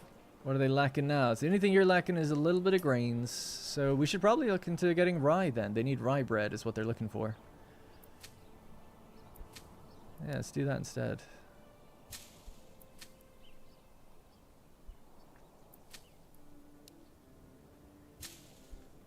So you've got enough normal bread for quite a while. Just surprised, why aren't they like out there farming now? I feel like they should be.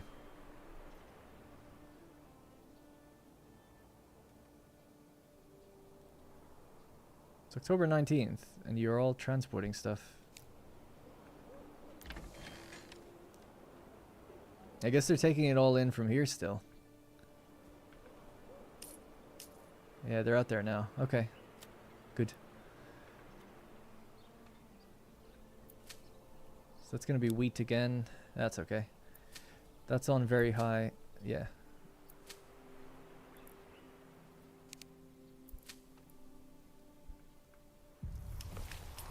Winter is approaching.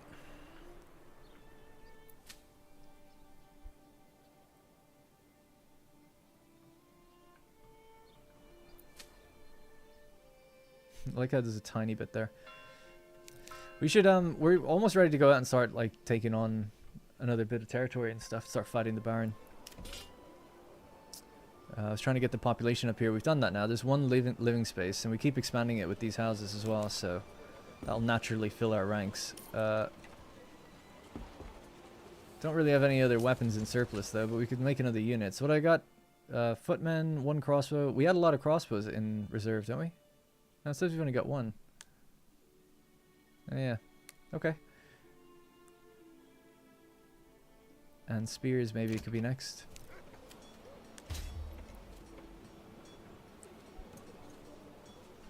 How many tiers of buildings is there? At the moment, just 3. We plan on adding more, though. Looking good for food. 161 wheat bread, 16 pear, 33 apple, 73 quinces, 46 carrots, 71 cabbages. Bit of mutton, small game, pork, chevin is even building up, and mushrooms. What a beautiful balanced diet they have. It's better than how I eat. Ooh, excuse me, got tons of herbs as well. Nobody's getting sick.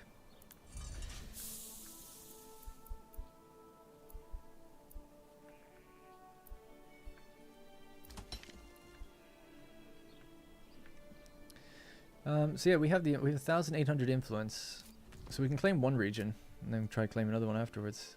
2,000 influence to claim it? What happens? Oh, because it's owned already. Oh, I didn't know that. Okay.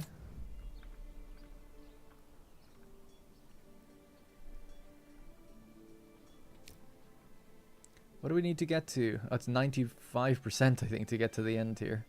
Pretty difficult. You basically have to max out like all your tier 3 plots. So we're making 10 influence per month. Not very much. You get, I think, 25 if you get to 95%.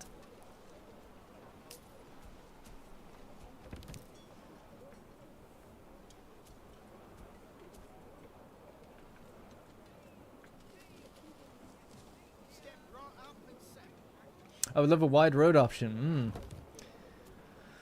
Yeah, I kind of would too. I like when it makes the wide road for when you latch onto the front of houses. I don't know why we don't just provide that as like an actual option. Like you click road and then you can maybe press E or something to rotate between sizes. I don't know.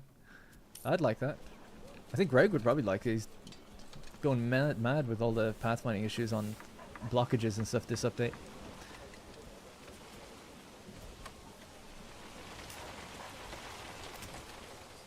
We're lacking logs. We're waiting on Ox to come over. Oh no, they're not moving though. Why not?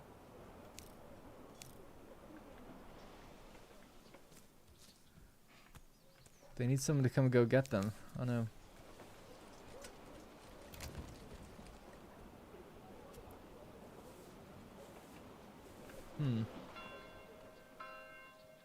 That's not good. Let me just move this for a second, see if it does anything. Triggers them to like do something. We have 4 free families. The family should be going there and helping them move. Let's commit to this one, see if we can trigger them to move. They need a handler. I mean, we could assign a handler, actually, I guess, at their stable. Oh yeah, now they're moving.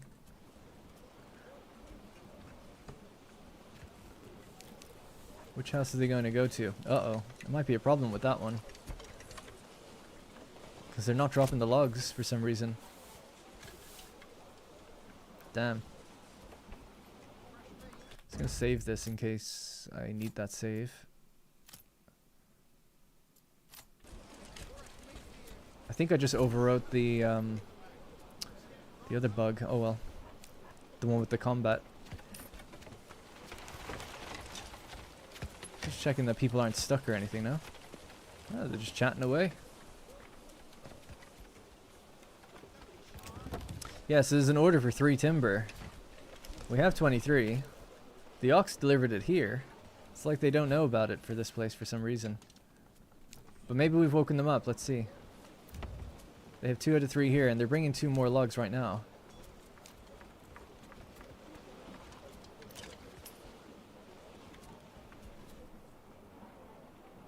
No. No, they're just waiting at their stable. That place finished just fine. Damn. Wonder... Oh, it's paused. Maybe that... Could that be it? Maybe. That might be it. Oh, that was it. I wonder... So they got all the other material. They just couldn't get the logs because the building was paused. Interesting. Have a nice weekend. Thank you for the content. See you later, Bjorn. Like and subscribe. Yeah, thank you. Is Manor Lords beta worth to get back into after not playing for a year? I work on the game, just so you know. So I'm going to say yes. I mean, if you haven't played in a year, it actually genuinely is. There's so many changes. So yes. But I would maybe wait even just a couple more days until this update goes. It's in beta. It's been in beta for like a month and a half. I would just just wait until it's out. Now you're like at the tail end of the beta. It should be coming out pretty soon. But yeah, it's got loads of changes. We added like a whole new perk screen. Like all the perks are different and how like what they do and how they're implemented. And there's all these like expanded foods. There's like tons of food now. Vegetables are broken into 3 different types. Fruits, 3 different types of bread. Animal produce and all of that. Everything's been rebalanced. New types of stone have been added. Stone walls, castle walls. For when you level up your manor. I actually didn't even do any of that. But we could. I'd have to import a lot of stone. But you have dressed stone now, rough stone, and rubble stone. So it's like 3 different types of stone. There's like the lime kiln that can make mortar. Mortar's needed for like your church. Loads of different things have happened. There's AI in the game now, so AI will... It's mostly just building by itself. It does a few things, but it's not really like a major challenge for the player. But it is there. It's first iteration AI building up. Building their own little town. And you can have up to 3 AI in the battlefield if you want. Or on the map. So yeah, a lot of changes. Really like a lot of changes. It should feel quite different in terms of how you play. And then updates after this should roll out quicker, I would hope. Now that all these reworks have been done. Because we changed a lot about how, with all these new perks, you have like different things that affect stuff. So you have now something called like the environment screen. The environment screen, so the amount of woodland that you have in a region boosts these different things called affinities. So bark gathering is one of them. And it says tannery yield is increased proportional to the woodland environment. So the more woodland you have, the better your tannery like produces leather. And it increases efficiency. Efficiency is the output versus the input. So 1.18 basically means like you'll get for 1 hide, you get 1 leather, and then 18% chance of getting another one. So over time, you'll kind of balance out to getting 1.18 leather out of your hides. So, and that's like a little effect that you see there.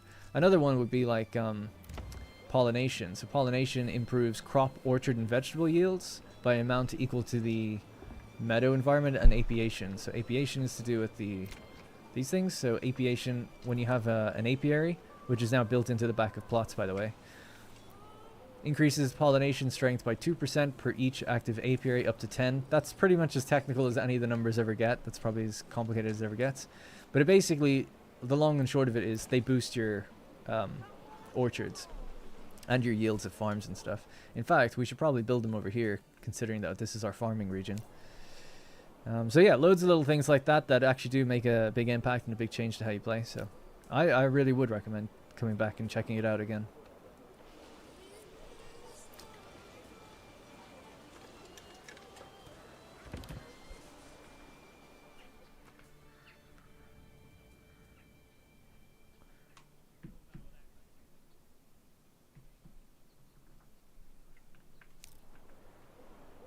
Might go for 30 more minutes. Yeah, maybe we'll just play this again over the weekend. Maybe on Sunday, then we can finish off the finish the fight, take over the territories. To get more influence, we could tithe our food. We do have a lot, and maybe just try to get some influence that way. Then we can go claim these other regions. So take 30% of my food. So when that happens, 30% of 700. 250 or something. So 250 food we're going to give away. And we'll see how much. We should get at least 250 influence. I think you get even more than that now. I think you get double, I think. So you could get 500 influence. Are the farmers still farming? It is January, so... Oh, yeah, you're right. So no, not right now. When it's winter, they don't do that. And did we get many more people? We got a few more houses filled. Yes. Food is a little low. Fuel is low.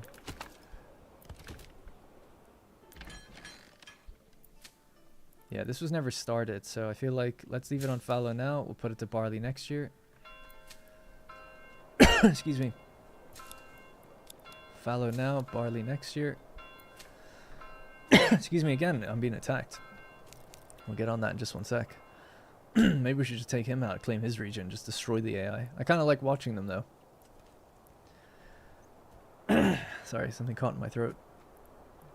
Rye wasn't started either, was it? No, I don't think so.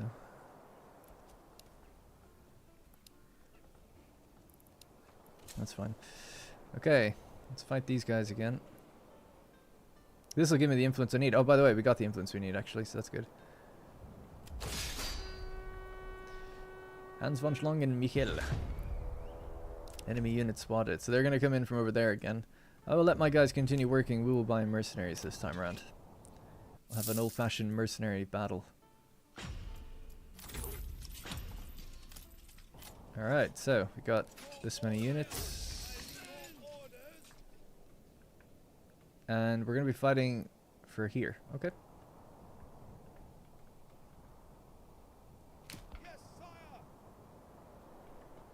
So some of them are coming in from over here. And the others, I think, were down this way, were they?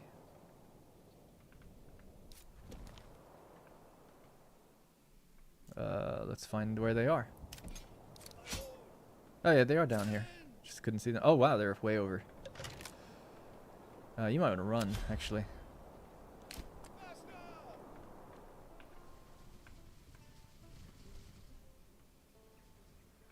Sorry, I had a question about farming. Do you recommend doing something like barley fallow, or can I do rye in third year? A certain fertility goes down a lot over the years, no matter what. It does go down over the years. If you rotate, it goes down less severely, but it does just go down. So you're probably better off doing. I don't actually know, to be fair. I should probably look into it, but I think, based on what I know, it's best to do like barley, fallow, wheat, fallow, barley, which is so annoying because you can only choose 3 options. If there was 4 options, you could do that. You could automate that a bit better. But I feel like every second year should be fallow. Like, always do fallow in your second year. and then change the variety. And that way you mitigate, I think, you mitigate the losses fertility better, I think. Could be wrong though. There's probably a guide out there that knows more than me about it. Farming isn't something I ever tuned. I did tune actually the yields, but I never actually looked at the fertility loss. I should probably have done that. I've just kind of left it the way it was. Greg did that. And that's just one of the aspects of the game he understands better than me, really. I haven't looked at it because it's very code-based. I'll try that. Yeah, but anyway, I know it's a bit more micro-intense, but I would even maybe not even bother with crop rotation and just know yourself. Like, next year, I'm going to switch them to be fallow, and then the year after that, I'm going to switch them to be something they weren't before. And I'm pretty sure that's the best way to mitigate loss of fertility. We don't do fence up anymore, so you can't put animals on the farms. Greg said he didn't feel like it was needed anymore now that the perks are all different. I kind of feel like it is, but I guess we'll probably bring it back when there's farming. We're looking into farming perks next time. Farming and trade, I think, is what the new perks will be all based on for the next update. So I imagine we'll look into some of these things. These guys are pretty far behind and they're pretty tired. I want to stop them just somewhere over here and tell them not to move anymore.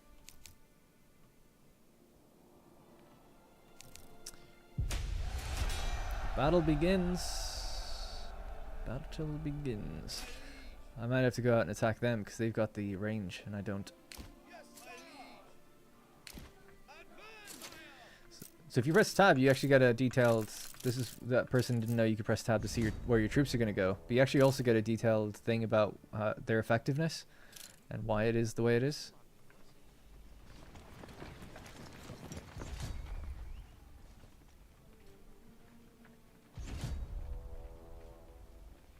My go-to is crop, fallow, fallow, and then have 3 fields that alternate. That's actually a good. That's good too. Yeah, that's pretty good. So you have your crop and then you fallow, fallow, and then it rotates back in. For the way we have 3 options at the moment, that's probably the most player-friendly way of doing it, actually, thinking about it. And then just have, yeah, your different farms. It takes up a lot of space that way. Yields, I will say, at this update, thanks to me, are a little bit more generous. So you are getting a lot more out of a smaller patch. I don't know by how much, but probably about 25%. And then on top of that, I have that perk that's giving me another 25%. So we're getting, that's why we're getting like 100 out of a field that's this size. I don't feel like you used to get that much. All right, let's engage. Let's just.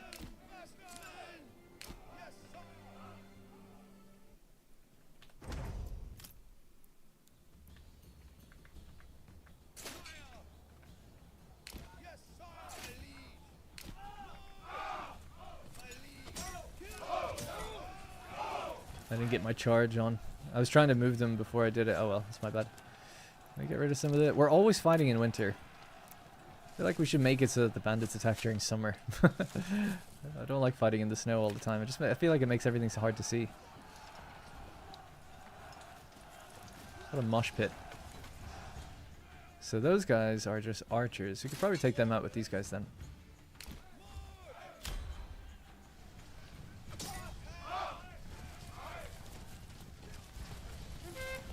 I actually got a message from the AI there, I think. You can make it worthwhile if you drop your claims. First of all, I didn't claim anything. You claimed me, so... No?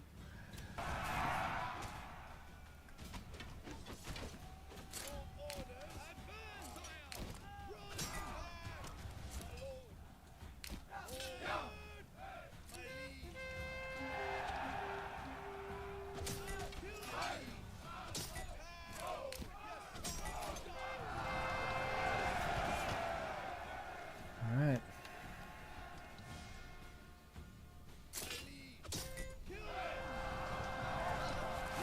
I want to see this guy go down. Well, yeah, he went down. Alright, easy peasy. Peace declared. Might keep these mercenaries for now, because we're going to attack the Baron for this region. So let's get them ready over here. Don't just walk. Alright, so they're just walking over here. They're just mercenaries, so we're paying them 50 and 110 every month. 160. We have the influence now to claim what we want, and we'll raise our militia from here. And they're all maxed out now, finally, so that's good. That house got built, no problem. And they're doing crossbows still until we have one in excess, which we do.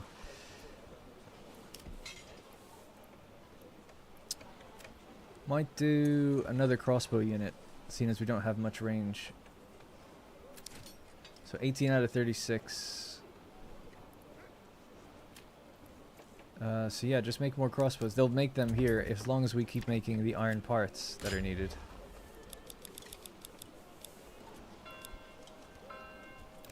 Let the blacksmith do a little bit more than that. These houses can upgrade as well, which is good.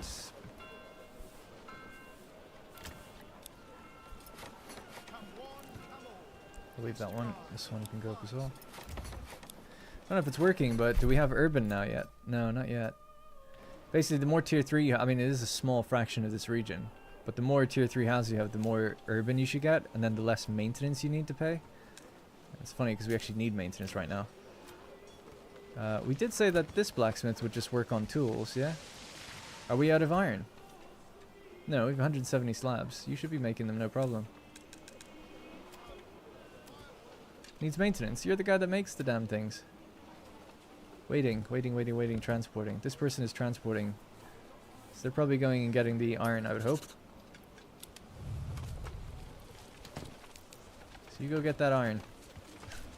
There you go. Is that it right there, by the way? That's what he picked up, anyway.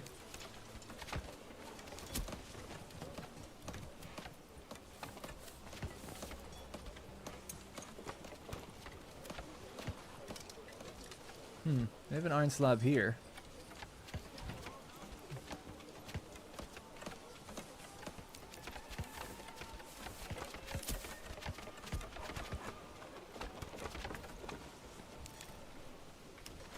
We have tools, though. I don't know what's wrong.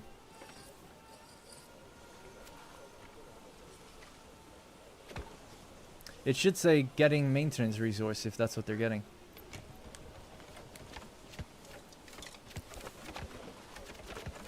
I'll just give it some time. Hopefully they just get it. Something's off about that. Pause. Pause. Don't know.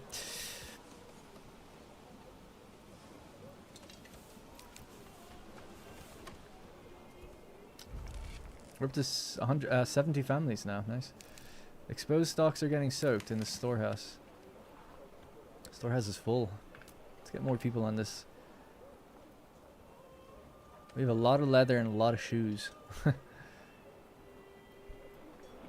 Yeah, I never made a second storehouse. I guess we could get a second one now.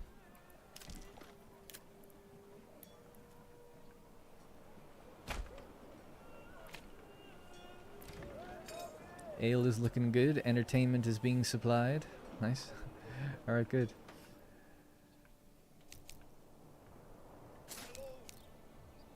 Actually, let's get these guys to come out this way. And then when we claim the region, they can all push in together from the same angle. It's a tiny little region, but I just want to connect our borders, really. Don't plan on using it. I mean, clay. What do we have here? Salt would kind of be good. If you've got a lot of pork, you can make sausages, but we kind of focused on mutton and small game. And more rich wild animals. I don't think we need it. How's the game handling big cities? Where you aim for maxing out the house game? Where you... I don't know. I've never really gone beyond 100 families, and at 100 families it works totally fine for me. I think people do say that once you get to over 100 it starts to get a bit laggy, but for me it's totally... Like, I'm streaming from this same PC. I've got 2 regions. We have 70 families on this one, and 25 or so on this one. Game's running super smooth for me. My PC is... I've got a 3090 and an AMD Ryzen 5950X. So my PC's a few years old, but it's still good, but a few years old. Hey, Sinister Plank. Yes, sire.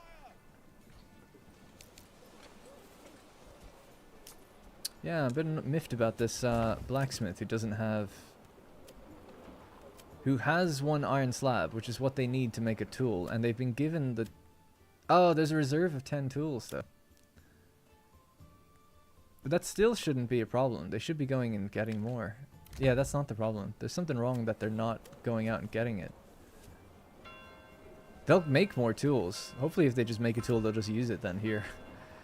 But there should be an order for one of these people to go, oh, we need to go out and get something. We need a tool here. But yeah, they just made it now and they've given it to themselves. That seems like an issue. So I wonder, is it something to do with the fact that we have 2 blacksmiths and it might be confusing things? So fresh, don't be shy.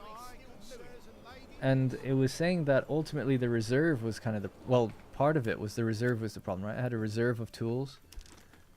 Now there's 12 here. There's 18 in total. The reserve is only for your surplus. It's not for what you have. So we've got 12 in places right now around the map. But that shouldn't have caused the issue. Look into it.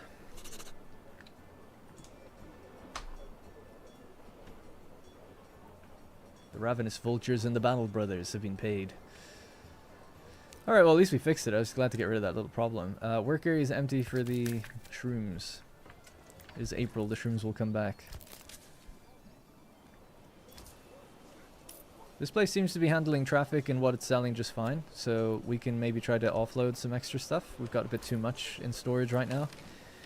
Shoes, for instance, and leather, and wool, and charcoal. We can maybe chill on the wood cutting then if we've got 600 charcoal right now.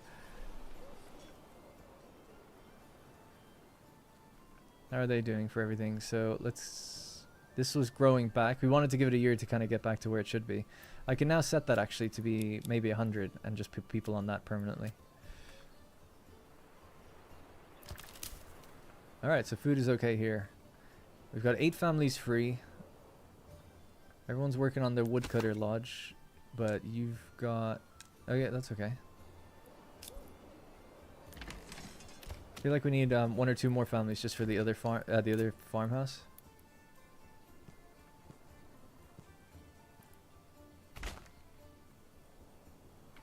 We've got plenty of food. Okay, everything's good.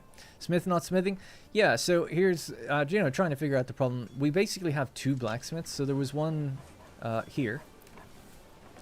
And maintenance basically works like they need a tool and it lasts a certain amount of time. Iron tools. The blacksmith also makes tools. Right, so that's an added possible complication. So fair enough. I built a second blacksmith and I made this one dedicated to just making tools. And I set a reserve to say, don't make more than 12 in surplus. That means 12 that are just sitting there, not doing anything, not being used. And that's what we got. We have 12.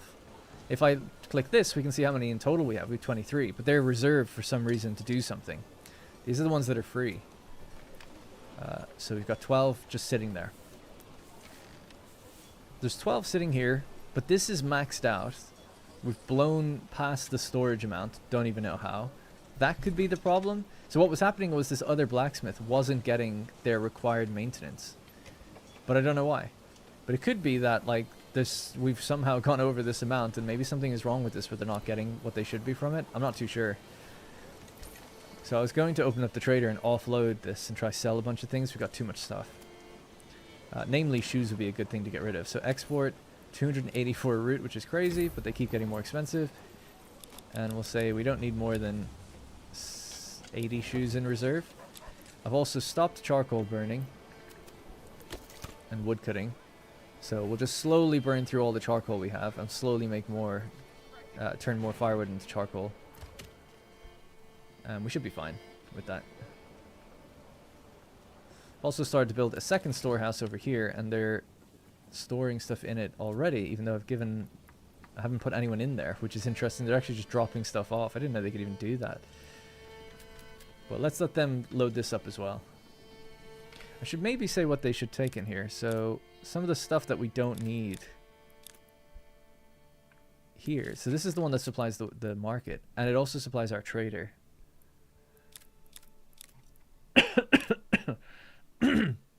So yeah, maybe nothing to do with weapons or clothing. Or clothing is needed, actually, sorry, yeah.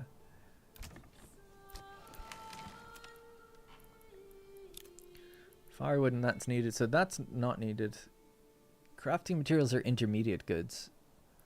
That comes in here. That goes out, that comes in. And this stuff should be so infrequent that I'm fine with the other warehouse doing it. Yep. Yep. Yep. Yep. Yep. Okay, let's try that instead. Wish I could have the opposite then for this. So, not fuel. All of the military stuff. Pretty much. You can have all the crafting materials as well, that's fine. Crops and that. That's okay as well. Yeah, sure. And build yourself up. Get bigger. Alright, we'll see if that handles things. So we're about to go attack for this thing. We're going to attack the Baron. I was just waiting on getting more crossbows. Which we're doing. We're at 29 out of 36.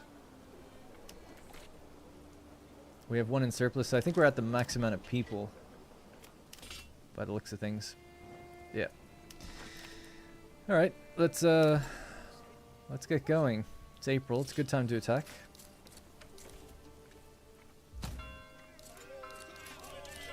Just walk. So we have 4 melee units. A spear unit. These are pole arms, are they? Oh no, spears. Our retinue. Our swords. Our crossbows. And our other spears. So spears on each side, crossbows at the back, retinue at the back. Should be fine. We're walking through the orchards.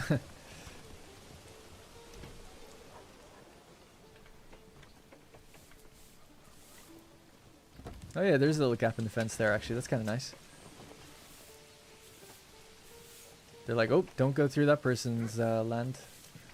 You wouldn't like it. Oh, we've grown some trees on our roads. I don't think that's supposed to happen. Whoops.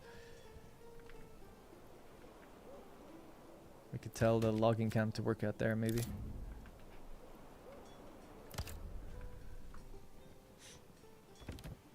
I missed the cheap trade route perk.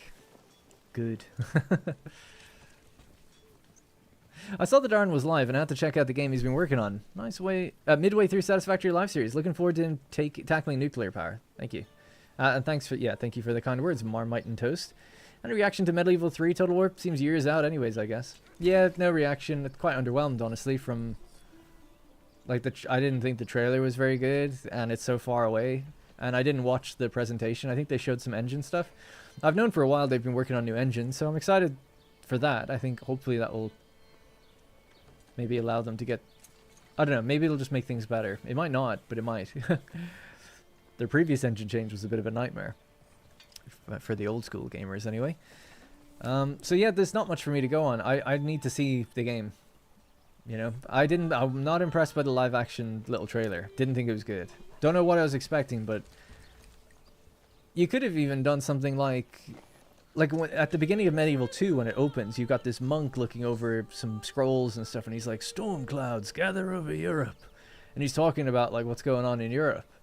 And this was more like, I don't know. I thought it would have been cool to throw a little nod to Medieval 2, maybe throw the music in there or something. I don't know, something, a little nostalgia bait. Now maybe that's too easy or too cheap, but if you're not going to show much, at least maybe show that you know what you're. You know what you're representing and covering and giving the fans what they want. I mean, that's what it's for, really. No one cares if they haven't seen this game before, because they need to see it later. Anyway, so that was just, I was like, oh, I feel like you could have done something there quite easily, won some little brownie points or whatever, gotten some brownie points. But maybe I'm wrong. Maybe people would have just thought that's cringe. I don't know.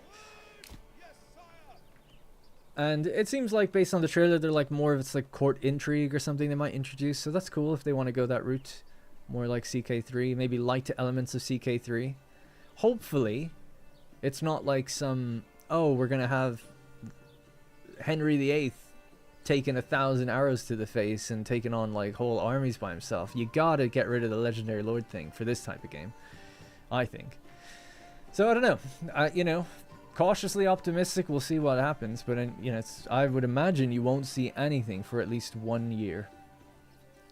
I'm optimistic that it might be out in 2028. the end of 2028 I could see them hitting. But we'll see. I'm also disappointed. Like, I've heard they're working on a World War One game, and that's just being cancelled. It's like, this has kind of confirmed that. 40K is probably going to be announced at the Game Awards, which is cool. But I worked there when they had a big historical game in the works, and they cancelled it, and that was such a shame. And I talked about that actually earlier in the stream, why. So I won't go over it now. And then I had a friend who was working on this World War One game, and that was years ago now, and that got cancelled. So it's like, the historical aspect just keeps getting the shaft, and it's such a shame. But part of it was all due to this new engine and what they're focusing on, so I can now see why they had to just keep pushing things back, and now Medieval 3 is like really far back, because it wasn't supposed to be. There was supposed to be a historical game this year, and it didn't happen. So they've been going through some tumultuous times over there. A lot of people blame hyenas. That's not the reason. It's a total war reason. But anyway. So yeah. So we'll see. Medieval rulers especially need to drown in mud during battle or anticlimactic stuff like that. Yeah. To me, like, just before we go and attack here, I'm just not interested. I like Total War. I always will to an extent, and I like Warhammer. But with 3K, Three Kingdoms, Troy, and I didn't even play Pharaoh. They don't have this gritty and realistic feel to them. They just don't have that. I'm not even saying it needs to be realistic. I'm just saying it needs to feel that way. So if you watch the Rome 2 Siege of Carthage, it's very cinematic and very immersive, and you zoom in and people are talking to each other and stuff, and it was all smoke and mirrors in the end, but whatever. The vision is the vision that I want now. It's like, okay, that was 10 years ago. Can we make that now, please? That'd be cool. I'd like it. If you could do that, that'd be cool. So I'd like a more gritty and grounded version of things. Increase the scale a little bit. Doesn't have to be huge. Increase the scale a little bit. Try to make it gritty. Throw blood in there. You don't have to, but I mean, that would be a win. And I'd be really happy then. But the way their games have gone, they've become really arcadey in terms of the combat and the movement and stuff. And the way the units take on like so many hits, and they're running around with like 15 arrows in them, and then you've got legendary lords and stuff, or just like historical lords or whatever that are super powerful. I'm like, no, this is not the way it needs to be. It needs to look like Game of Thrones Battle of the Bastards. That's what I want to see. Otherwise, I honestly just won't be interested. I just won't be. And I don't say that facetiously. I haven't played Pharaoh. I just won't be interested. Even for a medieval game, it's like, maybe I'd like the campaign, but like, I just won't care. I need to care about my troops. And the only way I'll care is if I believe they're real. And I can only believe they're real if there's real risk. When I see a volley of arrows go into them, I want to see them go down. Or at least hit their shields and stuff. And we lost a lot of that detail. That was so cool. The cool thing about Rome 2 at launch, or on lead up to launch, all this new tech that was going into the game at the time over Shogun 2. It's like, you've got land and sea sieges. It's like, oh, this is sick. This is a new feature. You've got 2 ships for every unit. The scale is so big. You zoom in, and the general's giving his speech to his troops. You see him doing it right there and then. You look over at Carthage, and the whole thing's a burning wreck, and you look really far in the distance. You're like, man, there's like vast parts of the city you can't even get to. And the bit that you do have is huge. And then you see destructible buildings. Buildings are coming down. Units are up on the buildings. None of this happened, by the way. It was just all in the trailer, and it was like framed as a gameplay trailer. There's graffiti on the walls, on the grounds, down on the street levels and stuff. And it was like, this, okay, I'm over that it didn't happen. I'm over it. But man, do I want it though. I still want it. Can you not do it now with all the years that have passed? So I just really hope they try to go toward that direction. Just please. And then I'll be super happy. But I don't think they will. But maybe they will. But I don't think they will. Is there a way to keep this formation? Oh my god, there is. He's thought of everything. Alright, so let's... anyway, that was a bit of a rant, but there you go. And then Rome 2 ended up being a good game eventually, but it didn't have a lot of those features that were shown. There was like a deep political system they showed at E3, and then it just wasn't in the game. So And the game director left like 3 months before that game came out. He's like, oh my god, it's not coming together. Oh well, God bless him. All right, let's claim this as Klein Knoll. I'm claiming it.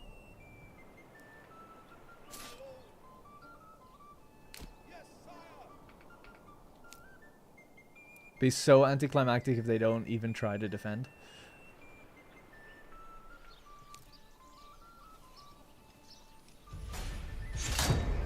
The battle for Klein Knoll. It's taking place over there, obviously, where I have no high ground advantage anymore. Great. Can we get up here maybe in time? I don't know if we can do that in time, but maybe. I doubt it.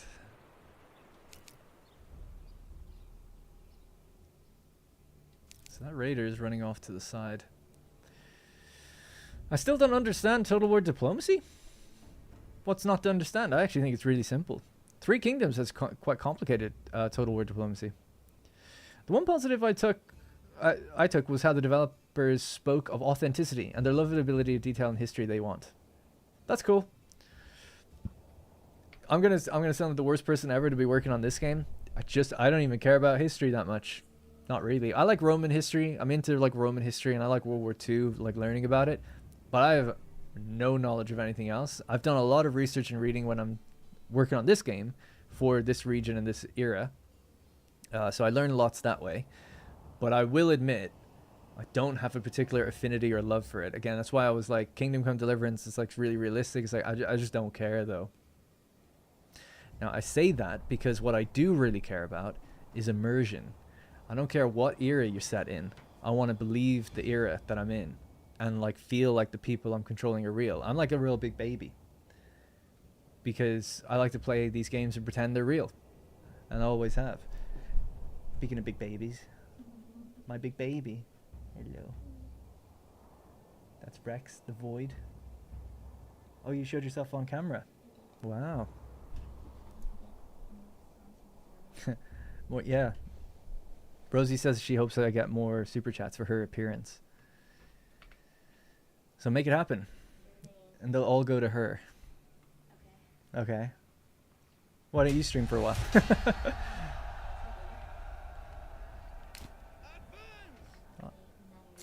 Manor Ladies, yes, yes. I lost my formation.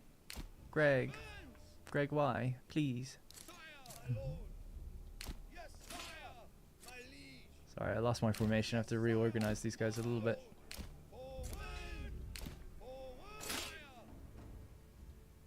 Oh, come on.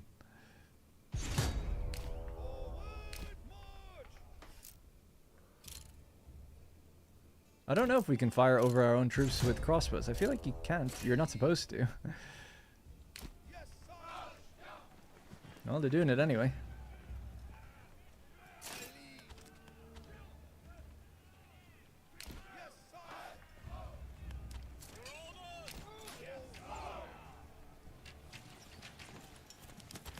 God, they're doing the same to me. Look at that sneaky back attack. I don't think so. Don't think so.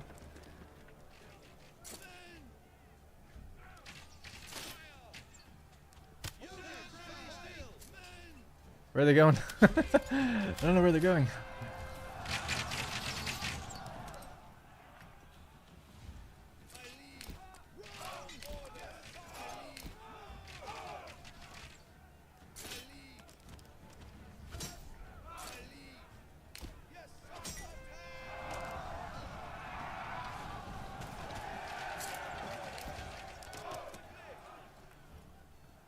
They'll run away, I think, those guys. Not too worried about them.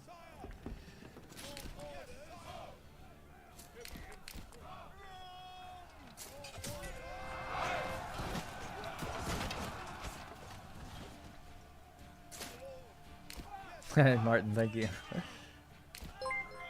For Rosie showing up with Rex. There you go. I'll give her £10. Thank you, by the way. Appreciate that a lot.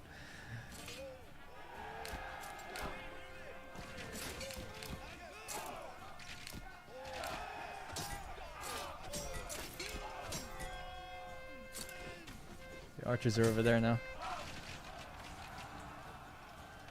My game just went into, or my screen at 11 p.m. it goes into night shift, so I've changed everything to like a kind of a yellowy color. Thank you, Martin, by the way. It's not that kind of stream. That's funny as well. It could be for the right coin.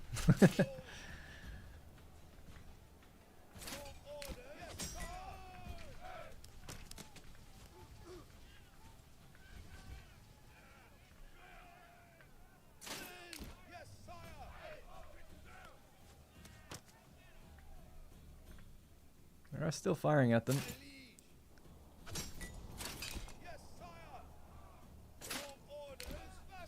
We shield wall maybe? Not available in dense forests. Oh.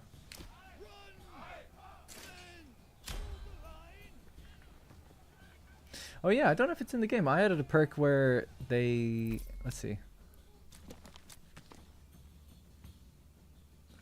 Oh yeah. So originally I made this perk and I said militia fighting in tree lines or in forest get like a bonus rather than a malus. They get a malus to morale and certain formations. This other one will get a bonus if you're fighting the tree line, but Greg changed it. We might add it later. It was changed for other reasons, but yeah, that'll be a kind of a cool one. You're encouraged to go into the forests. Are we still firing back at these guys? I can't really tell.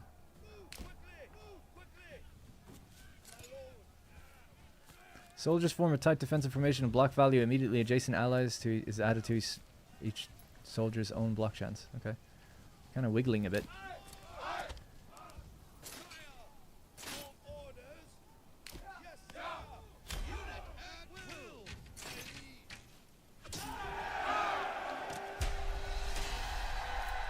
Nailed it.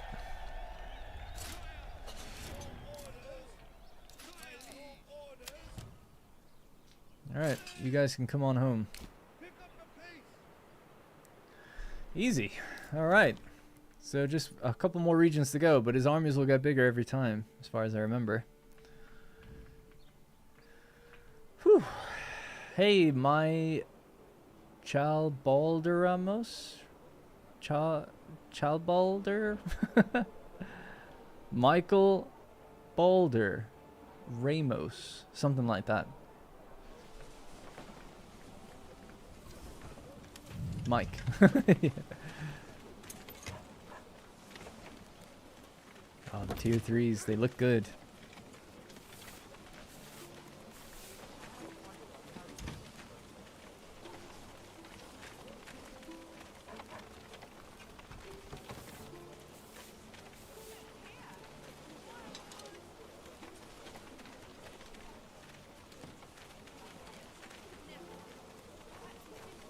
I'm not seeing a great selection, if I'll be honest. What's going on? There we go, we got some bread. That's good. Looks like they got both types of bread there, actually. Other than that, though, place is looking a bit dry. If we do have firewood here.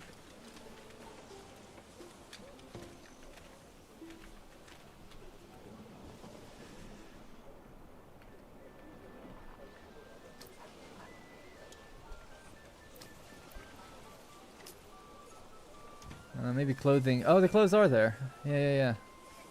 I forgot, they're hung up. Everything's placed on different places. Depending on what you're actually selling. What they're selling.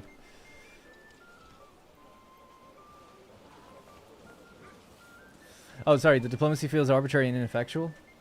In their older games, it can be. I suppose in Rome and Attila, maybe. Later on, though, I think it's pretty good. Warhammer 3, I think, has an excellent diplomacy. Diplomacy, in my opinion. You can actually, like, Warhammer 3, anyway. It's really cool. You can, like, coordinate. I mean, they had this in Rome too, but it just didn't work. You had a war coordination target for allies. But in Warhammer 3, it does work because you can actually see where they're going to go. You see the allies' arrows of, like, where they're moving armies. And you can actually, like, pay a sort of alliance currency that you build up to take over their armies and control them yourself, which in Warhammer is awesome because you can actually control, like, different races and stuff, which is really cool. I don't know if that would work in a historical game, but maybe. I mean, you kind of could talk about it and say how it's working, I suppose.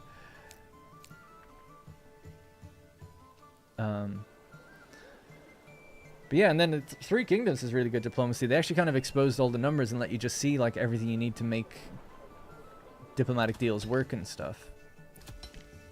Which I wasn't a super big fan of in some ways. But they've also got espionage and a few other good things. So the old Attila in Rome 2, it is a bit arbitrary. It's like you have to just constantly fiddle with it until you get the agreement you want, and that can be kind of frustrating. Still doing well for the sheep and the mutton, I think. It's getting a bit less now, though. Oh yeah, I've still been giving my food away every month. Forgot about that. We should really stop that now. For influence. We're back over 1,000, so we need another 2,000 before we can get this region, and so on and so forth. It's good having the AI actually attack me in some ways, because I can farm them for influence. One. We spent one on something.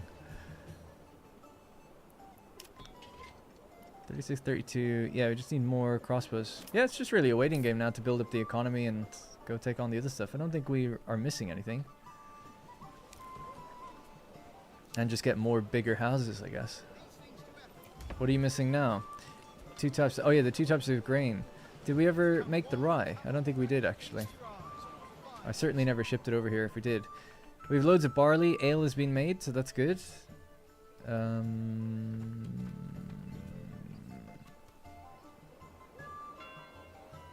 No rye or anything like that yet. So what do we have? Barley, wheat, rye. I can't remember. Did I forget to do this again? Maybe. I can't remember. I'll have to wait till next year to actually farm it and do stuff properly. There's only one field with anything in it. So I'm terrible at farm vacancies because I keep getting distracted and missing the harvest window. Been lurking today but wanted to drop in and chat, say hello, and thanks for doing what you do. I really enjoy watching your streams and vids. Thanks, Chunk Loading.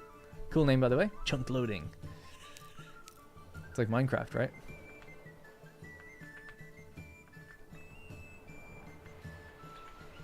What a view. Shout out to the map designer, by the way, who also, I believe, works at Minikata Dynamics. They're the guys that released Whiskerwood. His name's Daniel. Or sorry, no, it's not. It's Nathan. And he's awesome. Daniel's the game director. But he makes such cool maps. It's really cool the level of thought and detail he puts into them as well. Many iterations before he arrives at what he does. And then Greg as well, of course. Everything always comes to Greg, but making all the meshes work together and look really awesome. That's all his amazing artistry, I think. With the help of Unreal Engine. Quite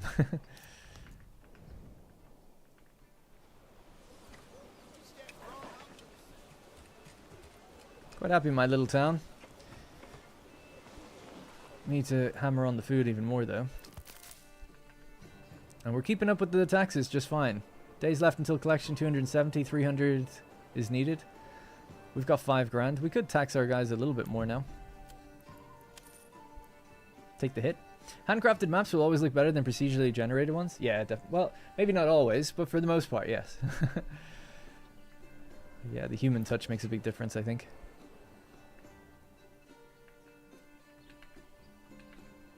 Like, it looks so real. I think anyway, it just looks so natural and realistic, the maps. It looks really cool.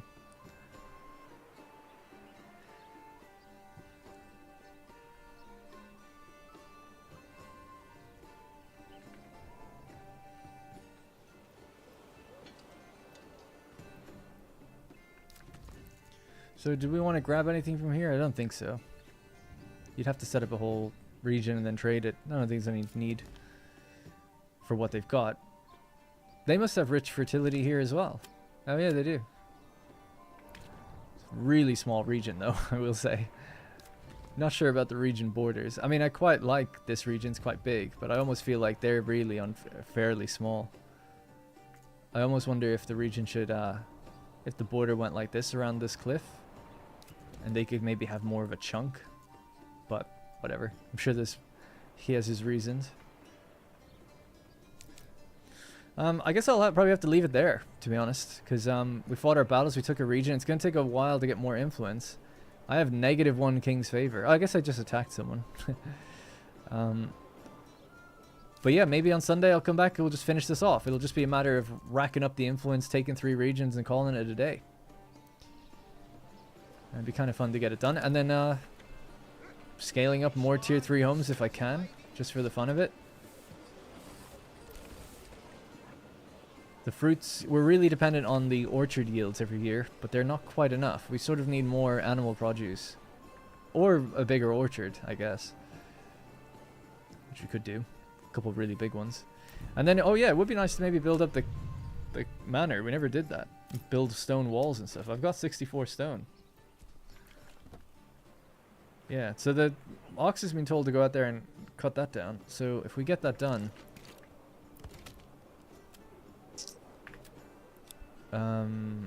then we'll be able to build like little kind of mini castle. I guess that's what we should do on Sunday. So we'll try to build a castle, build more tier 3 homes, scale up, break the game, and see how everything goes with taking out the Baron and the AI. Yeah. Name came from always having a chunk errors back in the day in Minecraft, which has since bled over to other games as well. Oh yeah, I read that already. Nice, yeah. Minecraft, one of my favorites. Used to play with loads of mods and stuff back in the day. Always tempted to go back to it, especially with all those shader mods and stuff. They look so good now. Stream 2. Alright, that's going to be it for me today. Thank you very much for hanging out with me and all the kind words and feedback. Really do appreciate it. Remember, this is an unofficial stream, but I do work with the game, obviously. So if you are interested in the game yourself, of course, it's on Steam. So just search Manor Lords. It's actually on sale right now as well. Our update is poised to come out very soon. I'm guessing this coming week it'll be out for non-beta. But you can just opt into the beta. It's free. You don't have to do anything. The password is nice, very nice basket. Lowercase v, uppercase N, and B. So very nice basket. But yeah, you can just opt into it and then check out all these changes. But we've got a few of the fixes coming for some of the things I encountered in the previous stream. The things that I've encountered in this stream, I shall message Greg and see. I have a few things written down. The real big one for me, anyway, today, mostly, was just when I lost a battle without fighting and the timer didn't run out. Not sure what happened there. Thankfully, we were able to load the autosave and it wasn't too big a deal. But if you couldn't load that autosave, that would have screwed your game completely. So that was a big one. And then the little blacksmith issue we had with the tool. But that's quite a small thing. So all things considered, not too bad. And then I took down some feedback about how the settler camp needs to be there to repopulate a region you've lost. This is it. That's the region. Looking good. Tier 3'd out of its mind. I really enjoy all the content. Thank you very much, Martin. I do appreciate that. And I see you in the comments a lot, so I see you and I thank you. Yeah, hopefully tomorrow I'm hoping to get a bit of an earlier night and get some videos out. For some reason it's harder than it seems.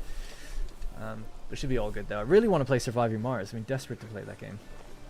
Alright, anyways, like I said, it's going to be it for me. Thank you very much for watching. Have a great rest of your week, although it's pretty much the end of it now. Weekend if I don't see you. And check out the game on Steam, Game Pass, Epic.